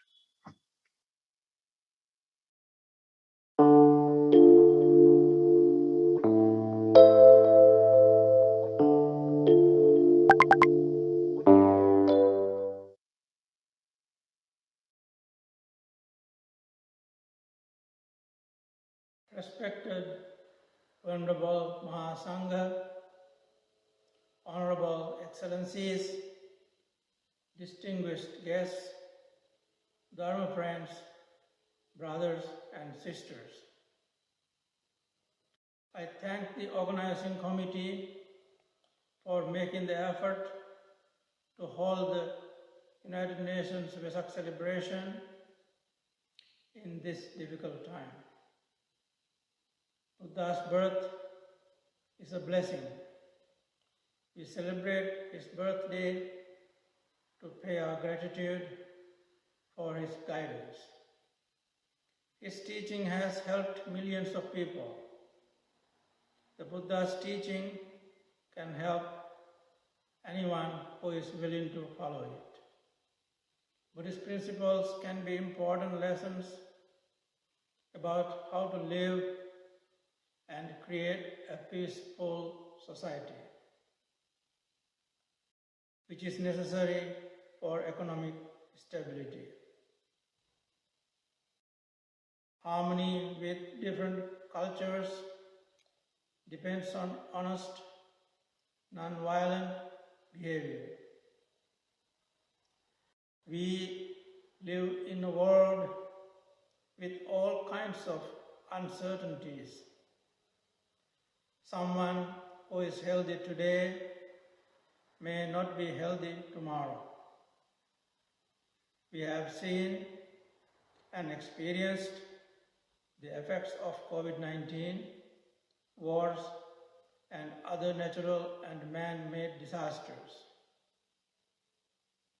The road to peace and happiness is not a superhighway. We all expect a safe and secure life. It is not easy to achieve these goals. There are many obstacles that we face every day when we look for peace in our lives. Mental and physical health are key to our success. A small step can go a long way. The problem is that today people are used as supplies to make goods and services, to make a profit at any cost. Political leaders and large corporations measure economic growth by gross domestic product or GDP. But they ignore the workers' well-being. These groups do not pay enough to improve the workers' quality of life. The materials that are used contaminate the air, water, and land. The products create harmful effects for the workers, consumers, and even to animals. Plastic particles are found in fish. The growing obsession with money and materialism is harmful for good relationships. Greedy desires can be controlled by undertaking and practicing the teachings of the Buddha. By looking at the destruction of the environment, regional wars, and other issues of inequality, we can see how important the teachings of the Buddha are. I hope that everyone will be responsible global citizens by paying attention to the impact of our lifestyle. We Buddhists have the responsibility to educate our fellow citizens, moral and ethical living. Buddha's teaching emphasizes the importance of a healthy mind. When people have healthy minds, it is good for the society and the planet Earth. The UN Vesak celebration is an opportunity to send a message to the world about healthy living. Buddhist ethical values are universal values for peaceful coexistence because the teachings of the Buddha have respect for all living beings. This is a time to look beyond into the future, where we should think globally. The more people understand the value of life, the purpose of living, can create a better living environment for all. Thank you. May all beings be well and happy.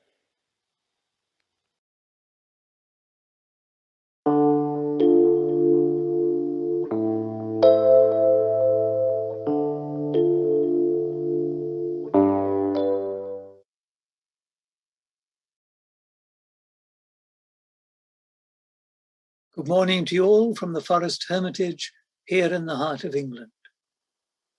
Regrettably, I can't be with you in person, but thankfully I can still send you my Vesak greetings with my appreciation and encouragement. At this time, when we are focused on remembering the Buddha and the story of his life and achievement, when I think about his early years, I'm reminded of how, when he was just 29, the young Prince Siddhartha's life changed so dramatically when he came face to face for the very first time with aging, sickness, and death. But how skeptical some are that he could have reached that age without noticing people getting older, becoming ill, and dying. I can't help but reflect that it's far more common for people to see and hear and live with those divine messengers and remain deaf and blind to their meaning, just as they remain oblivious to what they see daily on their screens of violent and lasting conflict, scenes of the damage, death, torture, and destruction going on in various parts of the world, even as I speak. When you see it, so much unnecessary suffering, and think about it, you can't help wondering how it will ever end, and whether recovery can ever be possible. Well, I know from my own experience growing up in the shadow of the Second World War that bricks and mortar are soon and easily repaired. Much more difficult is it to fix the hearts and minds, the attitudes and prejudices of those who've been involved and hurt. At first sight, offering heartfelt compassion may seem a feeble and inadequate response. But just imagine if the cultivation of loving kindness and compassion were a mass movement. If hundreds of thousands around the world took part, the effect would be massive, and the support for violent initiatives and responses would melt away. Taking to heart the Buddha's great compassion, really practicing what the Buddha taught, including sound morality and mindfulness and awareness, Buddhists could do this. Remembering the tolerance, loving kindness, and compassion of the Buddha, we ought all of us to do our best to be like him, to go where he led. And even as he, with his exemplary conduct and teaching, changed the world, so we and all Buddhists have a part to play in the creation of a far more contented and peaceful world than we know now.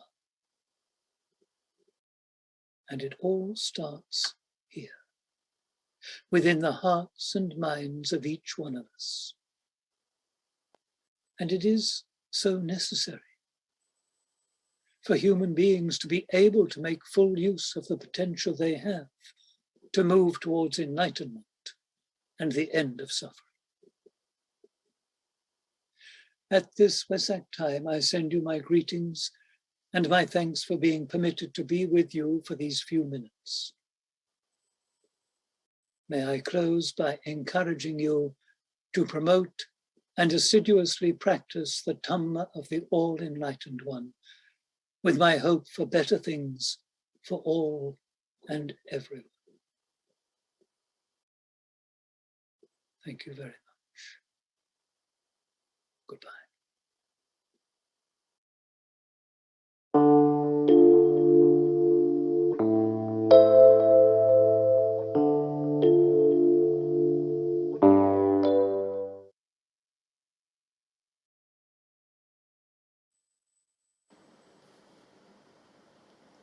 Very happy Vesak to all of you. Brothers and sisters, the greeting coming from Malaysia. UN's Vesak celebration, many years we are together. Each and every one of us, we share a lot of experience, knowledge, and we had a wonderful time throughout the period. Our spiritual various part of the places they participate. All the credit goes towards the Thai governments as well as for the Mahachulalongkorn University. They're so compassionate get each and every participant to have it UN Vesak celebration, given the recognition by the UN for the Vesak celebration. From there, many of scholarly as well as other participants able to learn so much things. They are highly scholarly, learned, the speakers, lecturers, as well as for all those wonderful people. They contribute so much various area in development of the Buddha Sasana. This year, they again, even though we are not physically participating, we are able to participate online. I highly, happily congratulate each and every organizing committee, especially for the Mahachulangon University, organizing such a meaningful Zoom Vesak celebration throughout all the devotees, members, to reach out the greeting Vesak. Happy Vesak to all of you. Continue your spiritual growth. Continue your Dhamma practices for our final liberation. Let us be together throughout our period, attain the enlightenment. Thank you very much. Sadhu, sadhu, sadhu.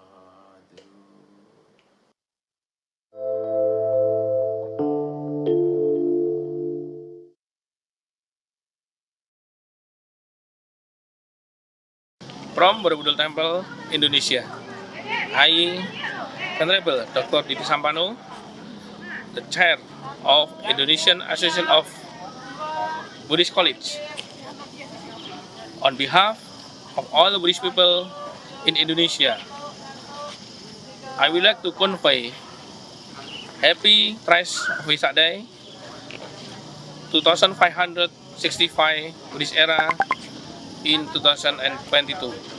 Compassion in times of crisis.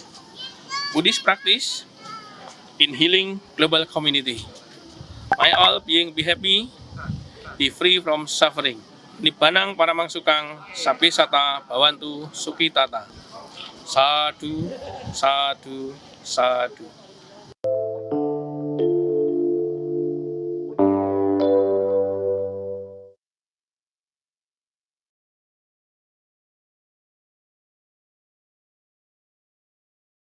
Namo tassa bhagavato arahato sama sambuddhassa. Namo tassa bhagavato arahato sama sambuddhassa. Namo tassa bhagavato arahato sama sambuddhassa. Venerables autoridades espirituales del Reino de Tailandia. Venerables maestros budistas alrededor del mundo, honorables autoridades del Reino de Tailandia, honorables autoridades de Naciones Unidas, queridas amigas y amigos en el noble camino.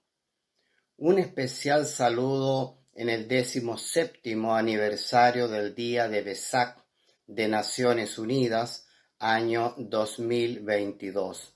Conmemoración del nacimiento, iluminación y fallecimiento de Buda Gautama. Me dirijo a ustedes como miembro de la comunidad budista de Chile, un pequeño país en el extremo sur de Sudamérica, de cultura mayoritariamente cristiana. En los años 60, visitó Chile el primer bhikkhu o monje budista y a contar de los años 70 tomamos la iniciativa de invitar a maestros budistas de diferentes tradiciones para que las enseñanzas del señor Buda pudieran estar al alcance de las personas en Chile.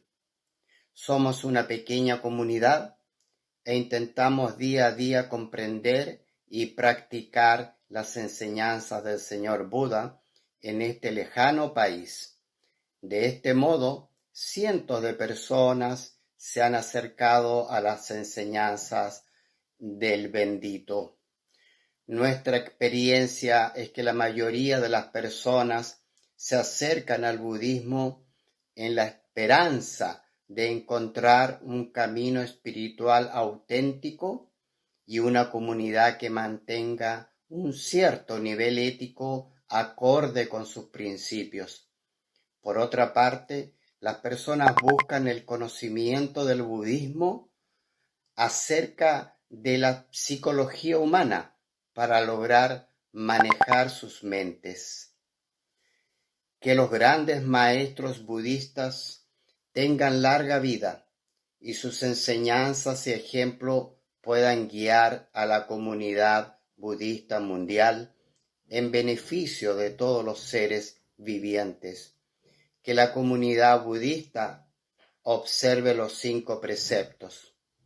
El señor Buda dijo: uno debería conquistar el odio con el amor, debería conquistar el mal con el bien, debería conquistar la avaricia con la generosidad, la mentira con la verdad.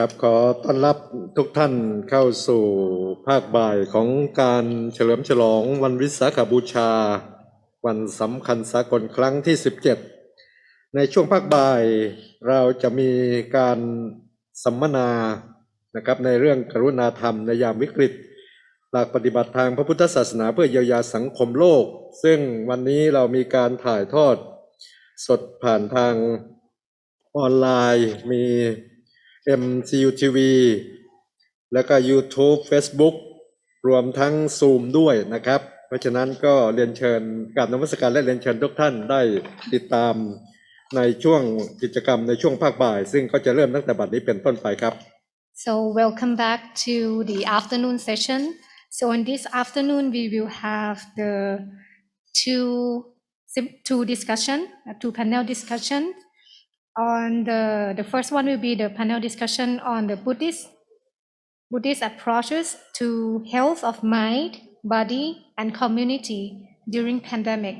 And the second one will be Buddhist practices for peace and solidarity in times of conflict. So for those who are watching us from home right now, you are watching the television broadcast of the 17th United Nations Day of Vesak celebration 2022 under the theme Compassion in Times of Crisis, Buddhist Practice in Healing Global Community, held at United Nations Conference Center in Bangkok, Thailand. This event is live streaming online via Zoom, MCU TV website, MCU TV YouTube channel, Facebook pages on MCU TV channel, MCU TV News, and MCU TV Live. ครับก่อนที่เราจะเข้าสู่การสัมมนาในหัวข้อย่อยเพื่อเป็นสิริมงคลและก็ทำให้งานประสบผลสำเร็จจะขอกราบอาราธนาพระคุณเจ้าซึ่งมีผู้บริหารและก็ท่านกากันกาลิกผู้บริหารจากทั้งสองมหาวิทยาลัยได้เมตตาเจริญพระพุทธมนต์สัก5 นาทีครับขอกราบอาราธนาครับ Next, before we start the afternoon session or the panel discussions, we would like to humbly invite the most venerable to come on the stage and to lead us to pay respect to the triple gems and to chant for the world peace together.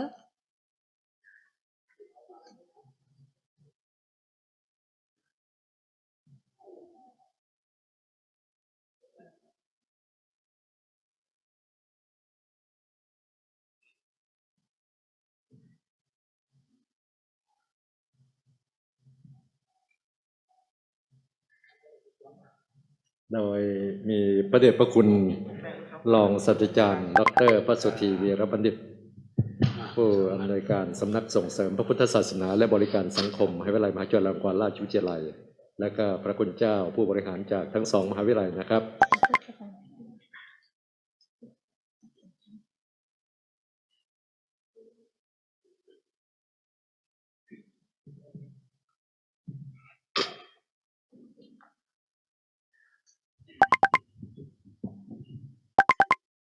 นะโมตัสสะภะคะวะโตอะระหะโตสัมมาสัมพุทธัสสะนะโมตัสสะภะคะวะโตอะระหะโตสัมมาสัมพุทธัสสะนะโมตัสสะภะคะวะโตอะระหะโตสัมมาสัมพุทธัสสะพุทธังสรณังคัจฉามิธัมมังสรณังคัจฉามิสังฆังสรณังคัจฉามิทุติยมปิพุทธังสรณังคัจฉามิทุติยมปิธัมมังสร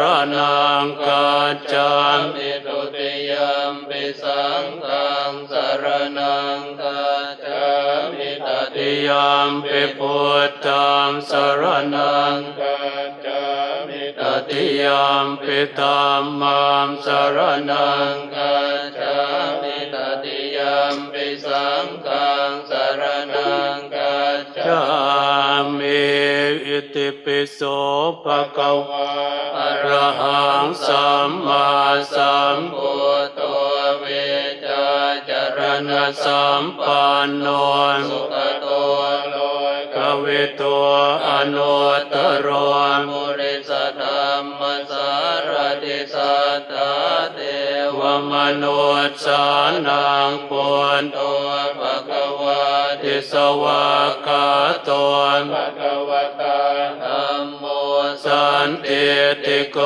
อาการิโกเอหิปัสสิโกโอปัญญิโกปัจจตังเวทิตาโพวิญโยอิติสุปฏิปันโนภะคะวะโตสาวกสังโฆอุชุปฏิปันโนภะคะวะโตสาวกสังโฆยะปฏิปันโนภะคะวะโตสาวกสังโฆสามีจิปฏิปันโนภะคะวะโตสาวกสังโฆยะติตังจัตตาริปุริสยุคานิหัตถปุริสบุคคลาเอสะภะคะวะโตสาวกสังโฆหุนายโยปาหุนายโยดักขินายโยอัญชลิกรณิโย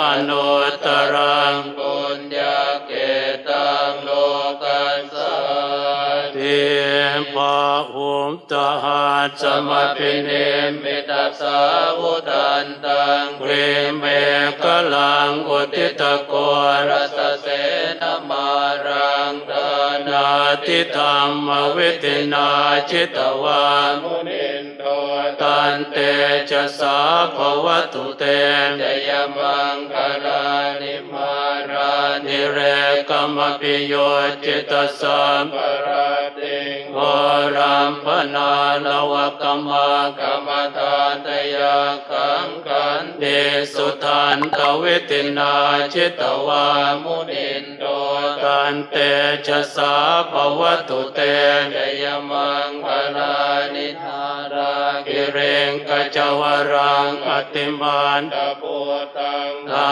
วาปิจากรรมสเนวสุตารุนันตังเมตัมปุเสกวิตินาจิตวามุนินโทตันเตชะสาภวตุเตจยมังคลานิโหกิตกากรรมติหาตสุตารุนันตังภาวัน นติโยชนะปะทังปุริมาณวันตังเอติปิสังกตมโนจิตวามุนินโทตันเตจะสาภวตุเตจยมังคารานิกตวานกาตมุตรังเอวกาปิเนยจายตุตวจนังจนกายมาเจสันเตนะโสมวิตินาจิตวามุนินโตตันเตจะสาภวตุเตชยมังคารานิสัจจังวิหายมติสัจจกวาลเกตุงวาตาพิโรปิตมนังอธิอันตปูตังปัญญาปฏิปัจจลิโตจิตวามุนินโตตันเตจะสาภวตุเตชยมังคลานิสันโตปนันตพุจกังวิปุตังวะหิเตงโพเตนะเตระพุจเกนะธรรมาปยันโตอิตุปเทสวิตินาจิตวามุนินโตตันเตจะสาภวตุเตชยมังคลานิทุกาหติเตปุจเกนะสุตันตังอัตตังธรรมังวิสุทธิจุติเมติปกาปิตานังญาณังกเตนะวิตินาจิตวามุนินโตตันเตจะสาภวตุเตชยมังคลานิเอตาปิพุทธชยมังคลอัตตกาทายโยวาจโนตินติเนสรเตมตันเตหิตวานเนกวิวิธานิจุปันตวานิโมขังสุขังอติกเมยนโรสปัญโยภวตุสัพพมังคลังรักขันตุสัพพเทวตาสัพพพุทธานุภาเวนัสตาสุติภวันตุเตภวตุสัพพมังคลังรักขันตุสัพพเทวตาสัพพธัมมานุภาเวนัสตาสุติภวันตุเตภวตุสัพพมังคลังรักขันตุสัพพเทวตาสัพพสังฆานุภาเวนัสตาสุติภวันตุเตกับขอกราบขอบพระคุณผู้บริหารและก็คณาจารย์รวมทั้งเจ้าหน้าที่ของทั้งสองมหาวิทยาลัยคือมหาวิทยาลัยมหาจุฬาลงกรณราชวิทยาลัยและมหาวิทยาลัยมหามกุฏราชวิทยาลัยและท่านอาจารย์กากันกาลิกที่ได้เมตตาเจริญพระพุทธมนต์ก่อนที่เราจะได้เริ่มงานในช่วงภาคบ่ายนะครับ So thank you most venerables from both university, Mahachulalongkorn Rajvidyalaya University and Mahamongkut Buddhist University, also Prakakan to come up on the stage and to chant for world peace together today. ครับต่อจากนี้ไปจะเป็นการประชุมสัมมนาหัวข้อย่อยที่1นะครับชื่อเรื่องพุทธวิธีรักษาสุขภาพจิตกายและสังคมในสถานการณ์โรคระบาดโดยได้รับความกรุณาจากวิทยากรนะครับประกอบด้วยภิกษุมิซานซูมิมซุนิมซึ่งเป็นผู้อำนวยการศูนย์จิตปัญญาศึกษาประเทศเกาหลีใต้นะครับท่านดร.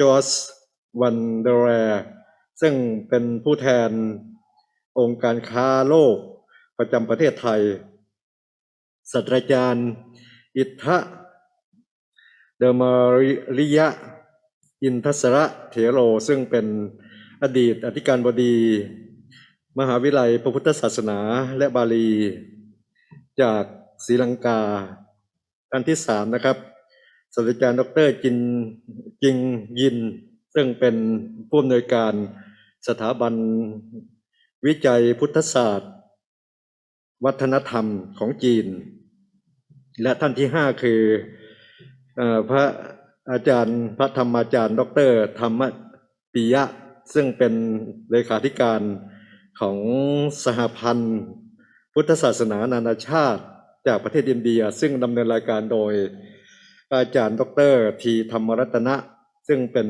รองประธานสภาสากลวันวิสาขบูชาโลกครับ So the first panel discussion is under the theme of Buddhist approaches to health of mind, body, and communities during the pandemic by the following scholars.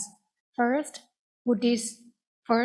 Bhikkhu Misan Sunim, Director of the Kies Center for Contemplative Science from South Korea.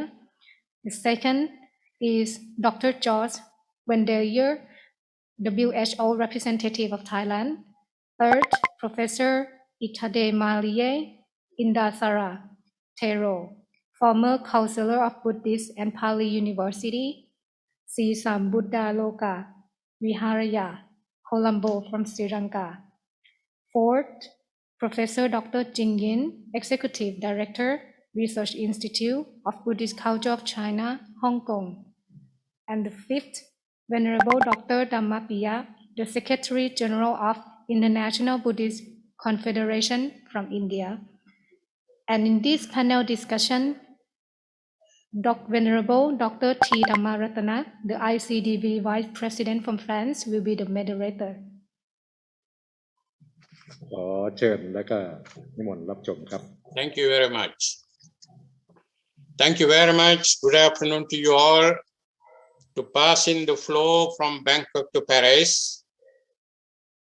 Ladies and gentlemen, it is a great pleasure and privilege for me to be your moderator to the first panel discussion during the celebration of the 17th United Nations Day of Vesak in 2022. As we all aware that during last 2 years and a half, the world community experienced unprecedented crisis of economic, health, political, religious, and so on. Several millions of people lost their life. Even today, many countries are suffering due to corona pandemic disaster. People today have lost their confidence on future dreams. Therefore, in order to heal human suffering, this extraordinary day of Vesak celebration, we have invited 5 eminent scholars to find out some immediate and sustainable solutions to recover from this world disaster and to cure human heart and to develop physical health by application of sublime teaching of the Buddha Sakya Muni Gautama. Our theme to this panel is Buddhist approaches to health of mind, body, and communities during the pandemic.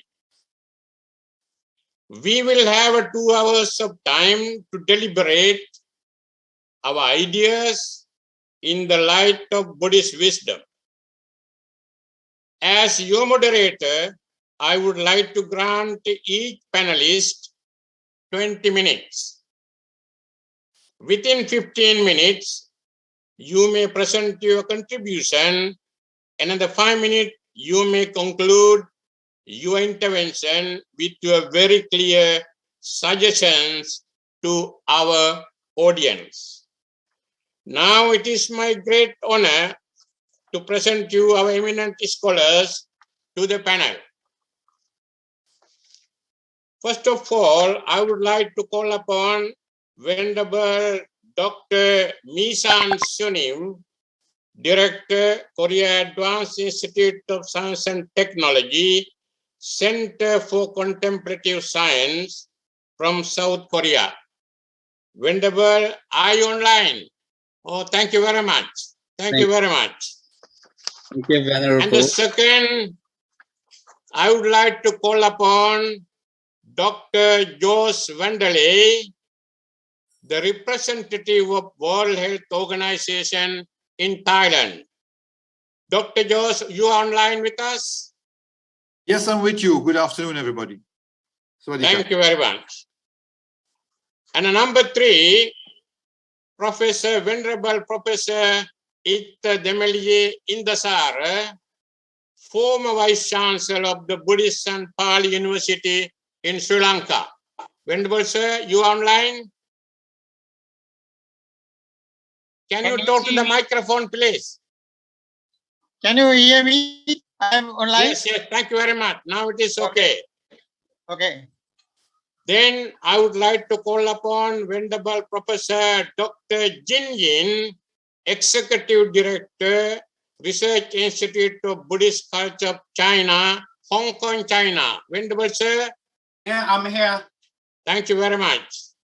The last, Venerable Dr. Dhammapriya, Secretary General of International Buddhist Confederation from India. Most Venerable Sir. Venerable, I'm here. Okay. Our 5 eminent panelists are with us now. As I have mentioned to you, we have a 2-hour discussion.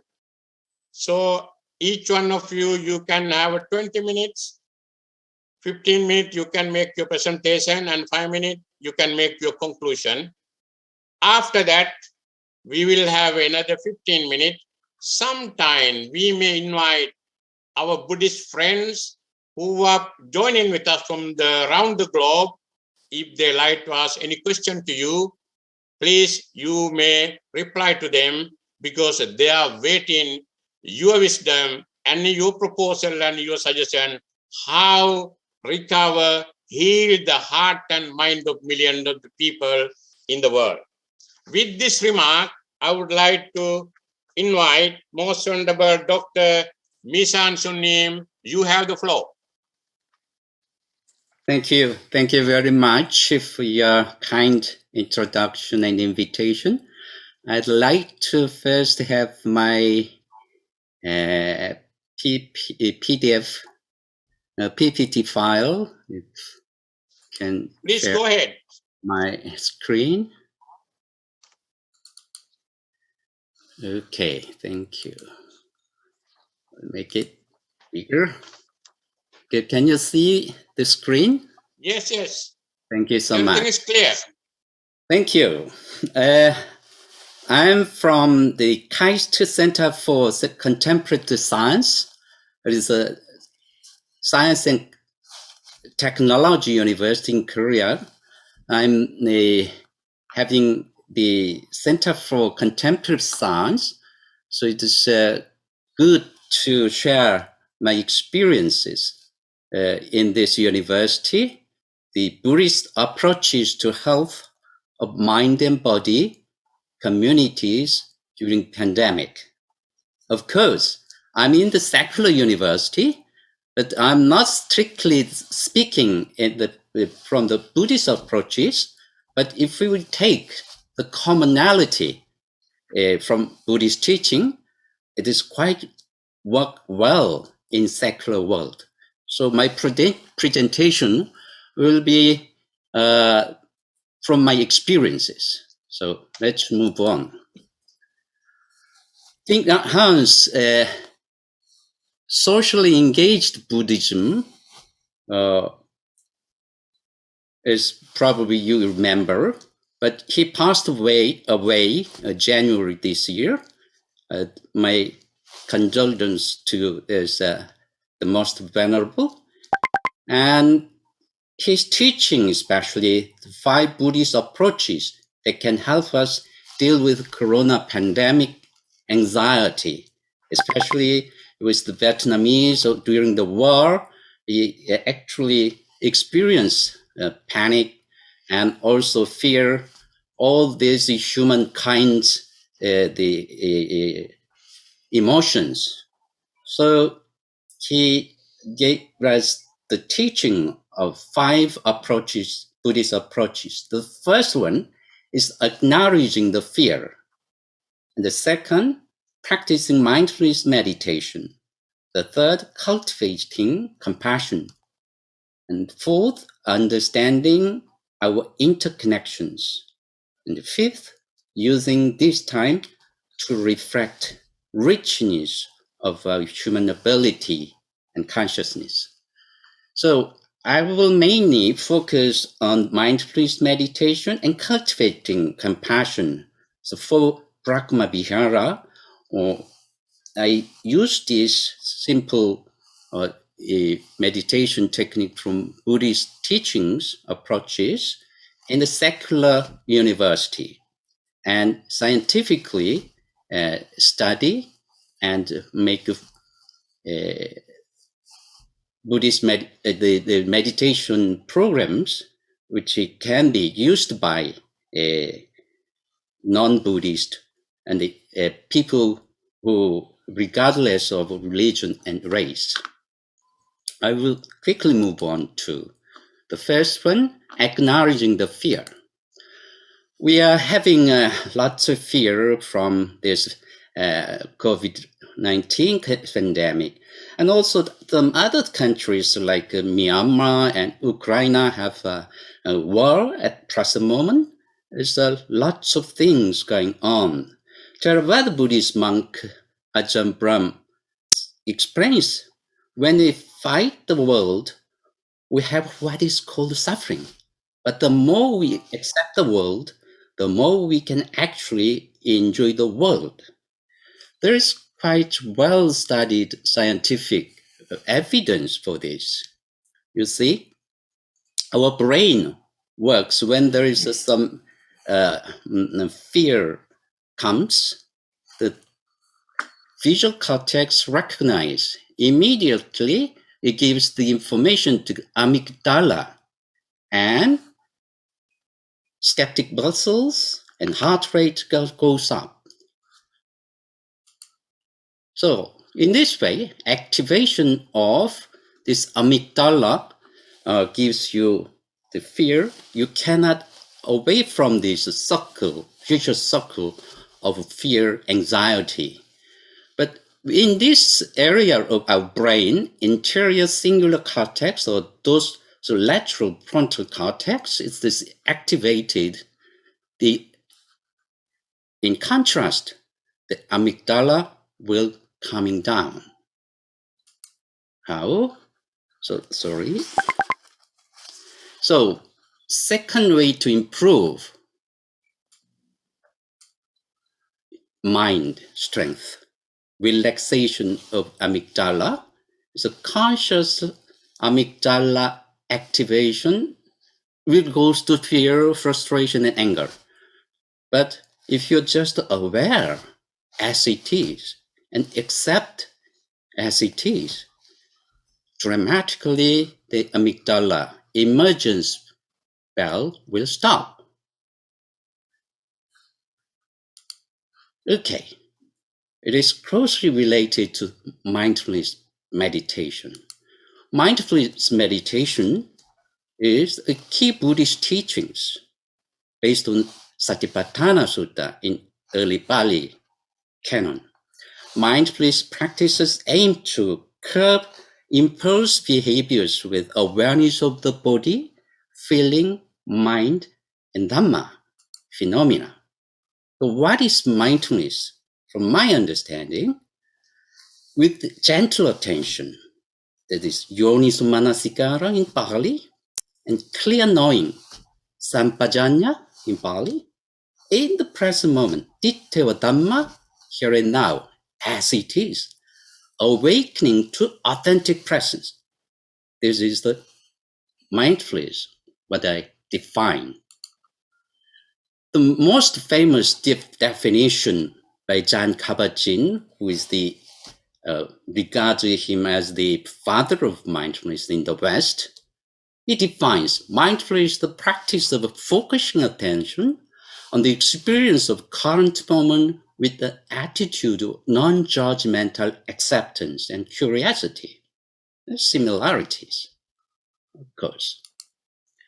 So, using the senses, 5 senses, the gentle attention, and the knowing intentionally, consciously, as if you are seeing things for the first time, and clear knowing, and objective without leveling, that is non-judgmentally.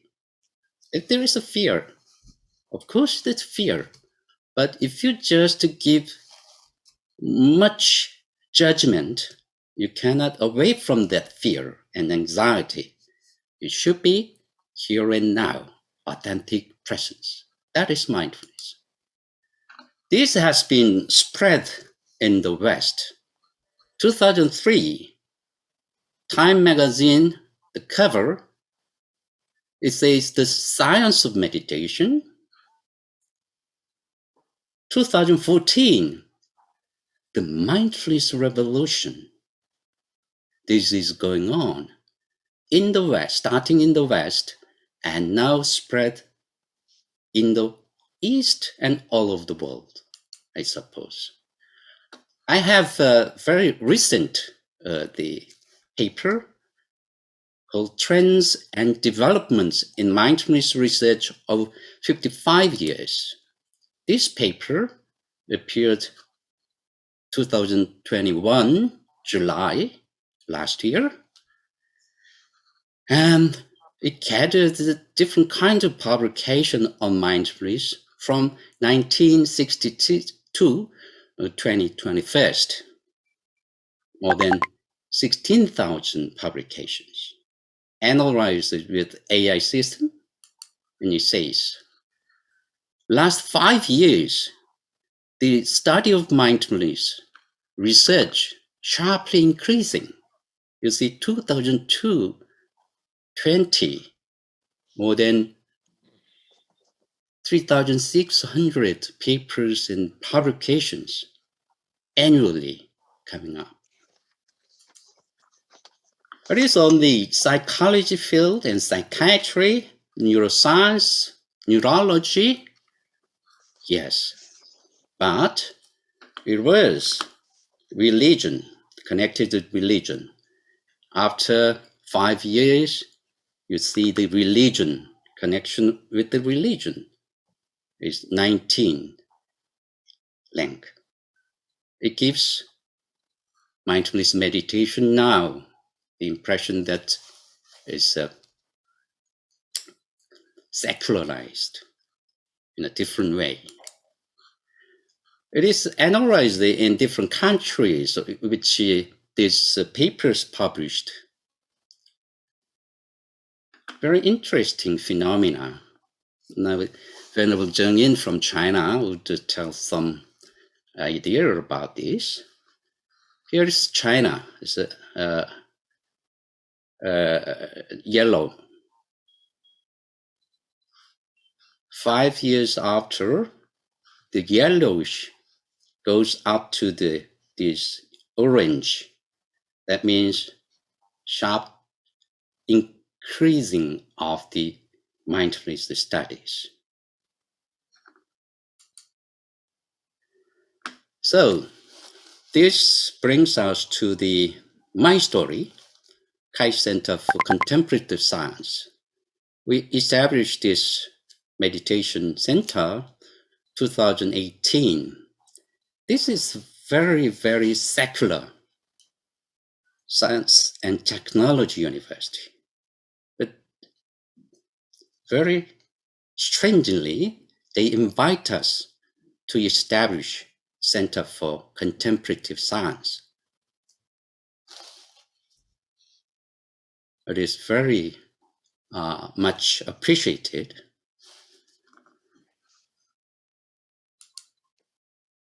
We have the vision and the strategy, the four. These four symbols indicate our vision and mission. This represents the brain, but this part represents perhaps brain, but this below represent our heart. Why four? The fourth industrial revolution is written by Klaus Schubert, who is the founder and executive chairman of World Economic Forum. In his book, in the last chapter, he mentions in the AI age, human beings should have these four kinds of intelligence. That is physical intelligence, contextual intelligence, inspired intelligence, and emotional intelligence. I find these with the different kinds of meditation Buddhists always presented. So I will shortly return to this, how this intelligence can be connected with the meditations. In our center, we have two main programs, step-by-step mindfulness here and now as it is, and all steps science-based meditation program. The first step by step, we teach what is mindfulness. How can we apply this mindfulness in this turmoil and frightened, full of fear, anxiety society? So with the gentle attention and clear knowing in the present moment here and now as it is, awakening to authentic presence. All steps, when they cover this basic course, we introduce heart smile training and mindful self-compassion, acceptance commitment therapy, ACT matrix, and mindfulness-based stress reduction by Jan Kabat-Zinn, mindfulness-based cognitive therapy for life. The Oxford Mindfulness Center recently they developed this wonderful program for general public. So we have introduced this kind of science-based, evidence-based programs in our university in this way. What is the objectives of these meditations? Learn how to manage the balance and harmony of our life in this pandemic and the turmoil society for genuine happiness and prosperity. First, aware of the body sensations and recover the resilience. Second, improve empathy and acceptance. Third, renew perspectives. And fourth, cultivate creativity. So these are the examples of our program in the university. Body, we use bodyfulness program, movement, sense, observing the cleansing practices, and breathing. The second, emotional intelligence, compassion, we teach compassion, metacognition, we teach insight meditation, creative, we teach authentic presence, gratefulness, metafulness, heartfulness, and bodyfulness. It is all connected with the four intelligence of the fourth industrial revolution. There are four pillars of resilience. Resilience, you should have self-compassion, self-awareness, self-regulation, and self-care. Without these four pillars, you cannot go out, socialize with the confidence. So these are the examples that we are teaching, and I will move quickly on to the compassion. In Buddhist tradition, we have four Brahma Vihara, that is based on the equanimity, upekkha. You have loving kindness, metta. You have also the compassion, but suffering. You have full attention and full acceptance, and give care and empathic joy, sympathetic joy is a positive feeling. So this for immeasurable Buddhist meditation, I turn this meditation in a more simple, very approachable program. We are living in the mosques. So there are some coined words, smiles, because we cannot see our wonderful smile lips or mouth. So there's also very interesting study, Nature Scientific Reports, how people during the pandemic, they give service to the people with the eye smile, but it is not easy. So this is genuine Jiusen smile. This is the folk smile, Panam smile. So from getting this hint from this smile, I developed how to smile practice. Raise the corners of your mouth and lower the eyebrows with your mind, connect each other while imagining Ryan's face. So in this smile, I actually use the heart smile training. It is a loving kindness meditation, modern version and secular version.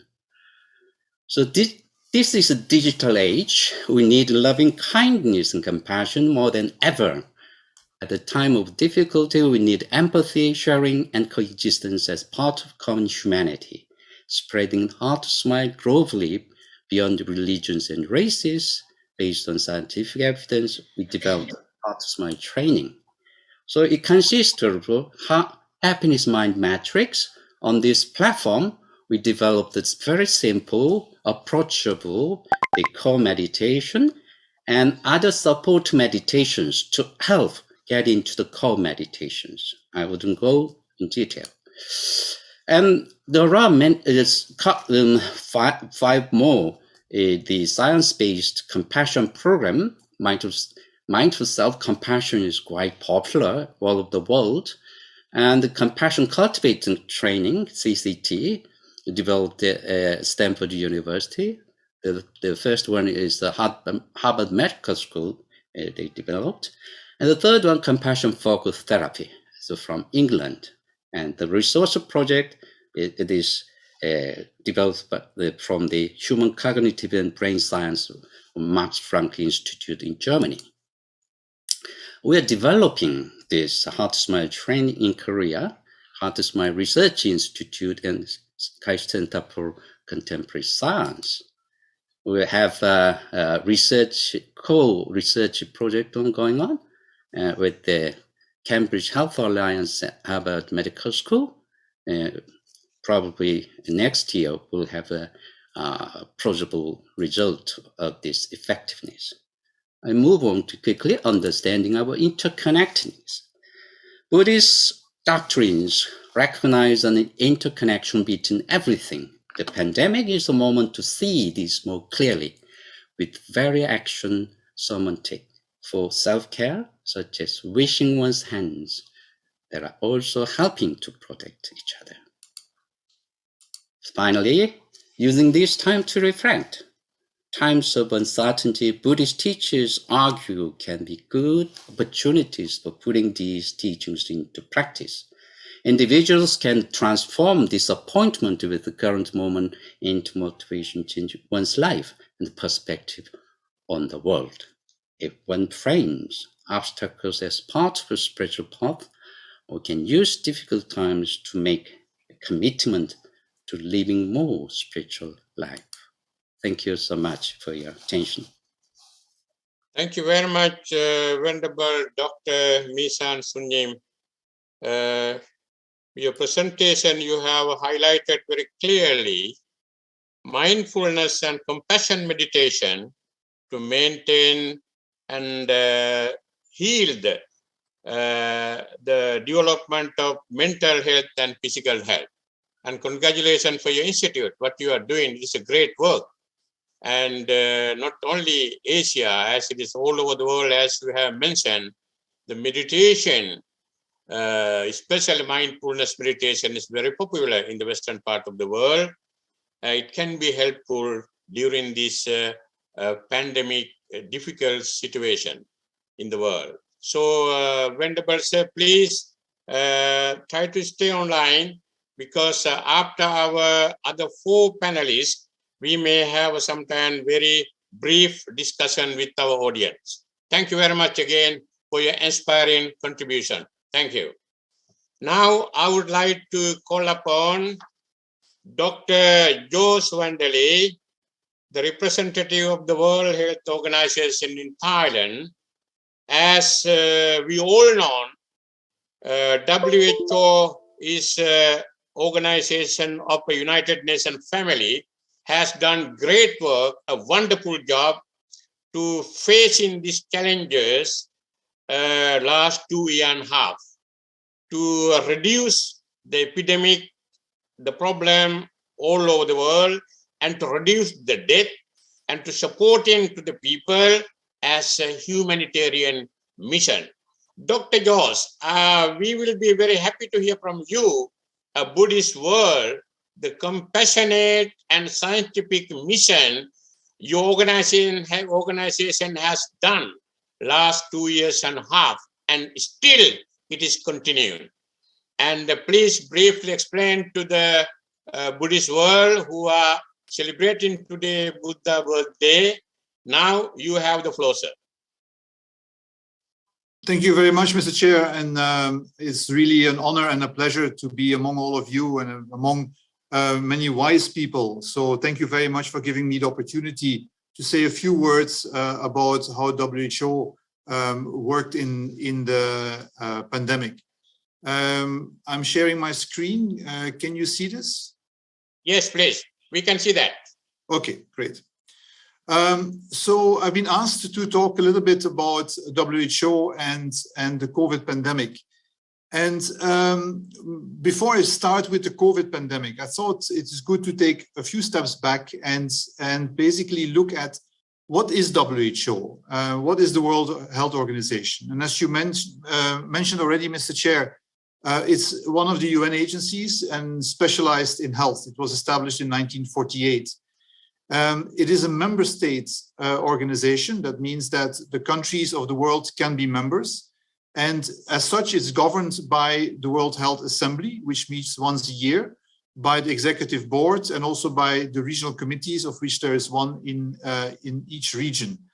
To these governing bodies, WHO as an organization is actually the secretariat. The organization is headquartered in Geneva. There are 6 regional offices, and there are just under 150 country offices. Thailand, where I'm working, is one of them. And overall, the secretariat is staffed by some 8,000 people. Important to understand what WHO is and what it isn't is to look at the WHO's constitution, which was established in 1948 when the organization itself was established. And what the constitution, the 3 first articles of the constitution actually are saying very much around what WHO is doing. First of all, the objective of WHO shall be the attainment by all people of the highest possible levels of health. I think that is a widely known phrase. Also, the fact, and I put that at the bottom here, what is health? Health is a state of complete physical, mental, and social well-being, and not merely the absence of disease or infirmity. So mental health in this case is very, very much part of health and of what WHO tries to attain in terms of getting people to the highest possible level of health. That's the overall objective of the organization. Now, the functions of WHO in the constitution are described in a number of ways, but the verbs there are things like coordinate, collaborate, provide technical assistance, promote, standardize, etc. It does not say direct. It does not say take the overall responsibility. It is all worded in terms that actually support the member states. That's very important to understand, because otherwise people sometimes wonder what WHO is doing and it's not doing. Our role is to support member states through a coordination role, a collaborative role, etc., etc. And then third, membership shall be open to all states. Again, as I mentioned, WHO is a member state organization. It are the member states that basically overall set the direction of the work that WHO should be doing. The member states also set the parameters within which WHO can function. This is in general, this is the constitution. This is, and this will of course be also the underlying parameters for the work that WHO has done in COVID. Now, WHO works at 3 levels, at global level, at regional level, and at country level. And the functions are a little bit different depending on which level you look at. At global level, we do very much what we call normative work. That means we are working on setting norms and standards. For example, say on TB treatment or on infection prevention and control or antimicrobial resistance, for example. We look at the science, we have scientists who advise, and we come up with norms and standards. We also help the member states at the global and regional level to produce resolutions. That means that at global and regional level, member states will discuss certain health topics, public health topics, and provide advice on what the world should be doing. The Secretariat, WHO, helps member states in preparing such resolutions, but the actual final decision lies with the member states. We also work on strategies, policies, guidelines, which can then be taken up by countries to work on their own guidelines and their own strategies. We help working on treaties, for example, on tobacco control or on the IHR. I'll come back to the IHR in a moment. That's at global level. As you can understand, this is around norm setting, standard setting, turning science into guidance and into what can be practically be used at global level. At country level, what I'm doing and what my colleagues are doing is we then translate these global norms into what can work at country level, in a country level context. And we provide technical assistance around turning these global standards into guidelines, into what countries can actually use, and then help, if needed, the countries to implement this. And then also help monitoring progress at country level, for example, against the health sustainable development goals. To give a very clear example, a number of years ago, in the late 80s, the world decided to eradicate polio. That was a decision that was made by the World Health Assembly. The World Health Assembly, composed by all member states and represented by the Ministers of Health. The Ministers of Health in the late 80s decided through a resolution to eradicate polio. That was at the global level. Then at country level, so at global level, then also a number of guidelines were made around how do we best do that? What surveillance do we need? What vaccines do we need? How do we set up these programs? And then at country level, we took these recommendations and worked with governments to actually turn that into practice. We helped governments to set up surveillance systems. We helped governments to plan for immunization campaigns, etc. That is how WHO works. Now, an important thing here when we talk about COVID are the international health regulations. I mentioned in my first slide when we talked about the constitution that the WHO works in terms of collaborating, in terms of coordinating, etc. The WHO cannot issue legally binding recommendations. There are only two exceptions to that. One are the international health regulations, and the other one is the Convention Framework on Tobacco Control. So the IHR, the international health regulations, have been approved by the member states, and by approving them, they are legally binding to the member states. As I said, they are an exception to what WHO does. Usually what WHO does is not legally binding. The IHR are there to assist in the prevention and response of public health threats that can spread internationally. You will understand that clearly when COVID started, the IHR became our roadbook, that the IHR was the underpinning legal framework for what WHO needed to do in response to the COVID pandemic. As I mentioned, it's legally binding, and it calls on member states to develop core capacities. In other words, it asks member states to set up certain capacities, certain mechanisms to be prepared and to respond to public health threats that can spread internationally. And under the IHR, the WHO DG can declare a public health emergency of international concern and also issue temporary recommendations. So based on the IHR, WHO then, when COVID started doing a number of things. And I've tried to give an overview of the work that WHO has been doing, as you requested me to do. And there may be other things that I have overlooked, but this will give you a flavor of what WHO has been doing. So one of the first things, of course, after having been informed that a coronavirus had emerged and the number of cases started to go up, WHO, the DG, declared indeed the public health emergency of international concern, which he is allowed to do under the IHR. And that came with a number of what we call temporary recommendations. WHO recommended countries to set up systems for early detection of this virus, for containment, what the countries needed to do so it wouldn't spread more, for contact tracing, for isolation of people infected, for further prevention measures, etc. These were recommendations that WHO came out with in the very beginning of the pandemic, and that have continued throughout, but have been gradually adjusted. You may remember that, for example, in the beginning, there were recommendations that there was no need to wear a mask. As science evolved, the recommendation also changed, and the recommendations became one of, yes, do wear masks. Also important is that at no point in time WHO called for travel or trade restrictions. Now, all that is good and well, but the temporary recommendations that WHO comes out with are not binding to member states. Countries can themselves decide what they do in terms of responding to, in this case, a pandemic.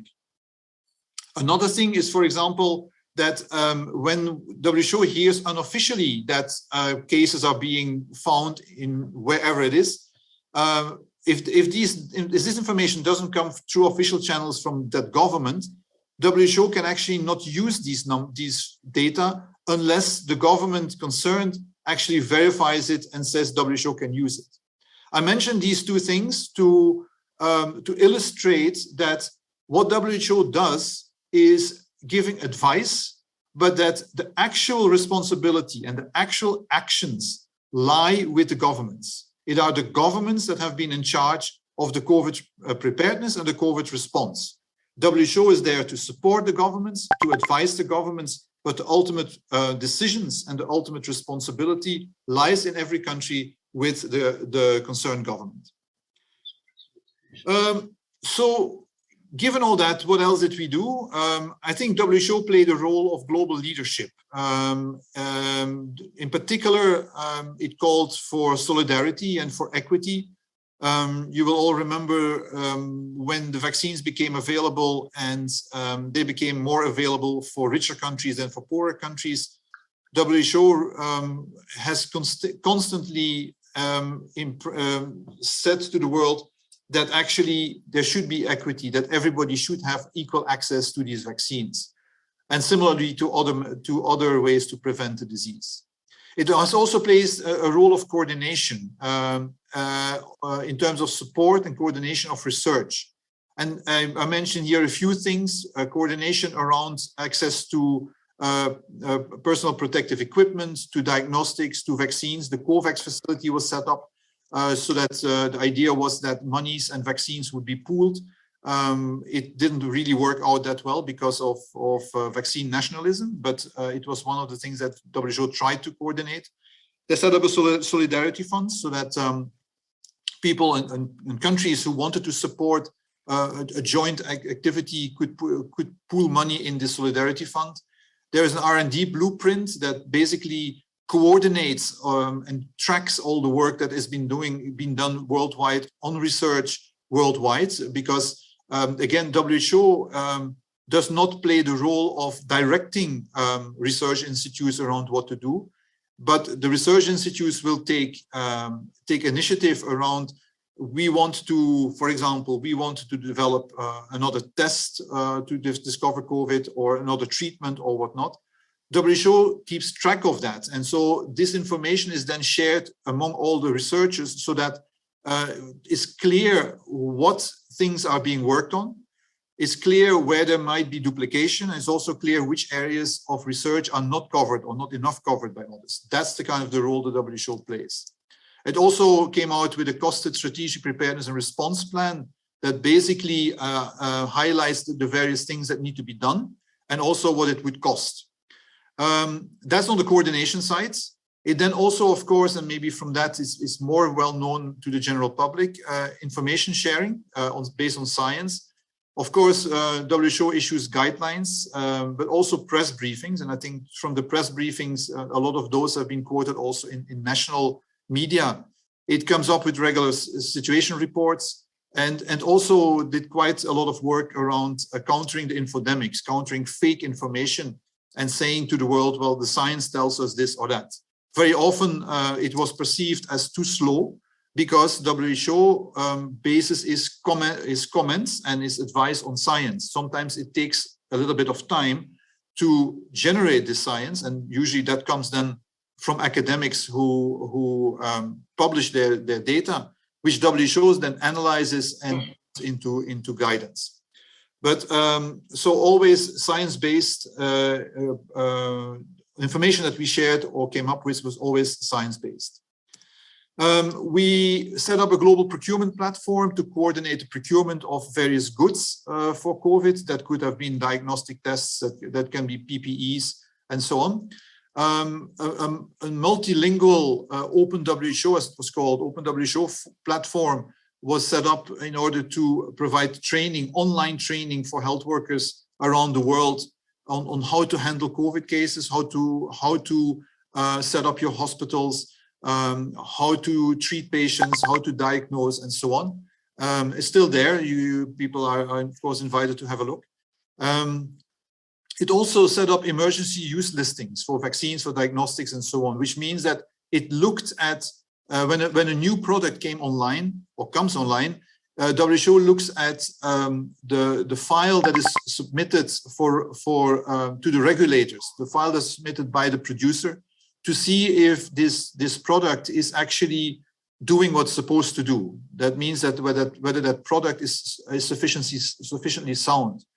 Now, in many developed countries, they have their own capacity to do that. The FDA in the US, for example, is a well-known example.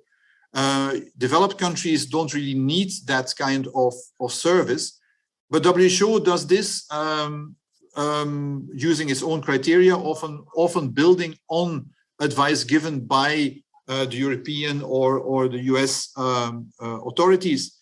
And by giving a certain product an EUL label, that means that for countries that don't have the capacity to do all this, they can actually accept that EUL label and say, well, we trust WHO that it says that this vaccine or that test is actually up to standard and we can use it, we can license it in our own countries. So an important role. And then, of course, also there has been a lot of country-level support around further building the core capacities. You'll remember I mentioned under the HR that countries are asked to build core capacities, but also through guidelines, through research capacity. There is a global network on helping countries and so on. And then maybe a few examples of what WHO has helped in Thailand. Of course, in Thailand, there is a lot of capacity with the government. But the COVID response has been mainly driven by the government. We have been there with the government through many regular technical discussions, information exchanges, and technical support. We helped with strengthening some laboratories. We helped also improving access for migrants, access to vaccination, and also to a hotline that existed by translating a number of documents, but also by working with these migrants to better understanding what is going on and why they should be vaccinated, for example. We did an assessment in 2020 and just recently again around how Thailand has been responding. We do a weekly situation report. A pilot was done in one area to see how the health system can be adjusted in terms of triaging patients when people come in with potentially COVID, but other diseases also. How do you best then separate out these patients? We helped also with further strengthening the Emergency Operations Center and also with the UN. We are a UN agency. We work closely with the UN and also were for the UN colleagues and for the UN agencies a source of information around what was happening in COVID and in COVID in Thailand. These are just, Mr. Chair, a few examples of what WHO has done at global level, at country level, and specifically in Thailand. And I want to thank you for the opportunity to share this with you and the audience. and would be happy to answer any questions that you may later have. Thank you very much. Thank you very much, Dr. Joe Vandale, your inspiring explanation and the framework of the WHO during this last 2.5 years to launch to the world community to reducing of the corona and any other pandemic situation. So we know very well WHO has done great work during this 2 years to healing of the world community.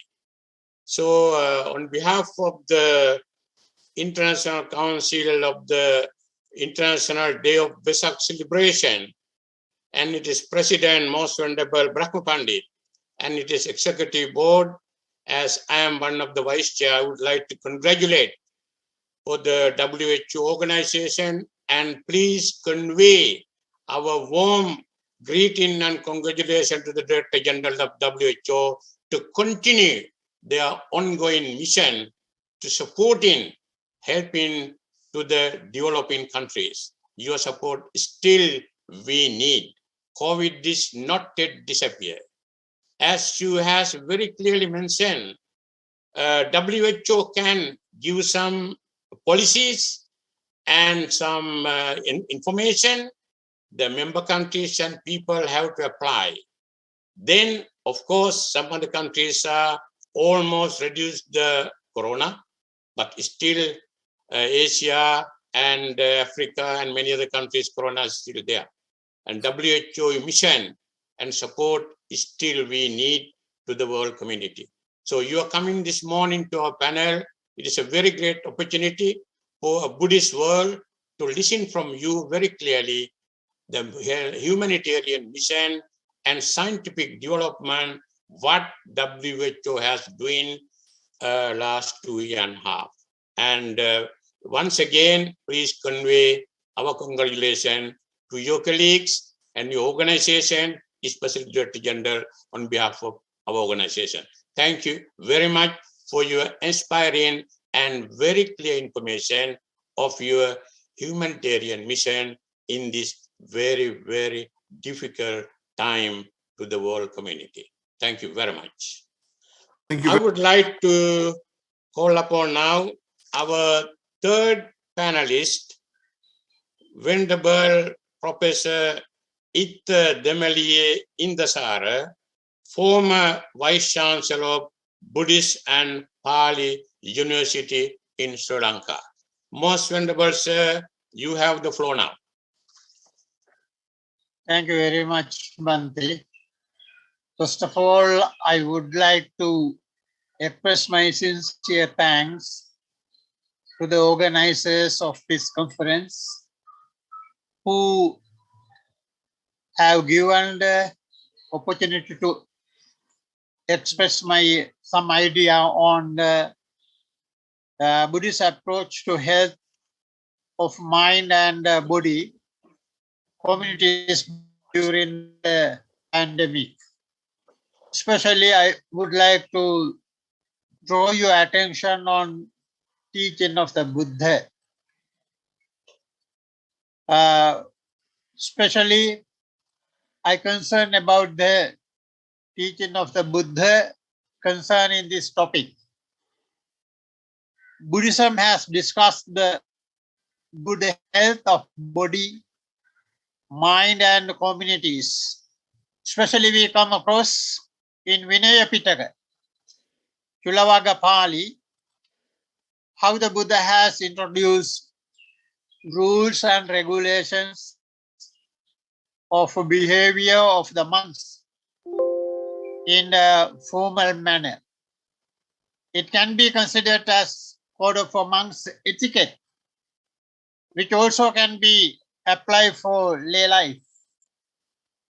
It is entirely for the physical health of an individual and the community. The Buddha was appeared in this world before the 25 centuries ago in India. because these rules and regulations Buddha has introduced those days.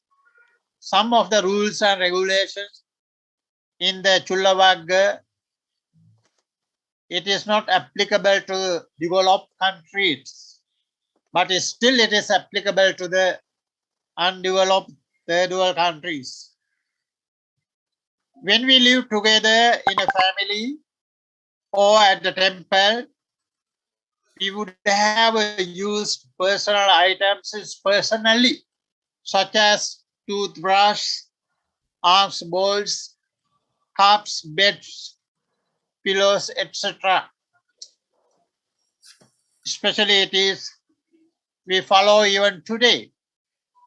Even today when we live in the temple or house, we have particular place to sleep ourselves. We use our own toothbrush, our own plate to have a food, and sometimes cups, etc. The Buddha has clearly mentioned in Chulavagga those days how to be used alms bowls, etc. The monks, they have used alms bowls to have a food and collecting the food. Though Buddha, he has instructed how to use that. Now, bhikkhave sodato patto patisametabbo. That means I allow you to put away a bowl having emptied it of the water. Especially when we have our food, ourselves we wash our plate in our house, in our temple. When we wash the alms bowls, we have to empty that plate with water. We should not keep the plate with water. And if we keep the bowls with the water, there may be grown the bacteria, or sometimes there may be a very nasty smell, and therefore not only they emptied the water, but we have to keep it in the sun for a while. Bhikkhave unhe patto nidahitabbo. That means after emptied the water in our alms bowls, then we have to keep it for a short while in the sun and have to dry it up. After that, we have to keep it in proper way. The Buddha further advised the monks not to carry out old bits, bones, or improper by alms bowls. Now, bhikkhave chalakani va, attikani va, uchittodakang va, niharitabang. Those days, some monks, after finishing their food, they have collected some leftover food by their alms bowls. Sometimes they collected the wash water and some rubbish thing in the alms bowl and carry away that things by their alms bowls.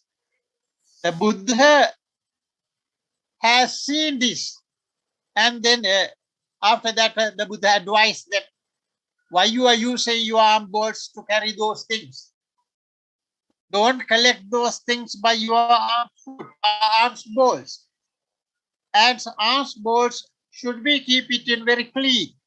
Therefore, he prohibited to collect those things by alms bowls, and he advised him it would be hazard to the health if you use in this way your alms bowls. Anujanami bhikkhave parisavahanti and other things Buddha has asked, and he allowed to monks use of water strainer and when those monks travel through the very rural areas, sometimes they had to drink the water which was flowing aside, and sometimes it is muddy water, sometimes it is very dirty water. Having this water, those monks, they fell into some disease. Sometimes they had such as a diarrhea and some other disease. Therefore, Buddha, he asked to carry the water strainer, and when you want to drink the water, you have to strain this water using water strainer. That is why today even we can see, we in Theravada countries, we use atapirikara. That is the primary 8 requisite of the monk. So they include this water strainer. Buddha has concern over that because of he wanted to have a good physical health of all monks. So on the other hand, monks have to clean their own body themselves. As a group, when they live together in one complex, it is necessary to cleanse themselves and compound also equally for the protection of the health. Step by step, the Buddha introduced behavioral etiquette for monks. For instance, those days some monks, they had a long nail. The Buddha said, "Nabhikkhave diga nakha daretabba." Oh monks, long nails should not be worn. So it is also, on the one hand, very ugly. Ugly appearance is there. On the other hand, some dirties might have collected under this nail. So it is very dangerous. When the monks take the food by hand, those dirty, some bacterial things also should be go in with the food. Therefore, Buddha prohibited to grow the nails, and he asked advice, cut it and cleans up the under the nails. In this way, he was concerned about the monks' physical cleanliness also. It is mentioned in the Chulavaga also. He asked morning and evening, I mean after waking up, and also before going to bed, have to chew the tooth wood. Those days there was no any toothbrush. People, they have to use tooth wood and chew it and clean their mouth. The Buddha mentioned, chewing the tooth wood, there are 5 advantages also. For instance, it is said, O monk, those who chew the tooth wood, there are these 5 advantages in chewing the tooth wood. It is good for the eye. The mouth does not become nasty smelling. The channel of taste are purified. Flame and mucus do not get on the food. Once food is enjoyed, if somebody cleans up his own teeth and wash his mouth properly, it is his own advantage when he takes the food, so he can enjoy it and he can himself have that taste, and also his mouth, it does not have any nasty smelling. That is why Buddha, he asked, before going to bed and after waking up, you you have to clean up your mouth. Even today, we cannot see proper toilet system in India. On the other hand, though Western countries and European countries and some all the developed countries, we can see very proper toilet system. But in India, we cannot see even today. 2,500 years ago in India, there is no such a toilet system. People, they had gone there for the toilet here and there, especially rural areas. People are evacuating in open areas. During the Buddhist time, monks also were evacuated here and there in the complex of the monastery. All the compound is spread out with a nasty smelling. Therefore, Buddha asked the monks, Anujanami bhikkhave vachakupanti. That means I allow monks such pull. The Buddha advised to monk a toilet and use it. After evacuating, one should cleanse with water. Those Bantes, those days, they didn't clean up after going toilet. So therefore, Buddha asked the Bantes, monks, Anujana bhikkhave achamana kumbinti. That means monks, I allow vessels for the water, for rinsing. Buddha advised the rinse and clean and wash. How the Buddha concerned about the health? He prohibited to keep remains once used water in vessels in the toilet. I think all the Buddhists, they know once in Kosambanwara, they had a quarrel with two parties of the monks, Dharmadhara, Vinayadhara. It happened due to small problem. That means Buddha has prohibited if one monk went to toilet after washing, don't remain the water in the water vessels in the toilet. One of the monks those days, they didn't do that. After wash himself, after cleans himself, after rinsing himself, just he left some quantity of the water in the wet water vessels. So due to that mistake, in Kosamba and Nuara those days had a quarrel with two parties. In fact, the Buddha has advised, don't remain the water in the water vessels. That means it is also health purpose. He advised us, if somebody keep that water once used, it is again another monk be used. Therefore, might be danger to others' health. Therefore, Buddha advised not to remain the water.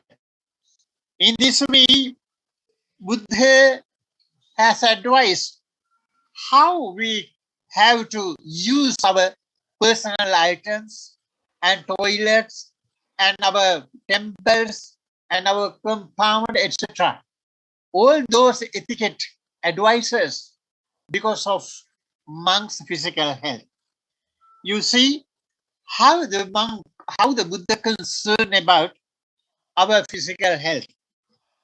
When we walk here and there outside the residence, either in village or in the monastery premises, we could have treading dirty things. In fact, at the beginning, monks, they didn't use any shoes, any sandals. They walk here and there with barefooted. But later period, Buddha allowed to use the some sandals So what happened later, those Bantes using these sandals, wearing these sandals, they walk here and there, I mean in the village, or temple complex, monastery, and they had to tread some dirty things. Those Bantes, they, without removing their shoes, at the entrance of the monastery, they went into the house, went into the residence with that dirty things. So that is why it is danger to those residents, those stay in the house, those stay in the monastery. Don't get in the dirty things to the monastery. Therefore, Buddha, he asked, he prohibited, na bhikkhave adotehi padehi senasanang akkamitabban.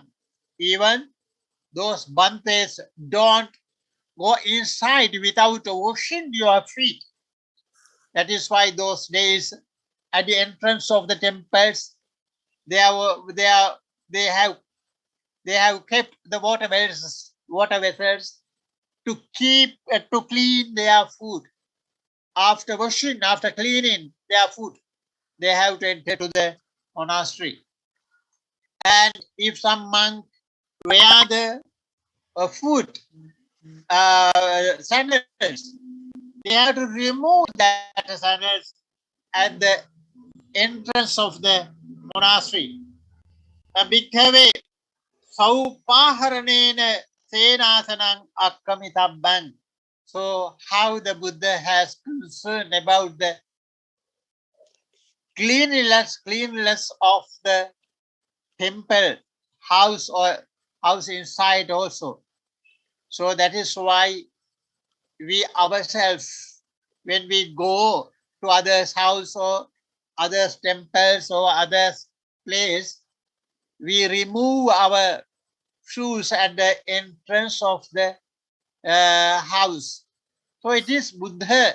Those days, you see, 2,500 years ago, the Buddha has advised the monks, don't enter into the monastery wearing the shoes, wearing the sandals. You have to remove these things at the entrance of the house or entrance of the monastery, because of it is good for the physical health.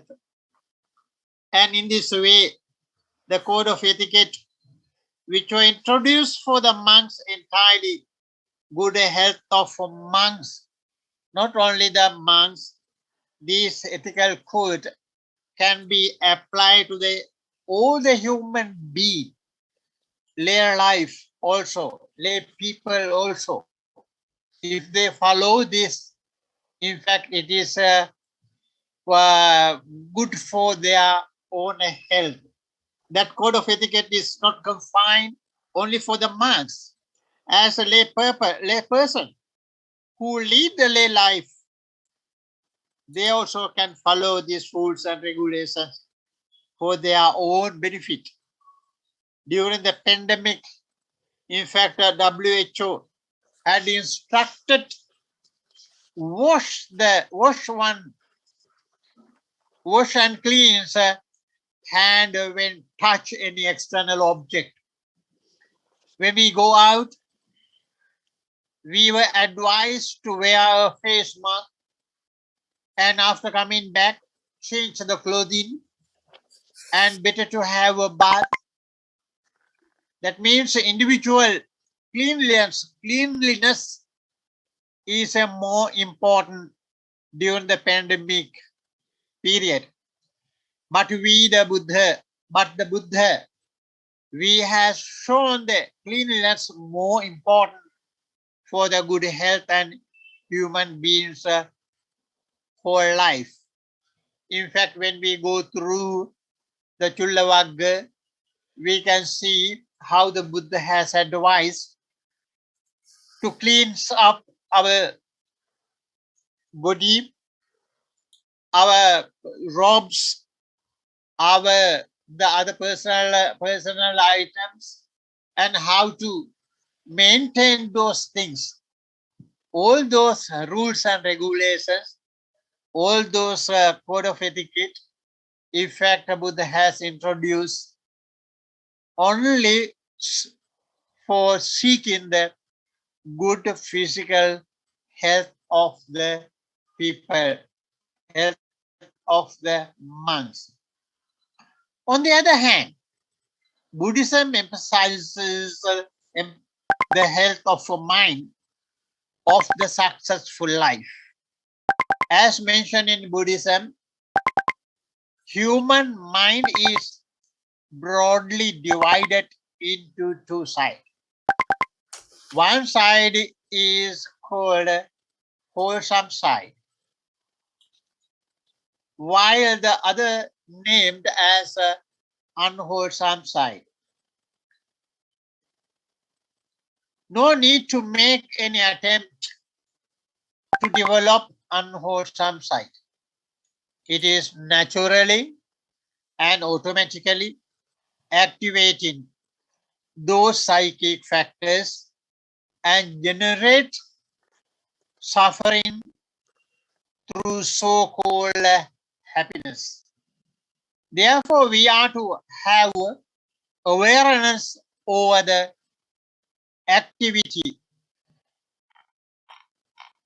This is, in fact, when we are aware of the activity, we have to keep sati.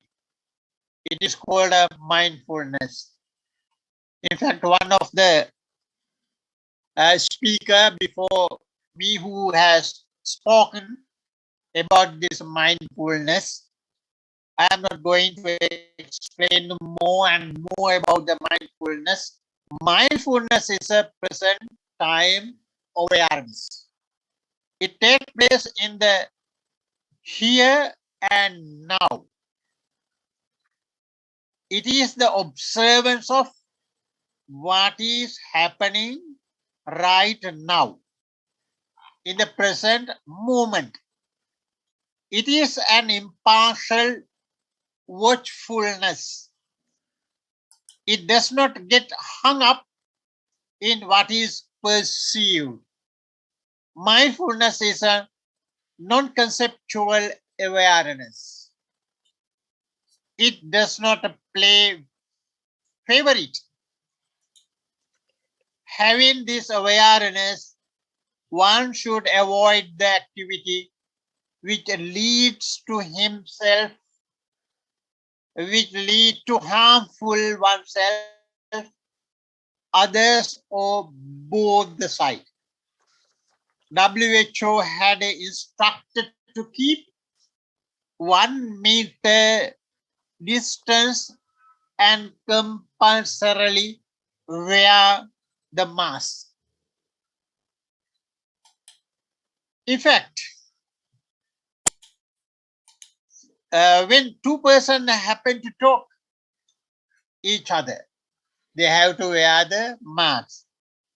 But sometimes, it is my experience, we have an experience, a person is coming wearing a mask from the distance and reaching to nearer, mask move into chin and talk. In fact, this thing is happening because of a losing sati. If we have a sati, when we work every time, we can be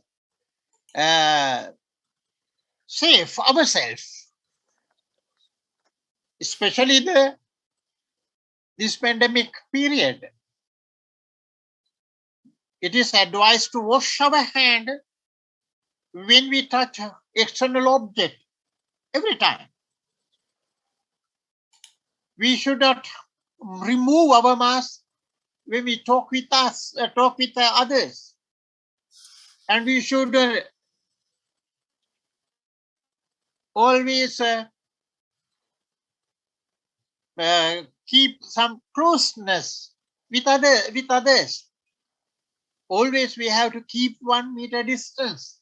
So sometimes if we do not have mindfulness over these activities, we without concern about this advice, sometimes we talk with each other without wearing the mask, without keeping the 1 meter distance.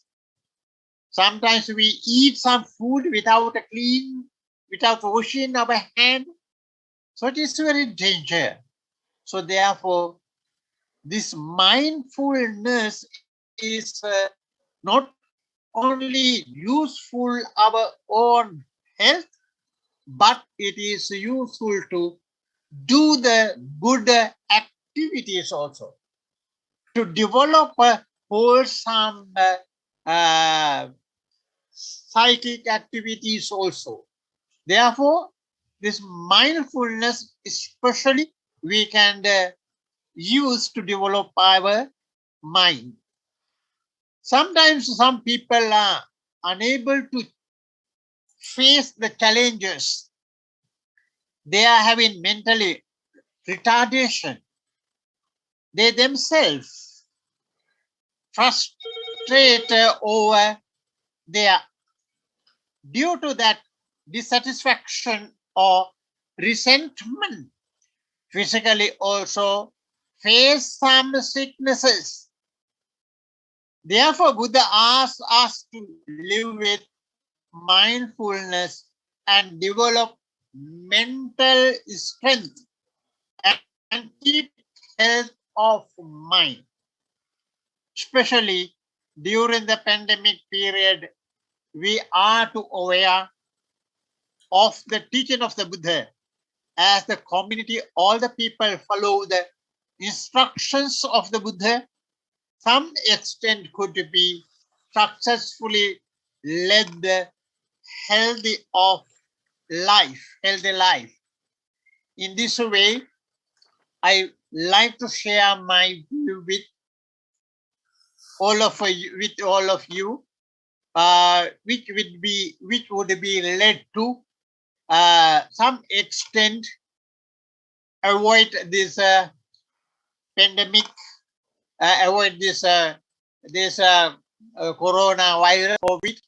So it will be help to keep good health and keep good health of mind and body. As an individual we do, it will be help to all the community. Thank you very much for all of you who have participated and listened to me. Thank you very much, Venerable Professor Indasara, from your inspiring presentation. Especially you brought out some canonical information, canonical references from Vinaya Pitaka, how to maintain our good health. I'm sure our online Buddhist people all over the world gets this information during this terrible time of Corona, how we can maintain our good health. Thank you very much again. We have two more scholars to participate in this panel. Of course, we have started a little bit late about our panel. Another two scholars we have, both of them have also 20 minutes each person. Now I would like to call upon Venerable Professor Dr. Jin Yin, Executive Director, Research Institute of Buddhist Culture of China, Hong Kong, China. Venerable Sir, you have also 20 minutes. Please go ahead. You have the floor now. The PPT, is it okay? Yes, it's all right. All right. Oh, great. Please go ahead. So anyway, thanks so much for the chairman and then also the organization of the 17th United Nations Day of the Vesak celebration. In such a special time, and then we come together to try to find some solution or ways and means to release people's suffering. It is really wonderful. now, over the world, actually people, from different sectors, scientists, researchers, merchants, whatsoever, they all use their own ways and means, including our three speakers already learned a lot also from UN and the job. And so everybody now actually work very hard and how to release such a suffering, try to end it as soon as possible. So the question is we have to ask, what about the Buddhist circles, whether Buddhism could offer something, or rather than just empty talk, So I'm sure Buddha's teaching definitely can offer, can do something. Also, it's really important.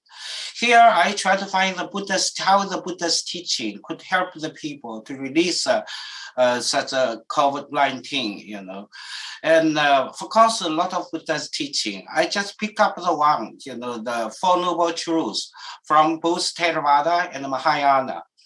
Then I just analyze it, whether such could really can help us or not, all right? The first one, I just want to sharing and try to say the teaching of the Buddha, actually, according to my understanding, for theory, dependent on origination, paticca samuppada should be the foundation for all the Buddhist philosophy. On the other hand, for practical side aspects, for noble truths, should be the foundation for all the practical activities. And here, actually, in this case, and Buddha's teaching, not according to my understanding, the Buddha's original intention of preaching the Dhamma is not only establish a profound philosophical theory. Actually, his intention is to guide all living beings to understand the dukkha, and then the cessation of the dukkha. This in both Theravada and Mahayana Buddhism, a lot of sutra actually focus on this area. For instance, in the Pali Canon, the sutra called the Rohitasa Sutra, it is said, right, for the 6 foot long body,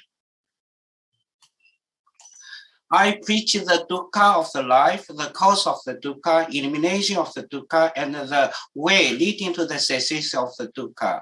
Actually, this shows us the heart of the Buddha's teaching is to let us know 2 things. First, everybody is subject to suffering. This is the fact, the universal truth.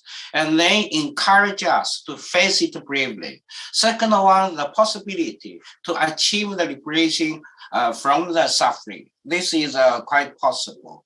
So, put in other words, the Buddha's teaching actually try to relieve suffering and to maintain the people's happiness. Even when Buddha was alive, in his lifetime, countless suffering beings asked him for advice. He gave context-specific instruction on how to liberate from suffering and rest in the happiness. Eventually, we called 84,000 Dhamma gates, and combining the 3 Pitakas. But all such things actually leading to the one thing. This is all Dhammas should be the same the taste, according to both Theravada and Mahayana Buddhism. And all Dhammas, the Buddha preached serves only one purpose, to enable the liberation from suffering. Mahayana also emphasized such an aspect. For instance, in the Mahaparinibbana Sutra, the Buddha says all Dhammas actually have the one same taste of the liberation. So as we say, freedom from suffering as substantial happiness is a common goal for all Buddhist traditions, including Theravada and Mahayana Buddhism. And also, Buddha also not only just talk about final goal, he also point out the way. It means Four Noble Truths. If we follow the 4 steps, 4 noble truths, we are definitely can come up to the goal. actually, when I was studying Sri Lanka, actually, I really understand Four Noble Buddha's teaching is for use, not for the purely research. And my teacher, Karuna Dasa, at that time make the comparison with the good doctor and the Buddha. Then I immediately understand, and Buddha's teaching, you have a practical value. Here, just the good doctors treat their patients in 4 steps, diagnosing the disease, identify the cause of the disease, prescribing the right medicine, and instructing the patients to take the medicine to cure the disease. Actually, the world doctor, they treat the physical disease, but for the Buddha, mainly for the mental one. It is also follow the 4 steps. First of all, he inspired us to understand the universality of the suffering in the life. It means first noble truth. Then he helped us to discover the source of the suffering. That means the second noble truth. And then he assures us that the suffering, no matter what kind, eventually can be eliminated. That is the third noble truth. First one, he equipped us with specific ways, means, or methods to eliminate the suffering of the life. That means fourth noble truth. So here, the COVID-19 should be one of the sickness, disease. Also, in Buddhism, we can do something. That is, we can contribute and participate to remove the COVID-19 or end up with it as soon as possible. Now I just use the 4 things to discuss it, in little bit detail. Okay, so first of all, actually the dukkha. Here, what Buddha tried to tell us that be aware of the dukkha. This is the precondition for eliminating of COVID-19. Look, if we are reject, not face it, the problem we are encounter, and then it's very hard to end up the problem. So the second noble truth, samodaya. That means Buddha here to explain, to tell us, knowing the origin of the suffering or the dukkha. This is the foundation of freedom from COVID-19. Third noble truth, nirodha. That is firmly believing, or the cessation of the dukkha. No matter what, any difficulty we encounter, eventually it will end. Don't worry about it. This could really give the people hope, become a driving force to eliminate COVID-19. Finally, if we only have a hope, it's no use, So the magga, it means the fourth noble truth. It is the way leading to the cessation of suffering. This is the key to eliminate the COVID-19. Here, normally, because in Mahayana, so we pass leading the cessation of the suffering. We have a lot of profound teachings as well. But one thing is certain. Noble Eightfold Paths should be the recognized by both traditions. And also Noble Eightfold Paths could be divided into 3 categories: Sila, Samadhi, Panya. Yeah, and these 3-4 trainings, and also very useful to help us to how to control, and then to end up the present the bad situation. Okay, so here I try to explain a little bit about what I try to explain. First, the noble truth, it's really, we can use it, okay? Because life is full with all kinds of the challenges, and no one can be free from it. So Buddha always teaching us, everybody is subject to suffering. And everybody will do, like a disease, sickness. This is nothing new, including the COVID-19. And from 1,000 years ago, and then up to now, all such the type of the disease from time to time, I don't think it's nothing new. So if we treat it as something you cannot accept it. That is only add the more suffering. So according to Theravada and Mahayana traditions, suffering are recognized, in different categories. In different type of categories. Here, I just instead of going inside, I just say sickness is one of it. And also, what is more, although we have a lot of the problems, but as I think the birth, aging, sickness, death should be the most serious one. We just record a little bit. When the Prince Siddhartha went out of his imperial palace 4 times through 4 gates and saw the sick, the old, the dead in each tree, he recognized the universal and profound suffering of aging, sickness, and death. And thus he resolutely gave up the throne to become a monk in search of the way of the liberation. Now the sickness, it should be the one of them. So after Buddha attained the awakening, he understood the truth of suffering is really understand it really important for the solution of the problem. That's why Buddha placed it as the number 1 or first one of the 4 noble truths. This is because he wanted to remind us that only by seeing and understanding suffering can we be motivated to eliminate it. So today, if we reject to understand more about COVID-19 or just simply feel blank and not face it, face to face it, pretend not to exist, could not solve the problem. So this actually the first important thing what I try to say here is that, we try to take it easy. Don't try to say COVID-19 is something unusual and it's very special. According to in the past, our human history is a process of the coexisting with different variants. American scientists have really done a lot of researches, as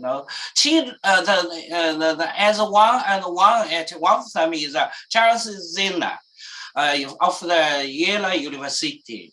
He clearly pointed out in his book, our Earth has been the planet of the virus. According to another, the ecologist, Peter Deiser, relative to the estimated total of 1 billion unknown virus in this wild, in our world. But currently, we only know about 3,000, the different types of virus, which is less than 0.1%. So put in other words, our planet, it is a planet of the virus. Why worry? We have just to face it, with with an easy mind. But the only thing that you must face it, don't try to escape it, So try to hear. So once, we treat it, as it is a part of our life, so we'll have less frustration. Then, we only rather focus on the complaint. We must focus on find the ways and the means how to reduce, actually gradually eliminate such a type of the problem. Here I have the table try to from 4,000 years ago. It means 430 BC up to now, such the affection of different virus in this the planet never stop from time to time, So it is the first one. We have to face it, take it as a fact, then life will much easier rather than complain, you know. So here actually, you know, I try to say, you know, about you know, we about the COVID-19, you know, we are actually speaking, you know, there are many sufferings in the life. The truth hard to, but have to face. As to the COVID-19, we are currently experienced. We should face it, accept it, with encourage as the first step to overcome our suffering.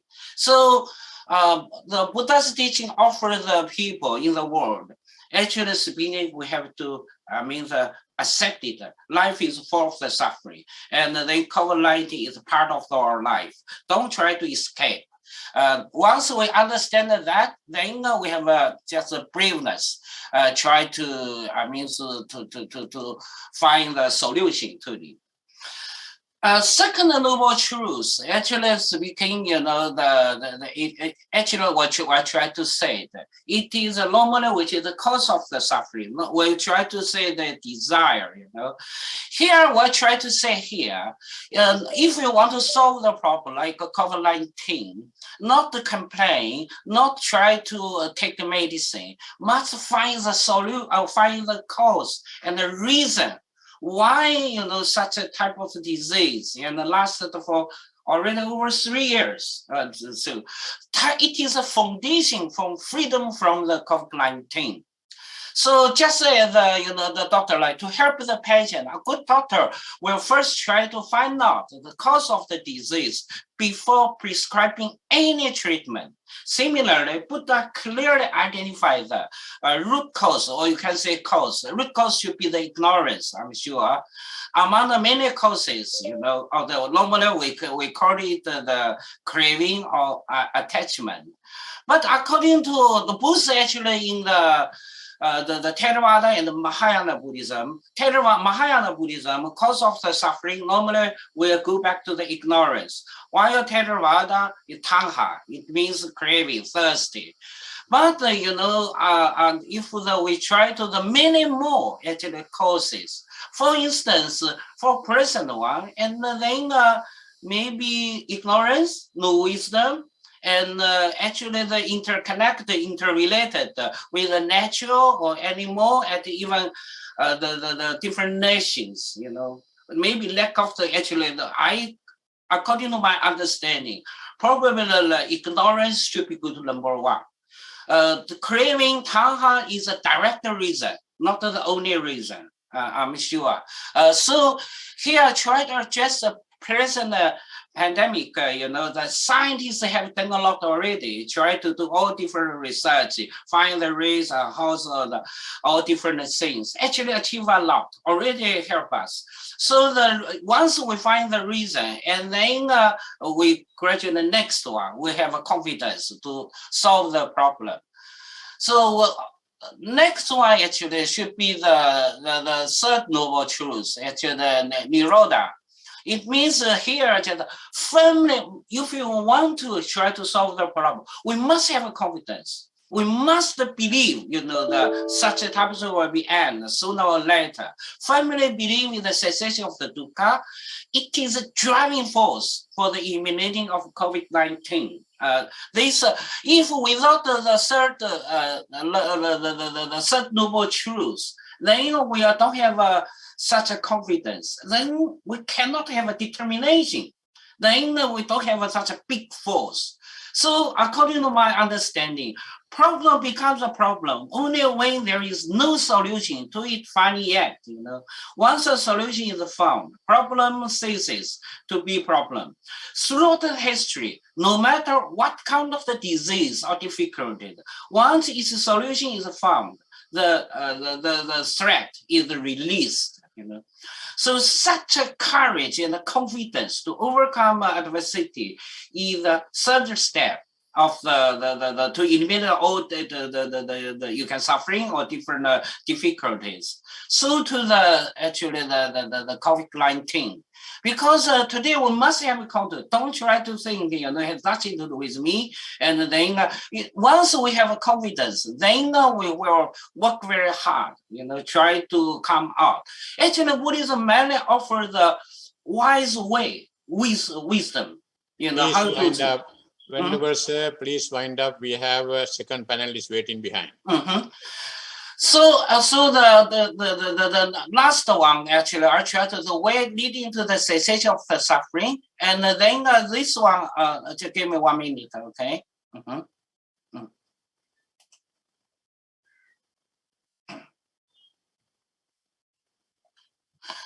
Must have actually it is leading to the it must have action. It is a key to elimination of the suffering. Mainly, I think the Buddhist the Sila the Samadhi Panya is really useful for to the conclude. I just concluded. Okay. Actually, to sum up, on the one hand, we must, even we're religious, we must believe the science and recognize the importance of the investing human resources, financial resources to understand the cause of the disease and to develop the vaccine. On the other hand, to help those panicking and in the face of the virus, we can use the teaching of the Buddha. For example, for noble truths, try to encourage them to face it, accept it, embrace it, experience it, deal with it, treat with a peaceful mind, and actively participate in preventing the spread of the virus. Furthermore, we may take this crisis as an opportunity to contemplate, to learn, to self-reflection, to understand the true meaning of the life. In that way, we can truly prevent a similar tragedy from the happening again in the future. Okay, thank you. Thank you very much, Venerable Professor Jin Yin. You have recalled during this pandemic period to deeply thinking, reflection about Four Noble Truths will be a kind of solution to healing of suffering and also to maintain physical and mental health. So, of course, we will come to the discussion sometime after our final panelist. So thank you very much for your inspiring contribution. So I would like to go to now India. I would like to call upon Venerable Dr. Dhammapriya, Secretary General of International Buddhist Confederation. Venerable sir, you also have 20 minutes. Please try to respect for the time. We have a second panelist and second panelist waiting after us. Thank you very much. You have the floor now to India. Thank you so much, Venerable. Namo tassa bhagavato arahato samma sambuddhassa buddhang saranang gacchami dhammang saranang gacchami sanghang saranang gacchami.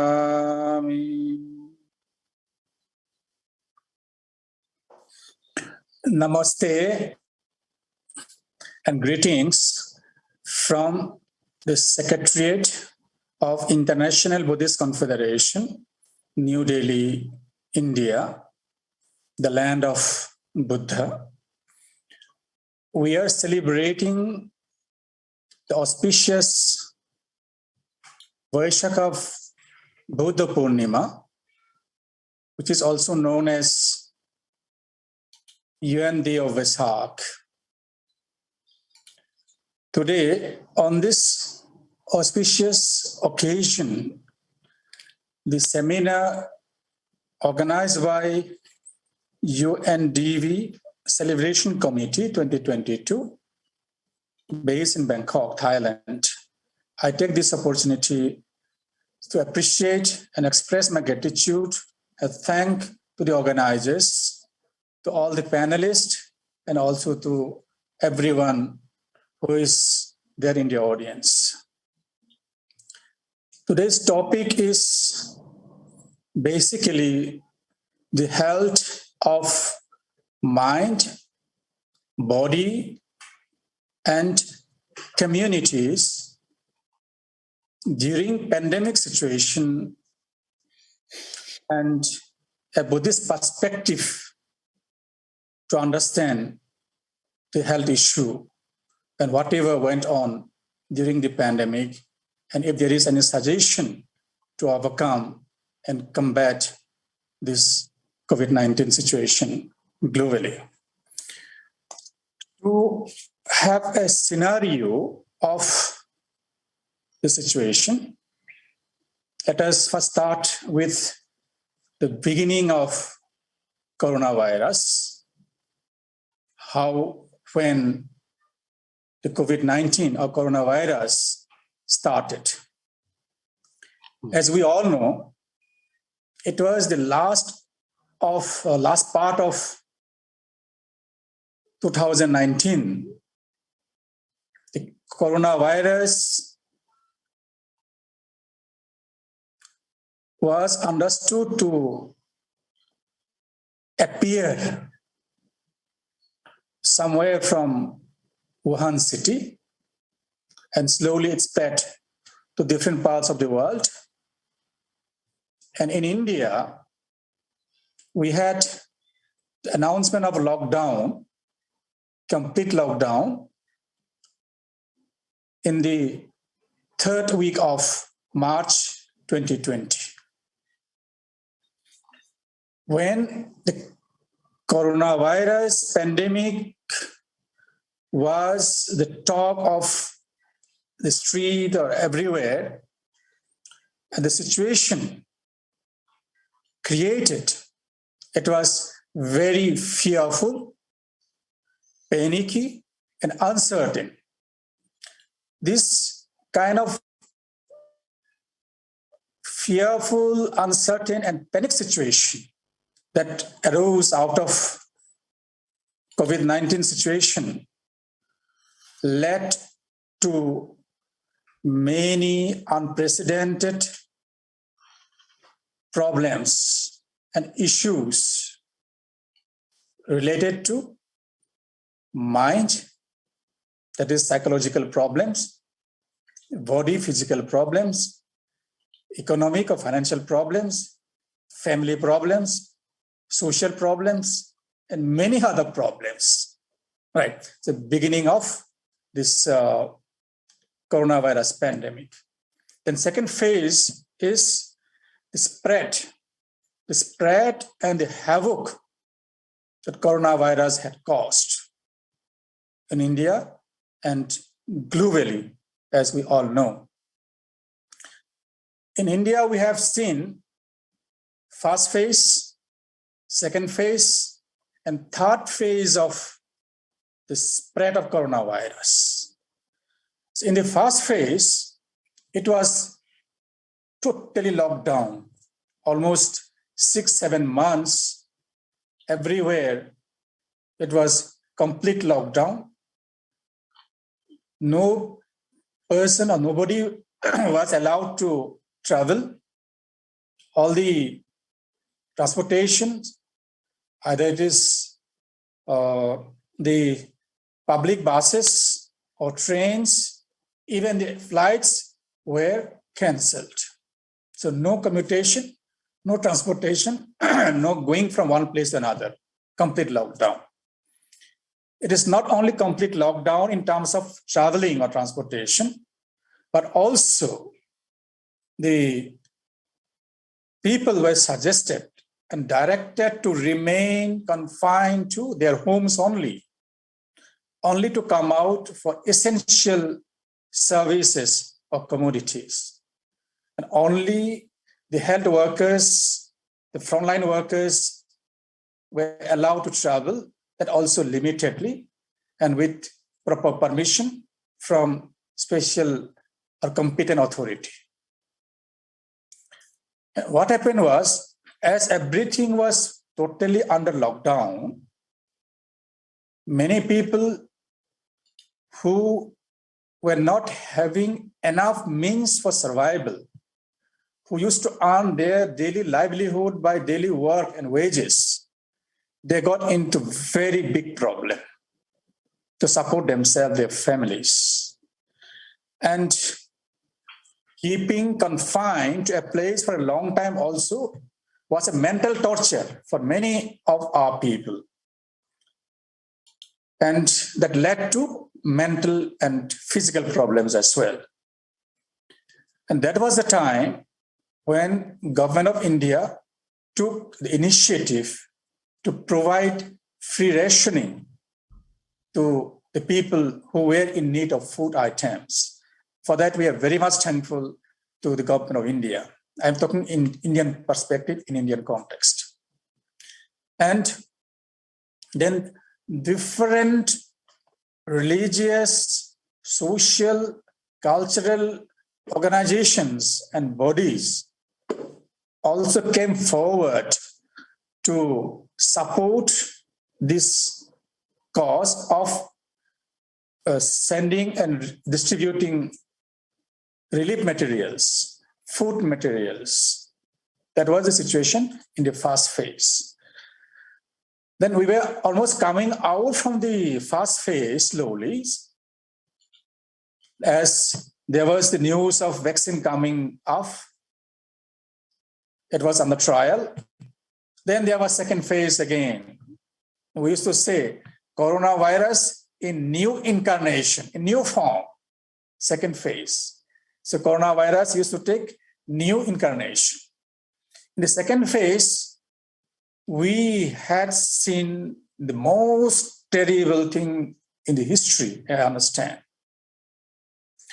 In the first phase, it was okay, not that much serious. Though it was serious, it took away many lives. But in the second phase, the main problem we have seen and experienced, faced, was oxygen problem. Almost everybody who got affected by the coronavirus in the second phase had the problem of breathing, oxygen deficiency, and many of my own known, near, and dear ones, including my teacher and my relatives, many of my own monk friends and lay devotees have lost their life in the second wave. Second wave was really unbearable and devastatingly damaging. Then we were coming out from the second phase, and suddenly again there was a third wave. And third wave was also serious, but by that time, the vaccine was in the market.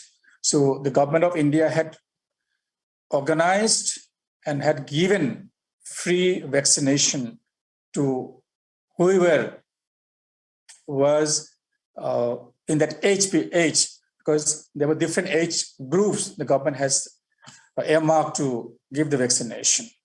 So that it was in the third phase.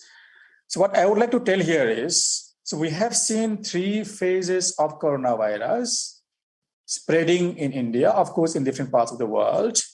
And during this period, the main causes of our concern were the fear and uncertainty. Everybody was uncertain what is going to happen, who is going to lose life. So the fear was the main factor that created the health issue, whether it is the health of mind or body or communities or the family.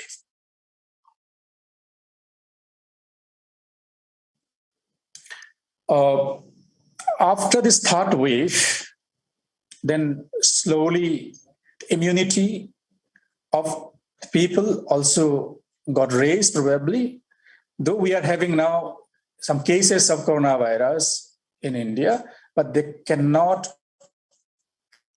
affect us much. There is almost no death cases. Here, the point I want to make is the Buddha, he has spoken about in interdependence, not in isolation, but different things, different species, and different locations and regions, they are interrelated and interconnected. A place in some part of the world, we should not think that is specific to that region only. It has every potency to spread over to other parts of the world also. So here,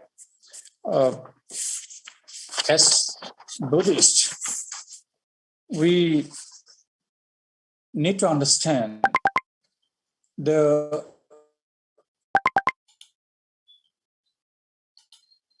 interdependent nature of things and encourage people to which cause harm and damage to the environment, especially, and also to the air, to the water, and to the harmony and balance society.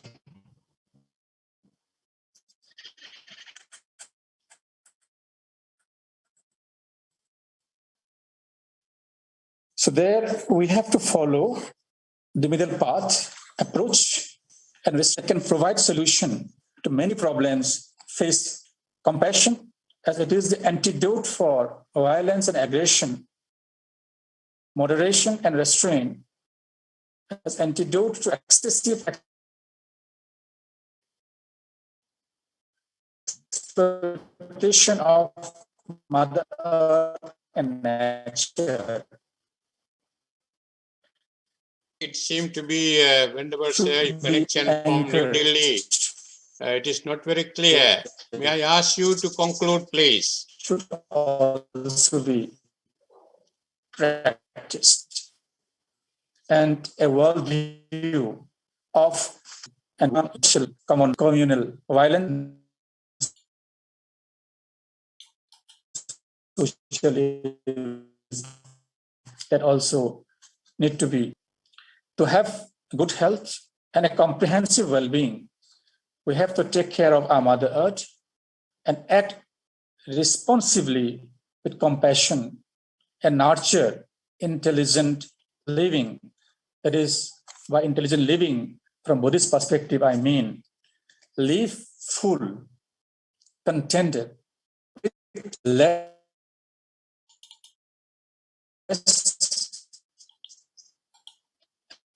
and minimum.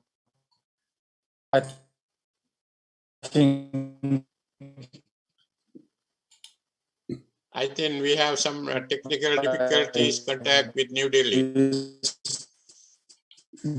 Can you conclude, please? Venerable sir. We can support the natural or man-made disasters. Thank you so much. Thank you very much, Venerable Dr. Dhammapriya from India, for your information about the corona situation in your country and the support and humanitarian work what it has been developed inside of the country. Thank you very much. So now we are in 3:15 in Bangkok. So in online, more than 335 members are joining with us from the globe. Our members of the United Nations Day Vesak celebration. If our Bangkok office is permit, I would like to at least 1 or 2 questions to put forward to our panelists who are participating online now. Who is going to take floor?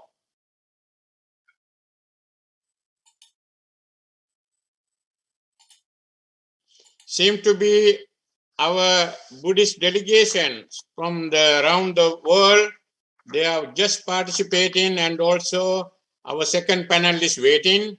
Therefore, as a moderator of this panel, I would like to thank for our eminent 5 participants and scholars, especially Venerable Dr. Misan Sunyim from South Korea, and Dr. Joe Vandale, the representative of World Health Organization in Thailand, Venerable Professor Ittadeniya Indasara from Sri Lanka, Venerable Professor Dr. Jin Yin from Hong Kong, China, and the last, Venerable Dr. Dhammapriya from India. Thank you very much for your very, very valuable contribution to this very important Vesak celebration. Of course, within 20 minutes, you cannot make a very comprehensive and long presentation. At least you have contributed your idea through the light and the wisdom of the Buddha's teaching, how world community can help, how the reconciliation can be proposed through the Buddhist wisdom.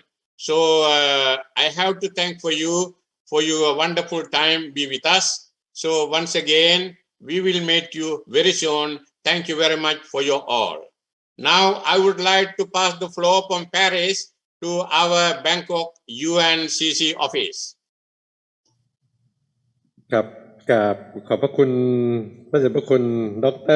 ทีธรรมรัตนะซึ่งเป็นรองประธานสมาคมสภาสากลวิสาขบูชาโลกที่ได้เมตตาเป็นผู้ดำเนินรายการและกราบขอบพระคุณวิทยากรทั้ง5ท่านที่ได้กรุณาร่วมสนทนาในการสัมมนาหัวข้อพุทธวิธีรักษาสุขภาพจิตกายและสังคมในสถานการณ์โรคระบาดครับขอบพระคุณอย่างสูงครับ Thank you very much, Venerable Dr. T. Thammaratana, ICTV Vice President from France, for being a moderator for today. And a very special thank to all the distinguished scholars and the panelists for your contribution in the first panel discussion on Buddhist approaches to health of mind and body communities during pandemic. Thank you very much. ครับลำดับต่อจากนี้ไปจะเป็นการประชุมสัมมนาหัวข้อย่อยลำดับที่2นะครับในเรื่องหลักปฏิบัติทางพระพุทธศาสนาเพื่อสันติภาพและความสามัคคีในยามเกิดความขัดแย้งซึ่งวันนี้มีวิทยากรประกอบด้วยพระคุณเจ้าดร.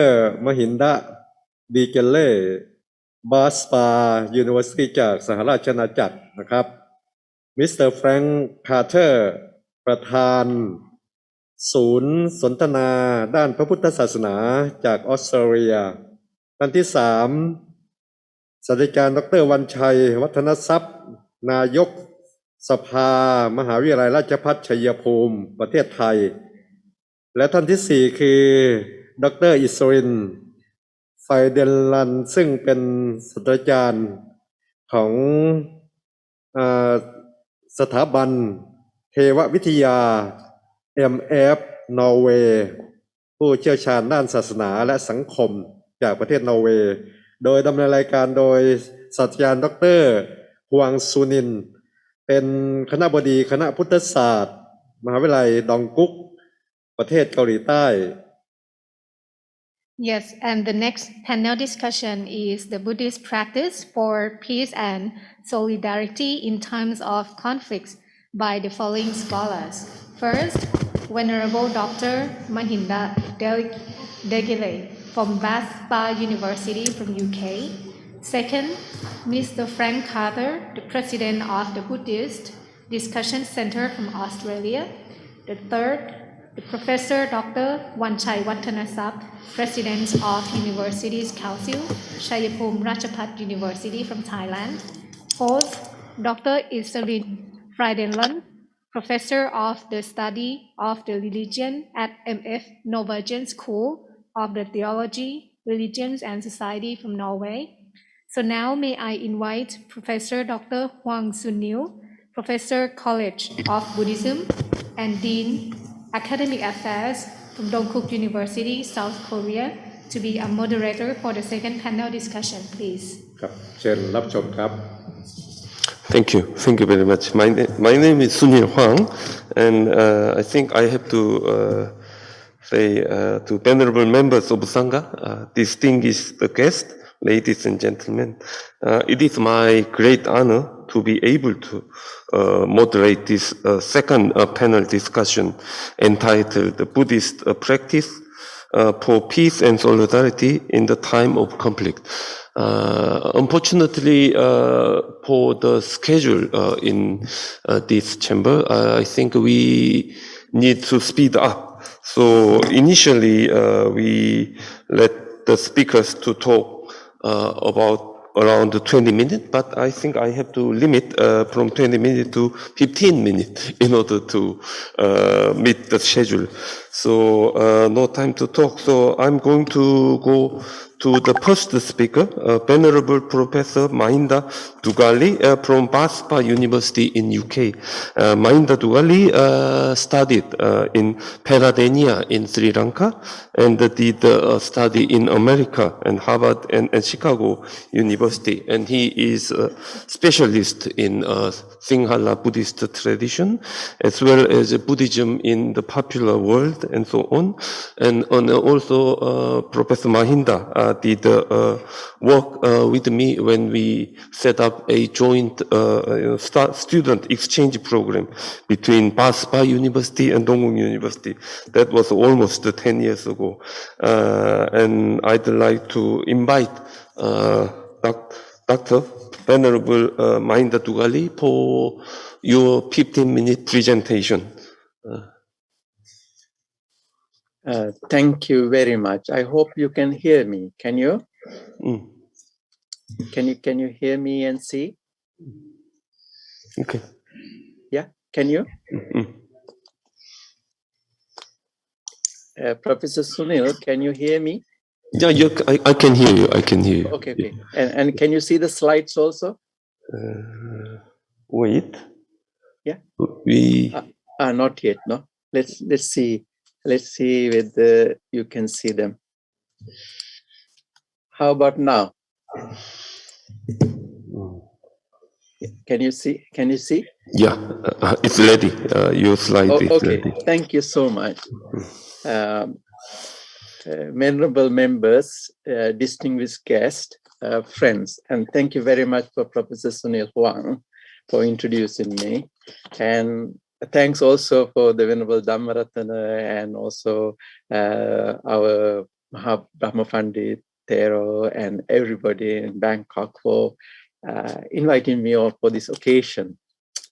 I guess I have to limit it to 15 minutes and I will try my best to be within that 15 minutes limit.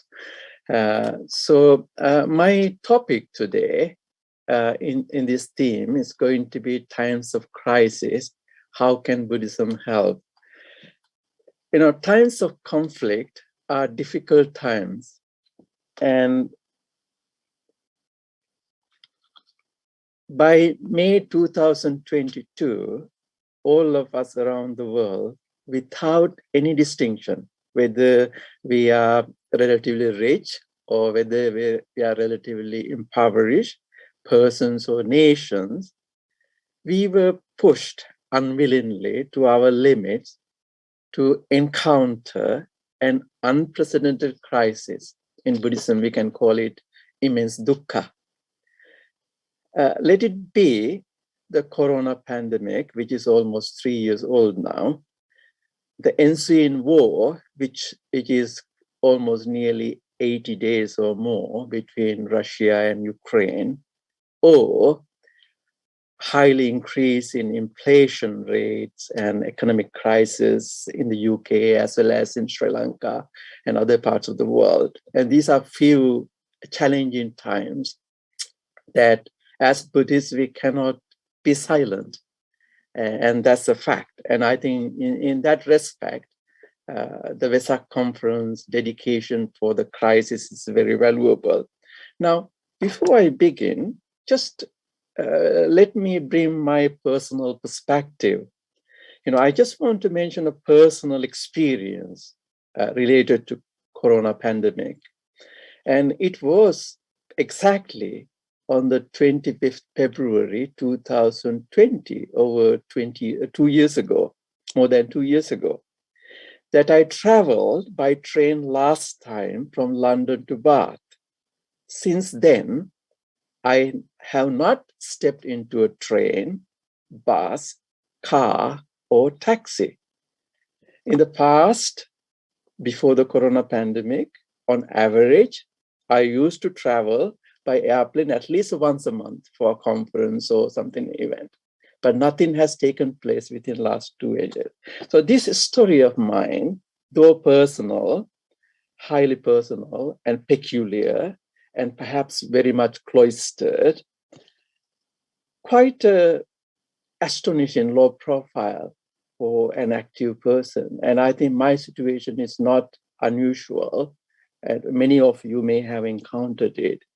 And that low profile activity, whether in terms of work or other exercise or spirituality or meeting people, is quite significant for us to understand the devastating impact of corona pandemic on everyone on the globe, on this personal as well as on professional levels.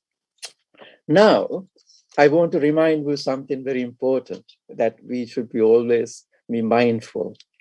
The fact that we are alive today, is an important reason, one of the important reasons to be grateful. In Buddhism, usually called katanyu katavedi puggalo, a person who knows or grateful what other people have done. We do not know who have done the miracle, whether the vaccines or the Buddha or God or whatever it may be. Perhaps we should be grateful to the Buddha Shakyamuni, Buddha Amita, or any other Bodhisattva for sparing us from enlisting in the long list of COVID death. And the number of deaths are millions. I just learned yesterday the US has reached 1 million COVID deaths. The most powerful, the richest economy in the world couldn't handle it. So that itself talks a lot about the crisis that we are in. So we cannot talk about Sri Lanka or Thailand. We know that we are all facing that crisis. So any of us could have become merely another number in the long list of COVID deaths. And so we should be grateful that we are alive today. We can celebrate this lucky day in Bangkok and around the world, even though we have some restrictions on us. And now that fact that we are living after 2 years or 2.5 years, it's a great occasion for us to think about compassion, the cardinal virtue of Theravada Buddhism as well as Mahayana Buddhism.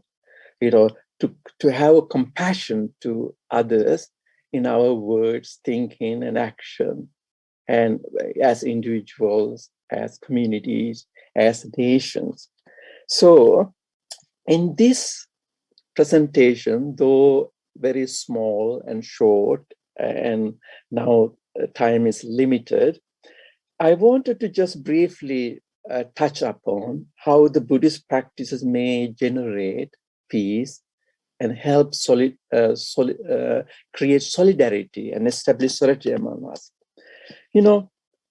One of the things that we come across when it comes to conflict is, I already have covered all of these things. So, these points, but I forgot to run the slides because I was more or less reading the text. But basically, we have pushed into limits and impact is great.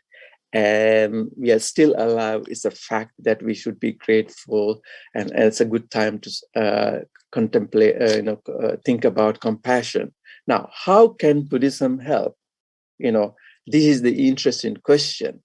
I think I may not be able to cover all of these, but some of the key points that I have planned originally to cover are these. Buddhism actually focus more on crisis than any other religion. Dukkha itself is a crisis. Dukkha is the fundamental, recognition of Buddhism that there is unsatisfactoriness, dissatisfaction, disjointedness. So the crisis is embedded in Buddhist understanding of seeing the world, and I think that's quite important to recognize it. So now, how Buddhism, I think maybe the Corona crisis, economic crisis, perhaps may help us to be more reflective and to challenge our values that we have celebrated so long, kind of being greedy with money, being envious with other people, being angry and having petty difficulties and conflict and fights and all of these things that Buddhists are not beyond, and we know it when we work even in our organizations. And now is a time to have a more creative, reflective understanding of the situation. And dukkha is a part of life. So I think the Corona pandemic and other pandemics give a little bit more light, more flesh, more flavor, more depth to the Buddhist understanding of dukkha in existential level. So now there are a lot of Buddhist realistic understanding in Buddhist scriptures. I briefly wanted to identify 3 suttas, 3 discourses that may help us to understand conflict that underline all these issues. And Buddhist philosophical viewpoint has analysis of social issues. Actually, Corona itself is not a social issue, but other things that comes, like, for example, the crisis in Sri Lanka at the moment, can be, contributed as a social and political, economic, plus other things, Corona and so on. But traditionally, the Buddhist talked about poverty and the link of that poverty with other factors, things like that. So we can talk about a lot in Buddhist tradition like this. Now, what I wanted to highlight in light of the Vesak programs that you have already done today, this mental training, the Buddhism always emphasized the importance of mind. So even the Corona pandemic, to some extent, may be able to manageable if we have a strong mind and mental framework. And here, I think it's very important contribution that Buddhism has to make or can make.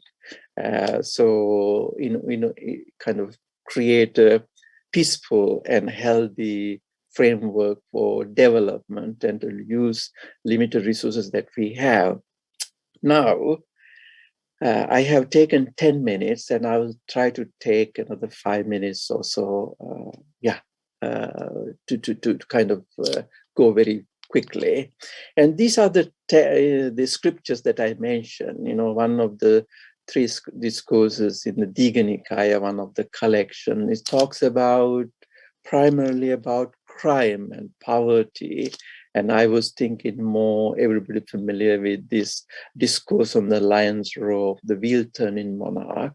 It's about the Chakravarti king, discuss, how, he come across the poverty and there Buddha giving explanation of how the crime emerged in the society. And then Aganya Sutta talks about, it's a very famous one, that perhaps the only one in the Buddhist text that talks about the origin of the world.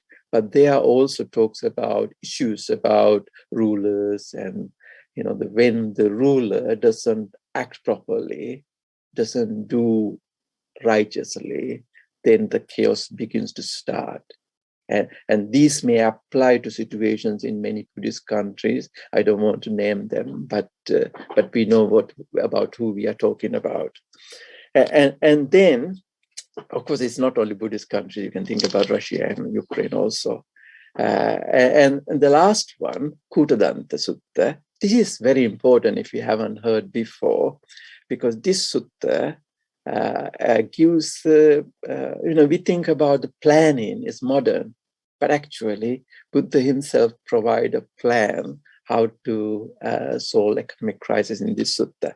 So it's very, very important. So those are the three backgrounds that will be useful for us to think about the conflict from the Buddhist perspective. However, I should remind you, economic crisis, political crisis, social crisis, or health crisis like the corona, these are not new. I think it's very naive to think only in the 21st century in Bangkok or Sri Lanka, we are facing it. They are all issues. They are coming in different shapes to educate us. That may be the healthy way to think about it, to open our third eye to fact of reality of life. And that may be the positive way of we can talk about. So pre-modern society had plenty of them in their own, but we have plenty in our hand too. So how we do better, get kind of sorting this out is the important one. Now, in the Buddhist analysis, it's always observable, empirical. It's not necessarily rely on God's explanation or even the Buddha's explanation, and more sensory. And they are, of course, we know that when the government is corrupt, when the government leaders are not giving priority to the masses, the people, the crime, violence, and distrust, all of these things arise. And this is nothing new, and we can see it. So the most important thing is this. I wanted to highlight this.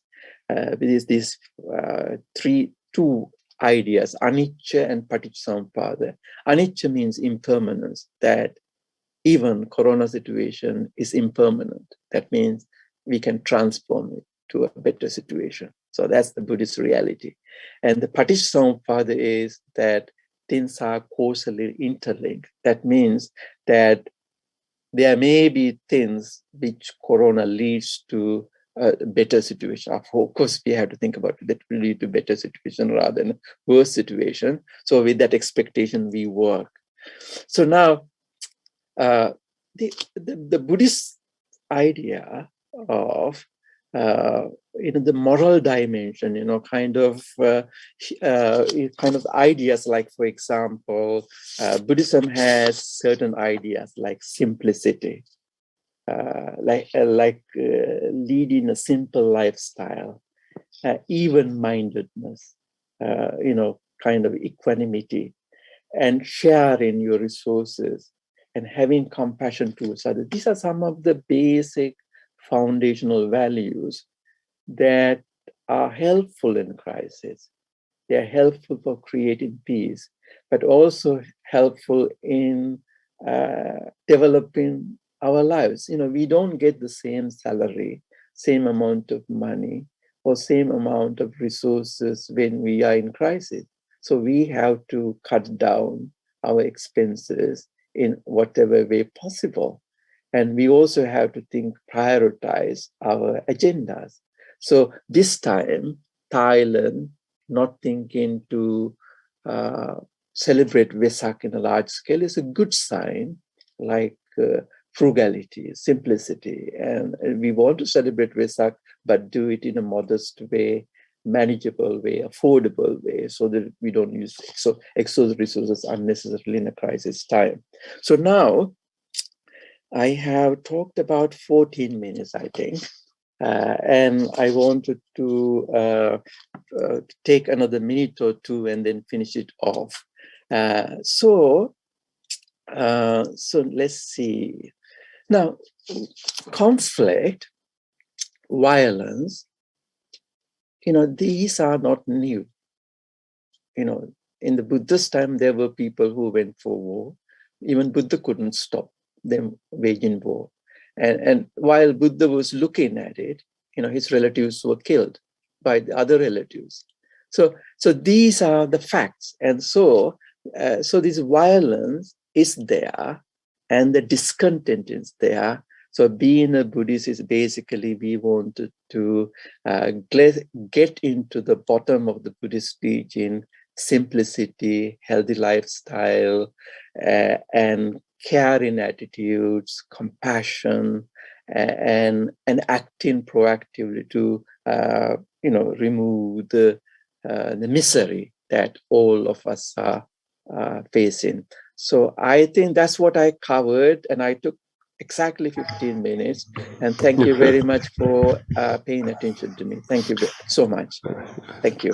Thank you very much for Professor Venerable Mahinda to give a wonderful speech on Buddhist side of the Buddhist side dealing with this kind of crisis. It is very interesting to know the crisis in Buddhism is already embedded.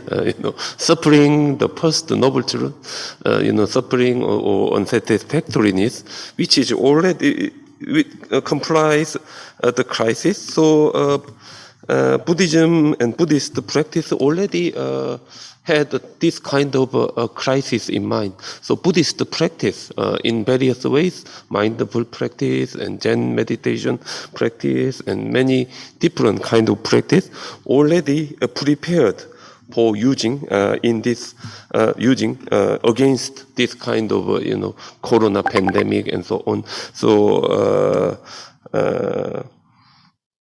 in Buddhism we say through practicing our mind, we can overcome a kind of a problem occur in our daily living life. So Buddhism well prepared for this kind of pandemic. Thank you very much for wonderful presentation by Venerable Professor Dr. Mahinda Dugali from Baspa University in UK. So no time to hurry, no time to spend more. So I'm going to move to the second speaker. And the second speaker of this session is Mr. Frank Cutter, President of a Buddhist Discussion Center in Australia. And he is an Austrian-born Buddhist practitioner for over 30 years. And he is a president of a Buddhist Discussion Center in Australia.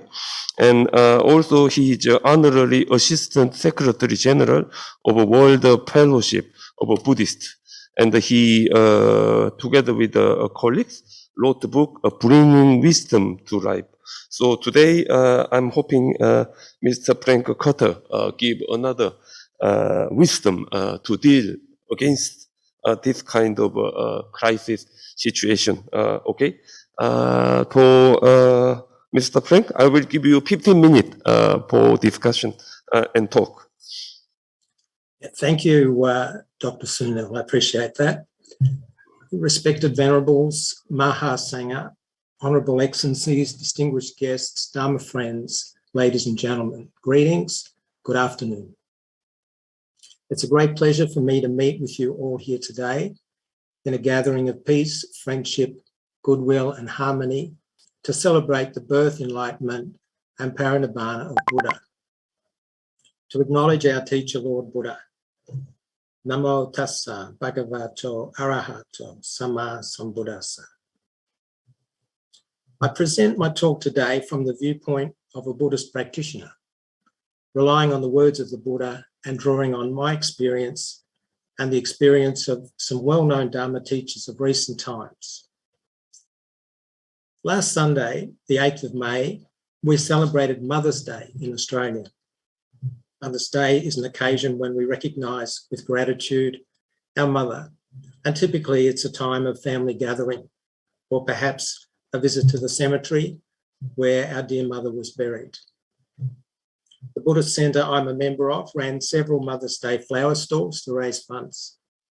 It was an honour for us to be part of the supply chain in supporting so many people's expression of love, appreciation and gratitude to their mothers on this day. A Dharma teacher at our centre once wrote that if people truly knew the blessing of offering their mothers flowers, all our centre's flower stalls would be sold out by 9 a.m. in the morning. The practice of making offerings is fundamental in Buddhism.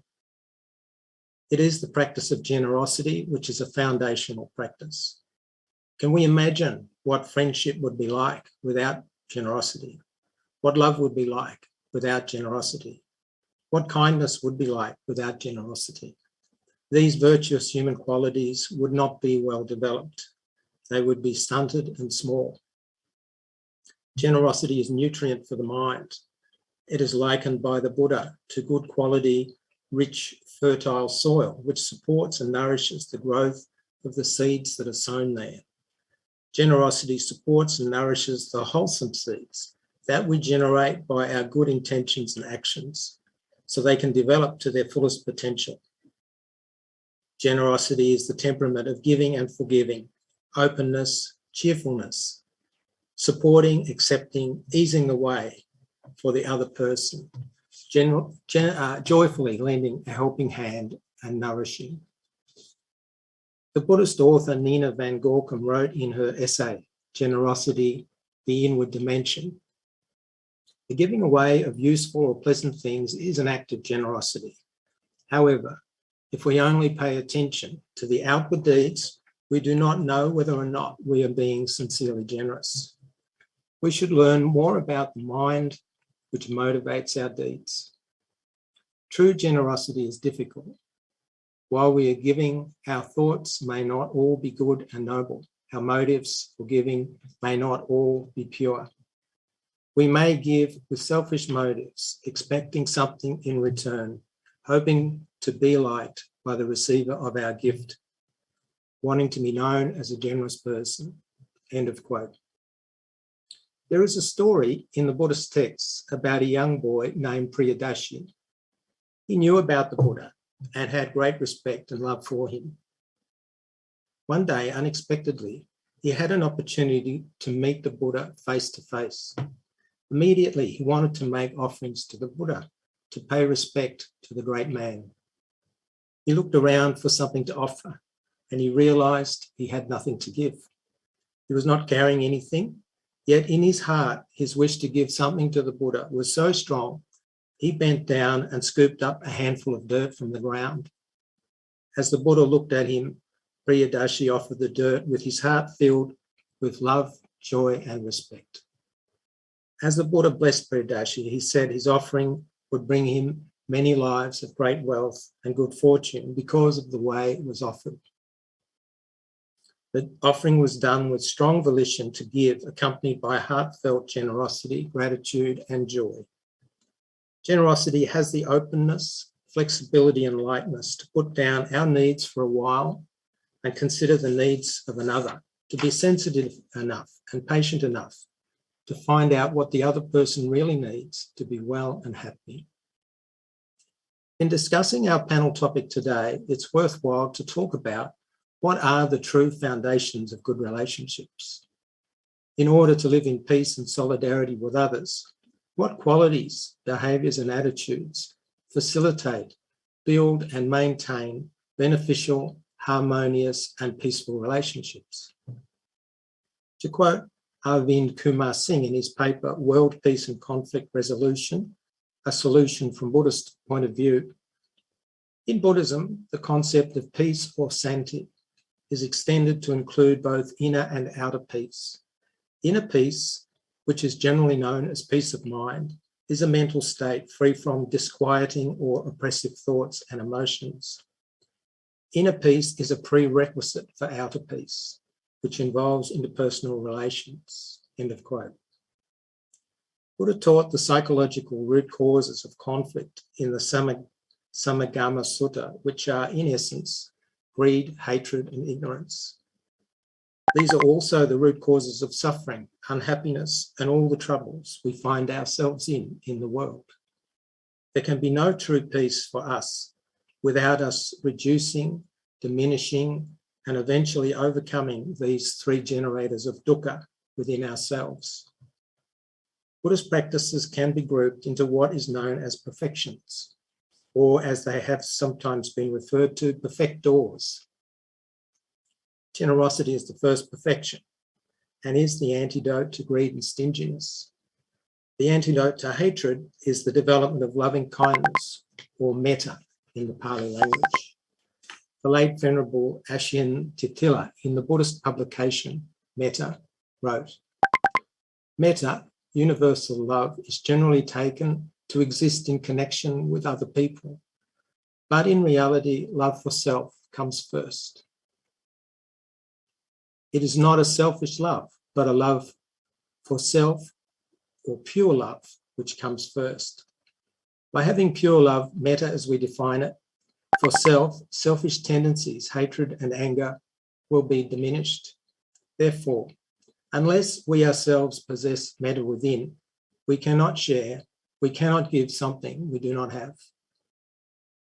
In the article, Buddhism and Peace, Professor J.R. Tilakey reflected that when the Buddha's disciple Ananda suggested to him that half of the religion of the Buddha consisted in the practice of friendliness, the Buddha's rejoinder was that it was not half, but the whole of the religion. It was this emphasis on compassion that made it possible for Buddhism to spread its message over the greater part of Asia without resorting to military force or political power. End of quote. To have no sense of friendship among persons is already very unfortunate, but sadder still is when we cannot have it with oneself. The Buddha advised his followers to live a life of harmlessness. The Buddha's teaching advised that harmlessness is the root of all virtues. From the Selika Sutta discourse on effacement, a person given to harmlessness has harmlessness to lead him upward. Harmlessness has the characteristic mark of making one refrain from immorality, which on its part has the mark of harming. Hence, harmlessness is an especially strong cause of morality, and morality again is the basis of concentration of the mind, while concentration of the mind is the basis for wisdom. In that way, harmlessness is the root of all virtues. Buddha has given us so many teachings on how to build and maintain good relationships with others. In the Sigalovada Sutta, as translated by Venerable Narada Thera, we read Buddha's explanation to the young boy named Sigalovada, how peace and goodwill can be developed between persons. The Sigalovada Sutta is known as the layperson's code of discipline or the Vinaya of the householder. The Sutta includes descriptions of good conduct of persons with regard to each of their relations, whether it be with their partners, their children, their parents, their teachers, or friends. In the Sutta we read, these four young householders should be understood as warm-hearted friends. He who is a helpmate, he who is the same in happiness and sorrow, he who gives good counsel, he who sympathizes. Also in the Sutta we read, in 5 ways, young householder, should a wife be ministered to by her husband. By being courteous to her, 1, by not despising her, 2, by being faithful to her, by handing over authority to her and providing her with ornaments. The wife thus ministered to by a husband shows her compassion to her husband in 5 ways. 1, she performs her duties well. She is hospitable to relations and attendants. She is faithful. She protects what he brings. She is skilled and industrious in discharging her duties. There are a number of core practices which are at the heart of living peacefully with oneself and living in peace and solidarity in one's relationships with others. Mindfulness is indispensable.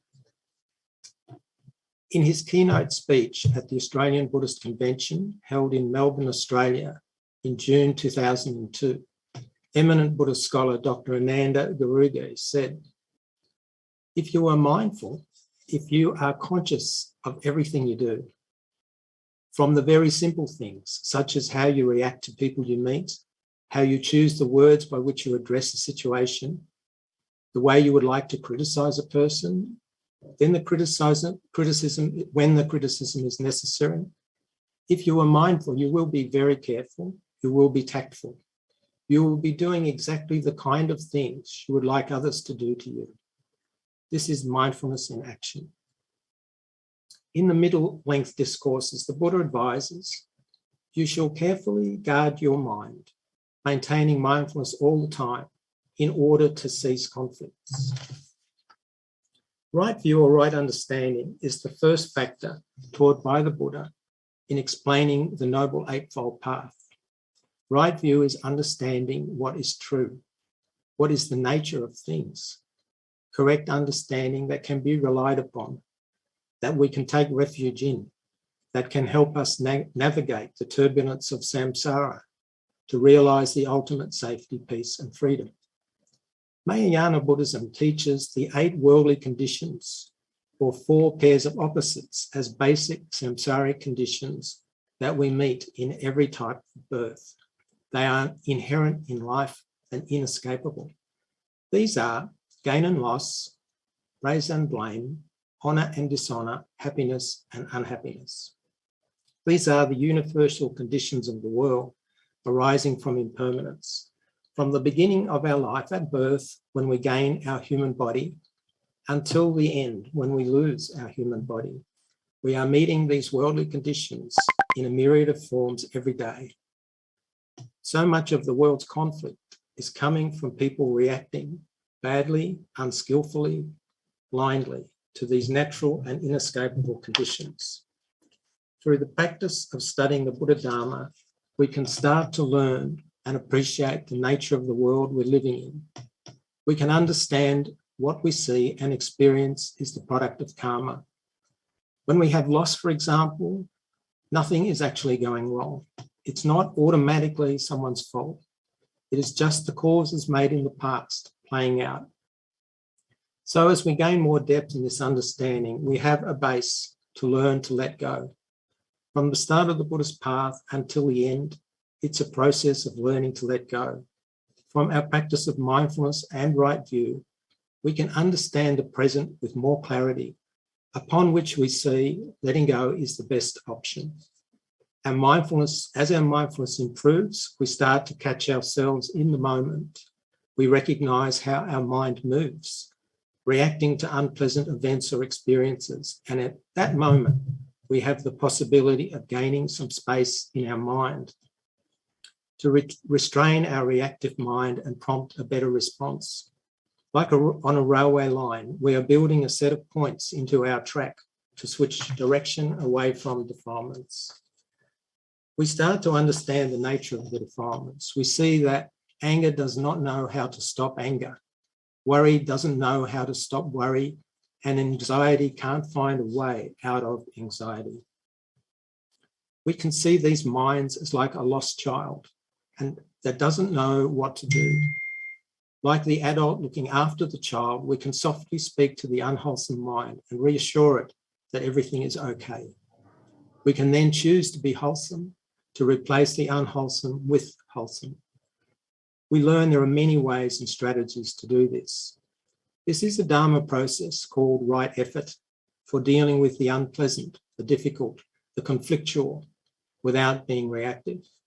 Let the other person off the hook. They did not make our karma. We should note the words of the Buddha as found in the Dhammapada.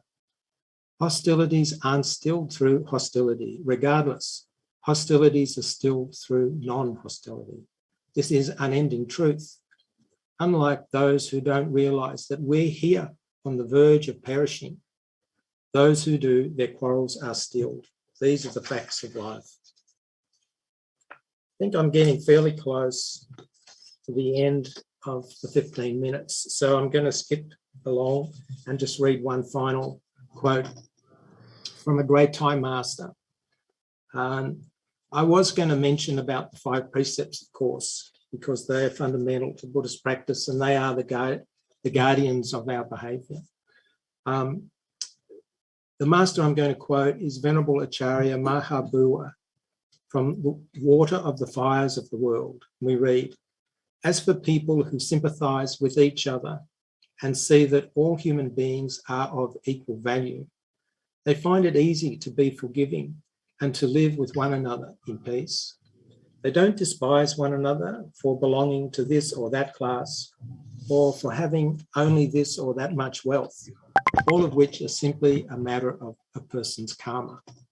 If we can forgive each other with the thought that each living being has his or her own karma, then we can live together in peace.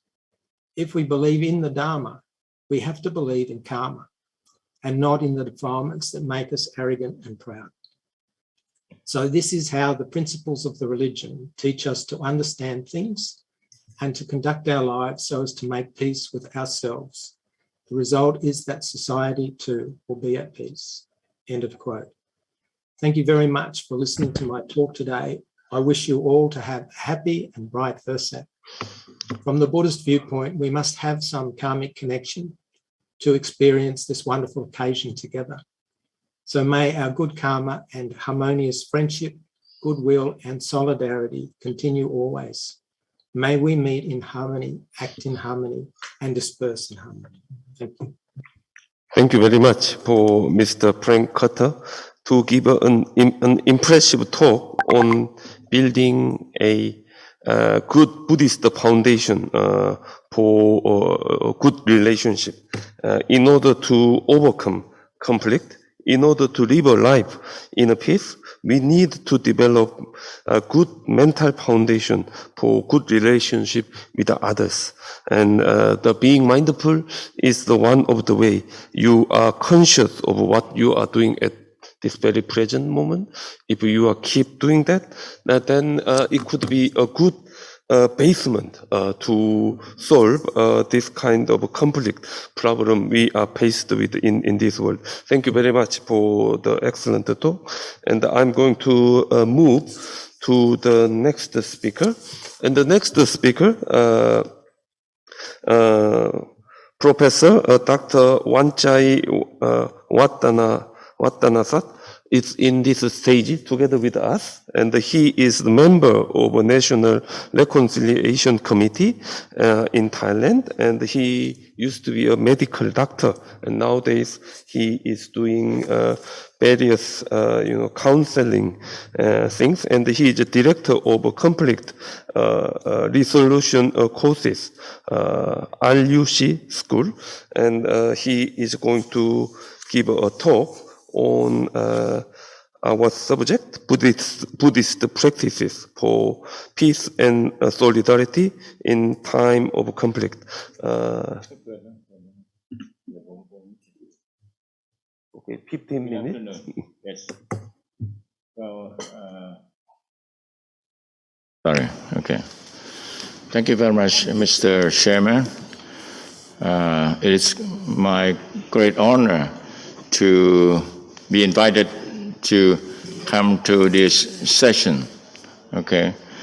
And I believe all the panelists are quite expert in the Buddhism, whereas I'm just learning, and practically I was a surgeon, okay? Doing mostly cutting, okay? And when the topic today is Buddhist practices, that is something that I've been doing these practices, okay? Because when you're going to do some surgery, you need to learn the theory, anatomy, or whatever, and then you have to practice before you really doing an operation or whatever, okay? So the topic that was asked to present today, I already have my essay, and I hope they will distribute to you. And also I will use the PowerPoint, okay, to show to you. The first PowerPoint, I took it when I was at the UN headquarters, okay?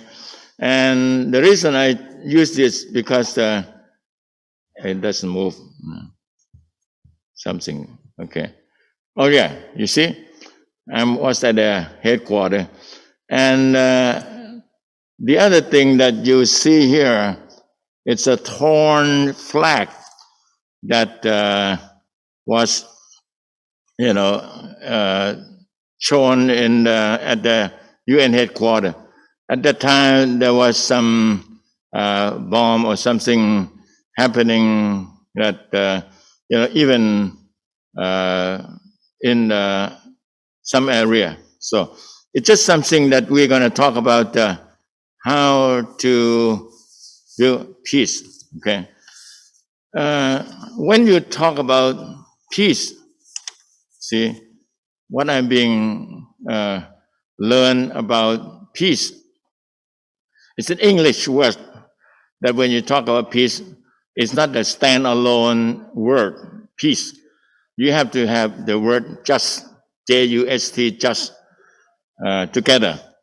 That means when you can have the peace making in any area or building a peace in an area, the people who live in that community, in that country, or wherever, we have to make sure that they feel justice, okay? Being treated not unjust or unfair, okay? Otherwise, you are not having that peace. That is the first thing that I would like to mention, okay? And I will go through this PowerPoint, okay? And this memoriam that's shown in the UN headquarters. I'm not going to read it, but there's a story about some violent thing happening in August some time ago, okay? All right, now, look at this picture. How could the gun can be twisted and, so you know that you cannot shoot with this gun. So this is something maybe then answer. What should you do about, don't make the violence by stop shooting or without using the gun or whatever. Now, when we talk about thing about peace, we have to remind ourselves about the announcement of UN Sustainable Goal 16, which is peace, justice, and strong institution. Okay. Before we go into the practice or whatever, I'm not going to read this, but there's something you have to see in this announcement that not only make thing peace, but also it's the word about anti-corruption or what have you. Okay. Now, so that's why I come to this thing. It go together with this peace thing. That means that if you're gonna build a peaceful society, you have to be some honest in doing that. So at the moment, I personally invite at least 7 universities in Thailand to make the academic honesty. So that means that if we're gonna make our graduate, a good graduate, qualified graduate, we have to make sure that they are honest in even the work they're doing in the university. Okay, so this is the same thing, just to add to not just peace or just peace, but also honest. Okay, and this is something I don't want to go there. This is what action that we did in the Thai university at the moment. Okay. Well, I wrote a book, not a book, one of the chapter, okay? It's not shown here, but if you can see this is the conflict resolution in Asia, okay? One of the professors in Winnipeg asked me to write a chapter of culture, where actually it's many other authors wrote the culture in this book, including Philippines, many other countries. And it's culture involved in this Thai kind of practice. And if you look into the Thai culture, maybe Laotian also, it's non-confrontation, avoidance thing. So it is something that we, even though we can fight, and we at some time, afraid of having this civil war. One of my Professor Dr. Pravet Vasi, that Thailand will not ever have this civil war because we are Buddhist and we're trying to avoid that kind of thing. Okay, and many other things. I'm not going to go into detail like Bun Kun, gratefulness, reciprocity, เกรงใจ This is something that create some culture that in English word there's no บุญคุณ no เกรงใจ and this is something have some effect with about this good governance that we have to be careful about that. Okay, now let's go a little more. Okay, I do not want to go in that detail because this time is limited. I just like to conclude at the early stage of talking that moderation is very important in Buddhism. So as I mentioned that this is something that we in our culture, it's something we are not that very go for it, and we also have tolerance. We have a good tolerance. I'm not going to the Lord Buddha teaching that you can, and also karma. Okay, we at Buddhist we think anything when we do anything, but we have to think about what's the next life will be. Okay, and our King Rama the Ninth teach us sufficiency economy. So this is something that Thai people. Sorry that I'll talk about the Thai because I'm Thai. I have to mention that His Majesty the King, late King, teach us to have sufficiency economy. So many of us will have that, not that greedy in doing anything. Okay, and the last two things I'm gonna talk a little bit on that apology and forgiveness. Okay, I'm not going to teach you all how to do the apology. I'm sorry, but just very briefly, because this is something you talk about practices, right? So if you can do a practice apology, you have to say I'm sorry, and you have to say I did it. You have to admit that you did it. Whatever it was, it harmed you. This is not that difficult. The last thing is important. I'm responsible for that. Okay, so this is something that we have to, understand that. Now, how about forgiveness? Okay, how should you forgive? Okay, I listened to one of the talk in the YouTube on Venerable Amaro from the temple in London. We talk about forgiveness. Is the word give is there, so you give something, and also in Thai word is apai. Pai is danger. Is no danger. So when you're doing this forgiveness, it's something that you have to think that you're not giving any dangerous thing. And in this quote that I said, how should you forgive and why? I cannot tell you. It's probably the hardest thing you will ever attempt to do. But I can tell you what I have seen and experienced personally. Once you are able to let go, quote unquote, of wrong that have been done to you, it changed everything. Okay? Or change your relationship and attitude, emotional makeup, and many other things. Okay, it will give you a better life. Plus, you will find that when you forgive, you're always a winner. You don't lose anything. Okay, because it's not a sign of weakness to love somebody who hurts you. It's a sign of strength. I think this is something. It's very Buddhist. Okay, because this is what I have learned. Okay.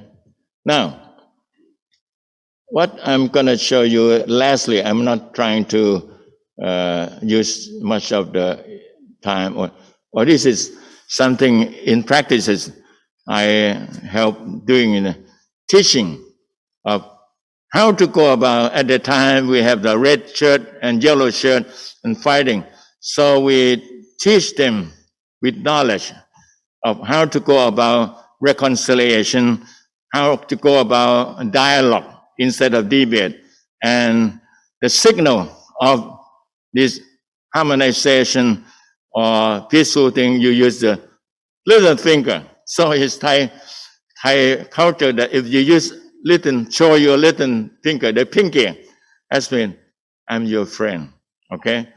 And it's a sign of this harmonize, okay? And that's the time that we did something, okay? Now, the last thing, I'm gonna show this picture. I got it from the internet. Onkuliman, okay?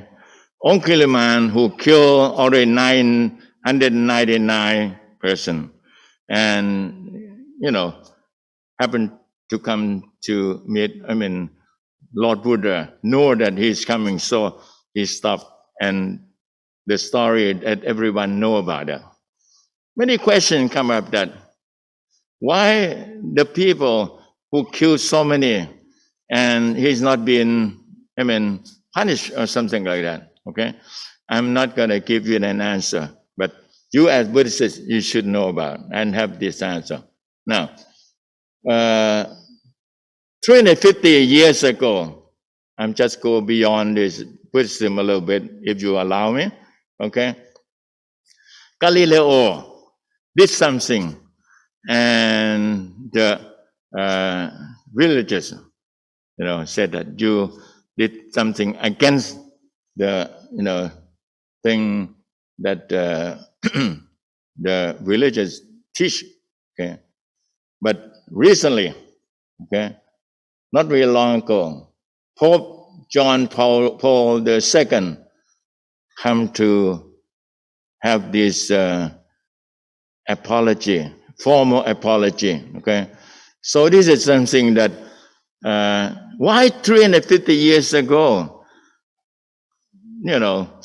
some of the religious, Catholic, do this formal apology.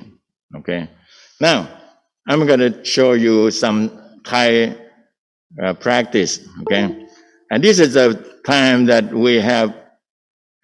I think today is something like 30 years or so of the facing between the military and people who are against some of the people.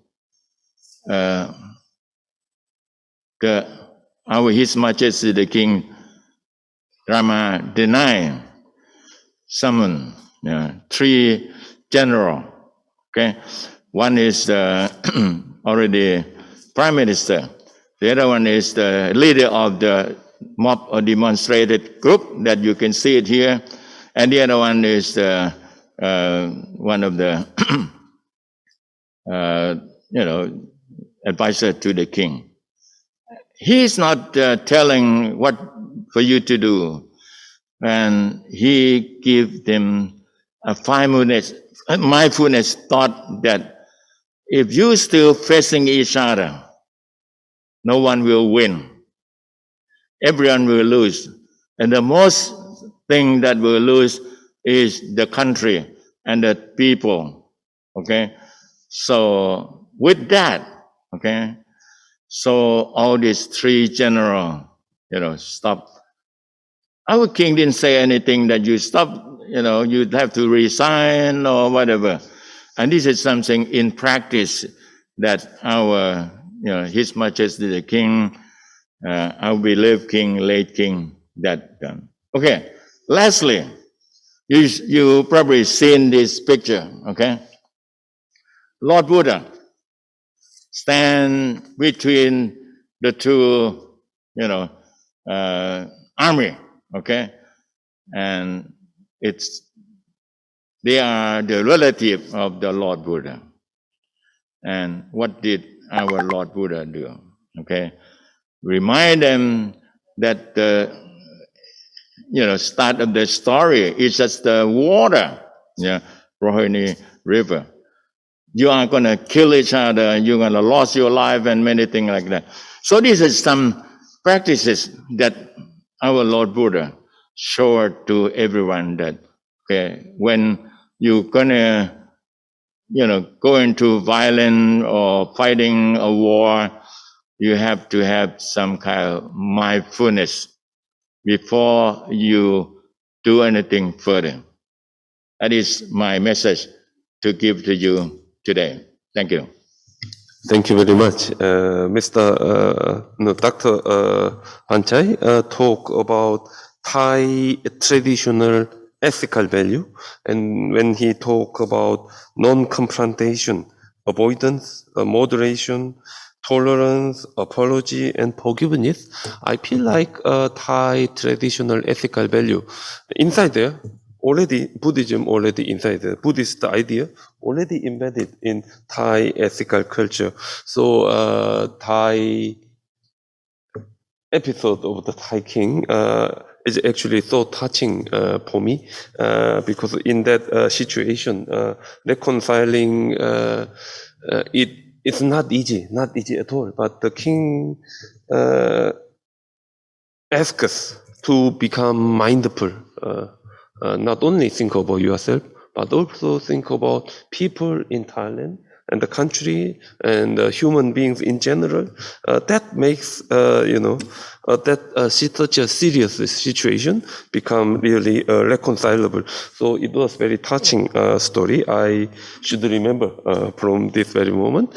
And thank you for introducing such an interesting story. So I'm going to move to our last speaker, Dr. Iselin Fridlund. Dr. Iselin is a professor of study of religion at Norwegian School of Theology, Religion and Society. She is particularly interested in Buddhism in its social context. She has for many years been involved in peace building and the dialogue project in Asia together with the Buddhist Foundation of Norway. So let's invite Dr. Iselin, and we will give you 15 minutes to share your thought on dealing with a conflict from the Buddhist point of view. Thank you very much. Can you all hear me? Yes, we can hear you. Okay, thank you so much. Dear venerable members of the Sangha, dear distinguished guests, dear ladies and gentlemen, it is really a great honor for me to speak here today, and I would like to express my deepest gratitude to the organizers of the conference. And I would also like to thank my co-panelists for the important insights and the moderator for his excellent job. I will share a PowerPoint.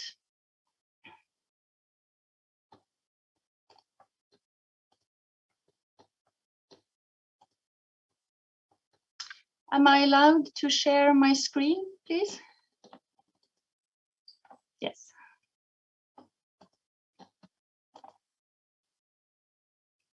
Can you see my screen now? Okay, your Yes. your PPT is ready. Yeah. Yes, my screen is here. Excellent. Thank you. So what I would like to do today is to share with you some reflections on the concept of pacifism.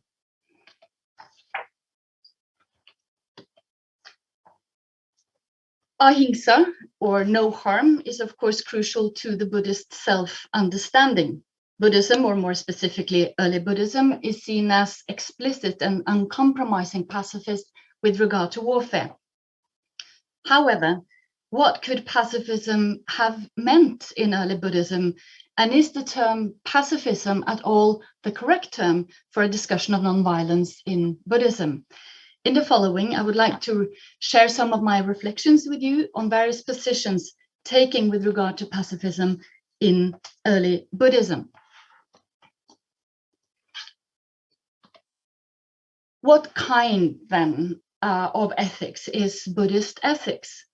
The field of Buddhist ethics is vast and complex, and it's not possible to give a detailed survey of that here. The Pali term closest to ethics is sila, which is translated as morality.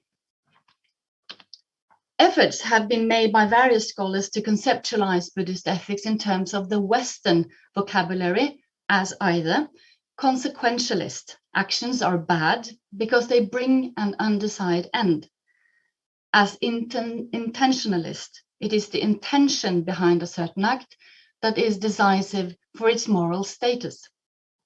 Utilitarian, meaning that the moral worth of an action is determined by its outcome. Deontological, the focus on to what extent an action in itself is right or wrong. Or as virtue ethics, with emphasis on the moral character of the agent. Now, Buddhist studies scholars are, broadly speaking, divided into two camps regarding the nature of Buddhist ethics. And I'm quite sure that there are many others as well, but these are two sort of broad camps. On the one hand, scholars such as Damien Keown hold what we can call a meta-theoretical position, claiming to identify an underlying moral theory of Buddhist ethics. On the other hand, scholars such as Charles Hallisey argued that there is no moral theory underlying or structuring Buddhist ethics, one which, once identified, would provide a global justification for the specific parts of Buddhist ethics. This discussion on ethical theory is of importance to the question of pacifism.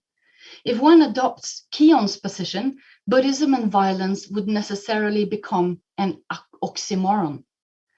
Particularism, on the other hand, opens up for analyzing legitimate use of state force from within Buddhism itself as one legitimate possibility among many. So what is pacifism? I mean, the word. Pacifism is derived from Latin, peacemaking, and it's a very complex term, but a common usage of it refers to the commitment to making peace that rejects violent means for obtaining this end. Thus, war is always considered to be wrong. However, the concept includes a variety of positions, ranging from general and total non-violence in all societal spheres to more specific anti-warism. In Western philosophy, pacifism can be distinguished between minimal and maximal pacifisms, between absolute and contingent pacifisms, and between deontological and consequentialist pacifisms. How wrong war and violence are deemed to be and at what times depends upon the position one takes. An important question is to what extent, in the Buddhist context, the precept of abstaining from taking life is explicitly discussed in relation to war in the Tripitaka, or whether ahimsa is considered to be self-evident. I would say that there are examples of different pacifist positions to be identified. In the Yoda Jiva Sutta, the Buddha tells a soldier that to one that engages in fighting, one of two paths is open, either purgatory or rebirth as an animal. That will qualify as a deontological position. Fighting war is always wrong, and it will have very negative karmic consequences for the perpetrator. Also, upon hearing the story of the fighting between King Pasenadi and King Ajatasattu, the Buddha argues against military action from a consequentialist position by saying that violence fosters violence in a never-ending circle of action and retribution. But in early Buddhist texts, we also find the acceptance of institution of the state and thus also force. The early Buddhist view of the state begins as a quasi-contractual arrangement under which the king performs certain functions, such as protection, in return for certain rights, shares of the crop in that example. The Aganya Sutta in the Digha Nikaya tells of a dim past when humans fell from a state of happiness into a state of greed and violence. To save themselves from anarchy, they elected an outstanding individual, the Mahasamata. The sutta recognizes the use of force in order to re-establish order and to protect human lives. Moreover, if read as an early form of a social contract, the ideal of the Mahasamata acknowledges the use of force within a quasi-democratic political structure. Noticeably, in this sutta of origin, the word ahimsa is not used, and ideals on non-violence are not easily identified. And now to the question of intention.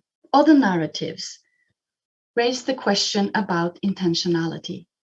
In the Anguttara Nikaya, the general Siha declared in the context of meat eating that he would not intentionally kill a living being. There is no indication, however, that he found his duties as a soldier incompatible with the precept of ahimsa. Thus, the warrior is conceived as observing the Buddhist norms wherever they do not conflict with his specific duties as a warrior. And from this, we can see a kind of contextual ethics according to the social status of the person.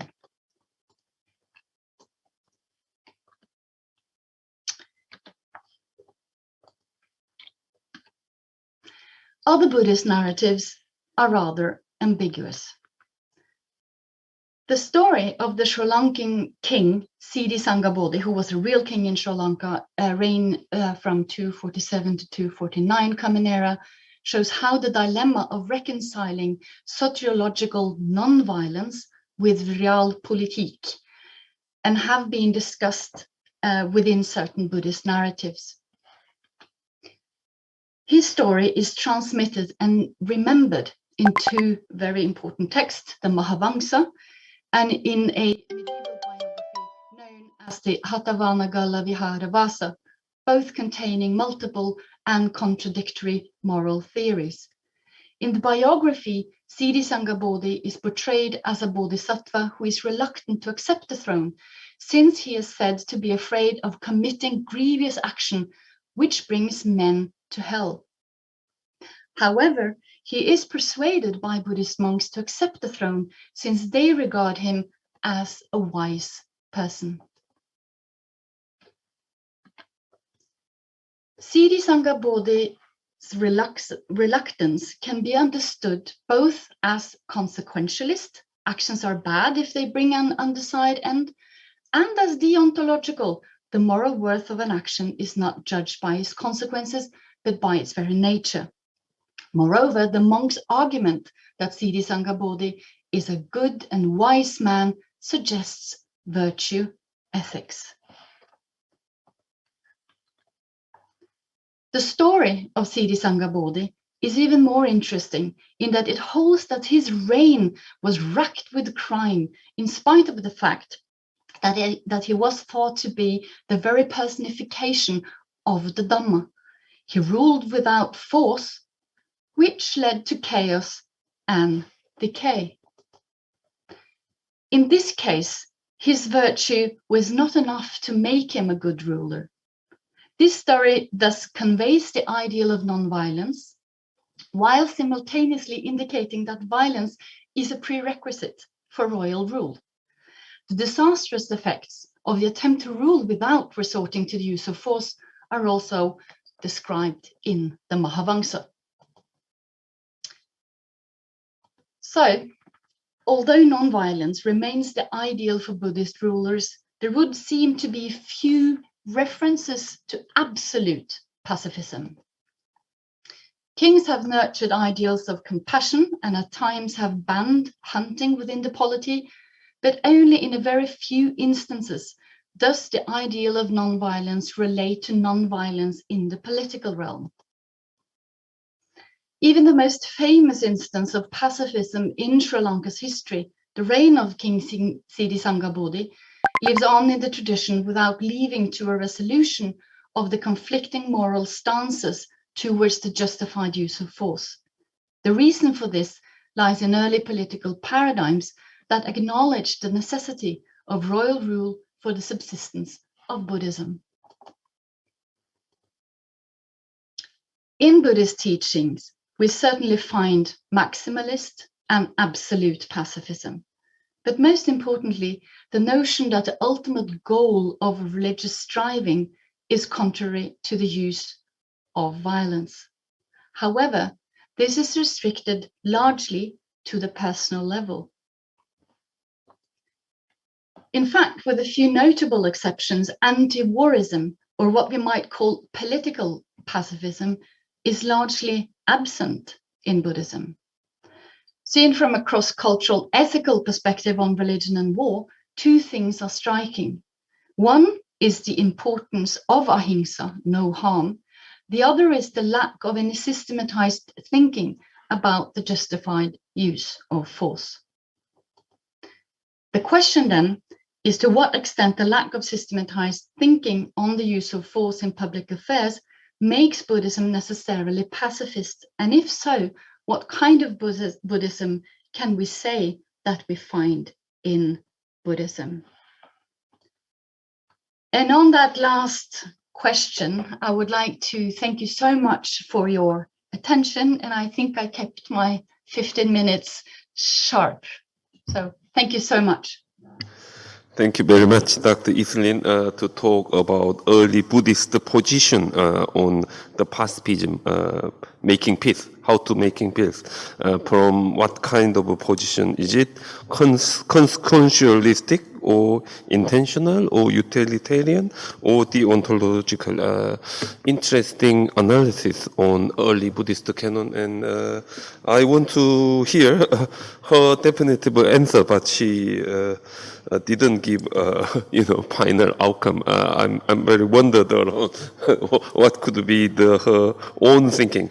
I think we have a poor presentation, and luckily we have about 10 minutes or 15 minutes to have a discussion. So Professor Mahinda,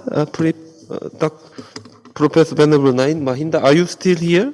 Yeah, I am here. Yeah. Okay. Yeah. I'm very impressed with your talk on saying, crisis is already embedded in Buddhism. The dukkha is a kind of a thing, in the time of the crisis. But pandemic situation or Ukraine-Russian war is much more serious from our ordinary point of view. Is that a serious situation already embedded in the Buddhist concept of dukkha, do you think? See, the Ukrainian situation is not unusual because it's maybe the scale is much large. Can you hear me? Yeah? Yeah. Can you hear me? Yeah, okay. You can talk, we can hear. Yeah, so the Ukrainian situation is actually a large scale because the war has become more complicated now. But the war existed, the Buddhist family, because we heard about the Rohini earlier, the Buddhist father's side were massacred, so the war is there. What is fascinating is that the foundation for it is the same. The foundation is ignorance. Foundation is misperception. Foundation is that not thinking about others' suffering, and all of these, and also the aggression, the kind of to acquire the land, kind of the prestige, superpower, and kind of we wanted to have more power, we want to be dominant in the world, idea to dominate the situation. Now, all of these Buddhism sees as actually is within us because we are greedy and we are corrupted inside. And these are extended to ideologies, whether it's a socialism, communism, or a dictatorship, or whatever. And so Ukrainian and Russian situation is kind of Buddhism sees as the human human beings are slaves to various things, and they cannot see the things as they are. They're not enlightened. So when they are not enlightened, they do unenlightened things. So the voice and unenlightened things, of course, it's a grave crime from human rights perspective, kind of invading a country and kind of that kind of beautiful city completely making ash, kind of how many years it would have taken for Ukrainian to build that city, Is it possible for even all the world get together and put money? Is it possible to bring back that Ukrainian society to the 2022? It's impossible. So they are grave crime, and I think people should be held responsible for it because of the ignorance. Ignorance doesn't allow them to perpetuate those crimes. Thank you for the nice, good and thoughtful answer. And Mr. Prankata, are you still here? Yes, sure. Okay. Thank you for your talking, and I like your idea on metta as a pure love.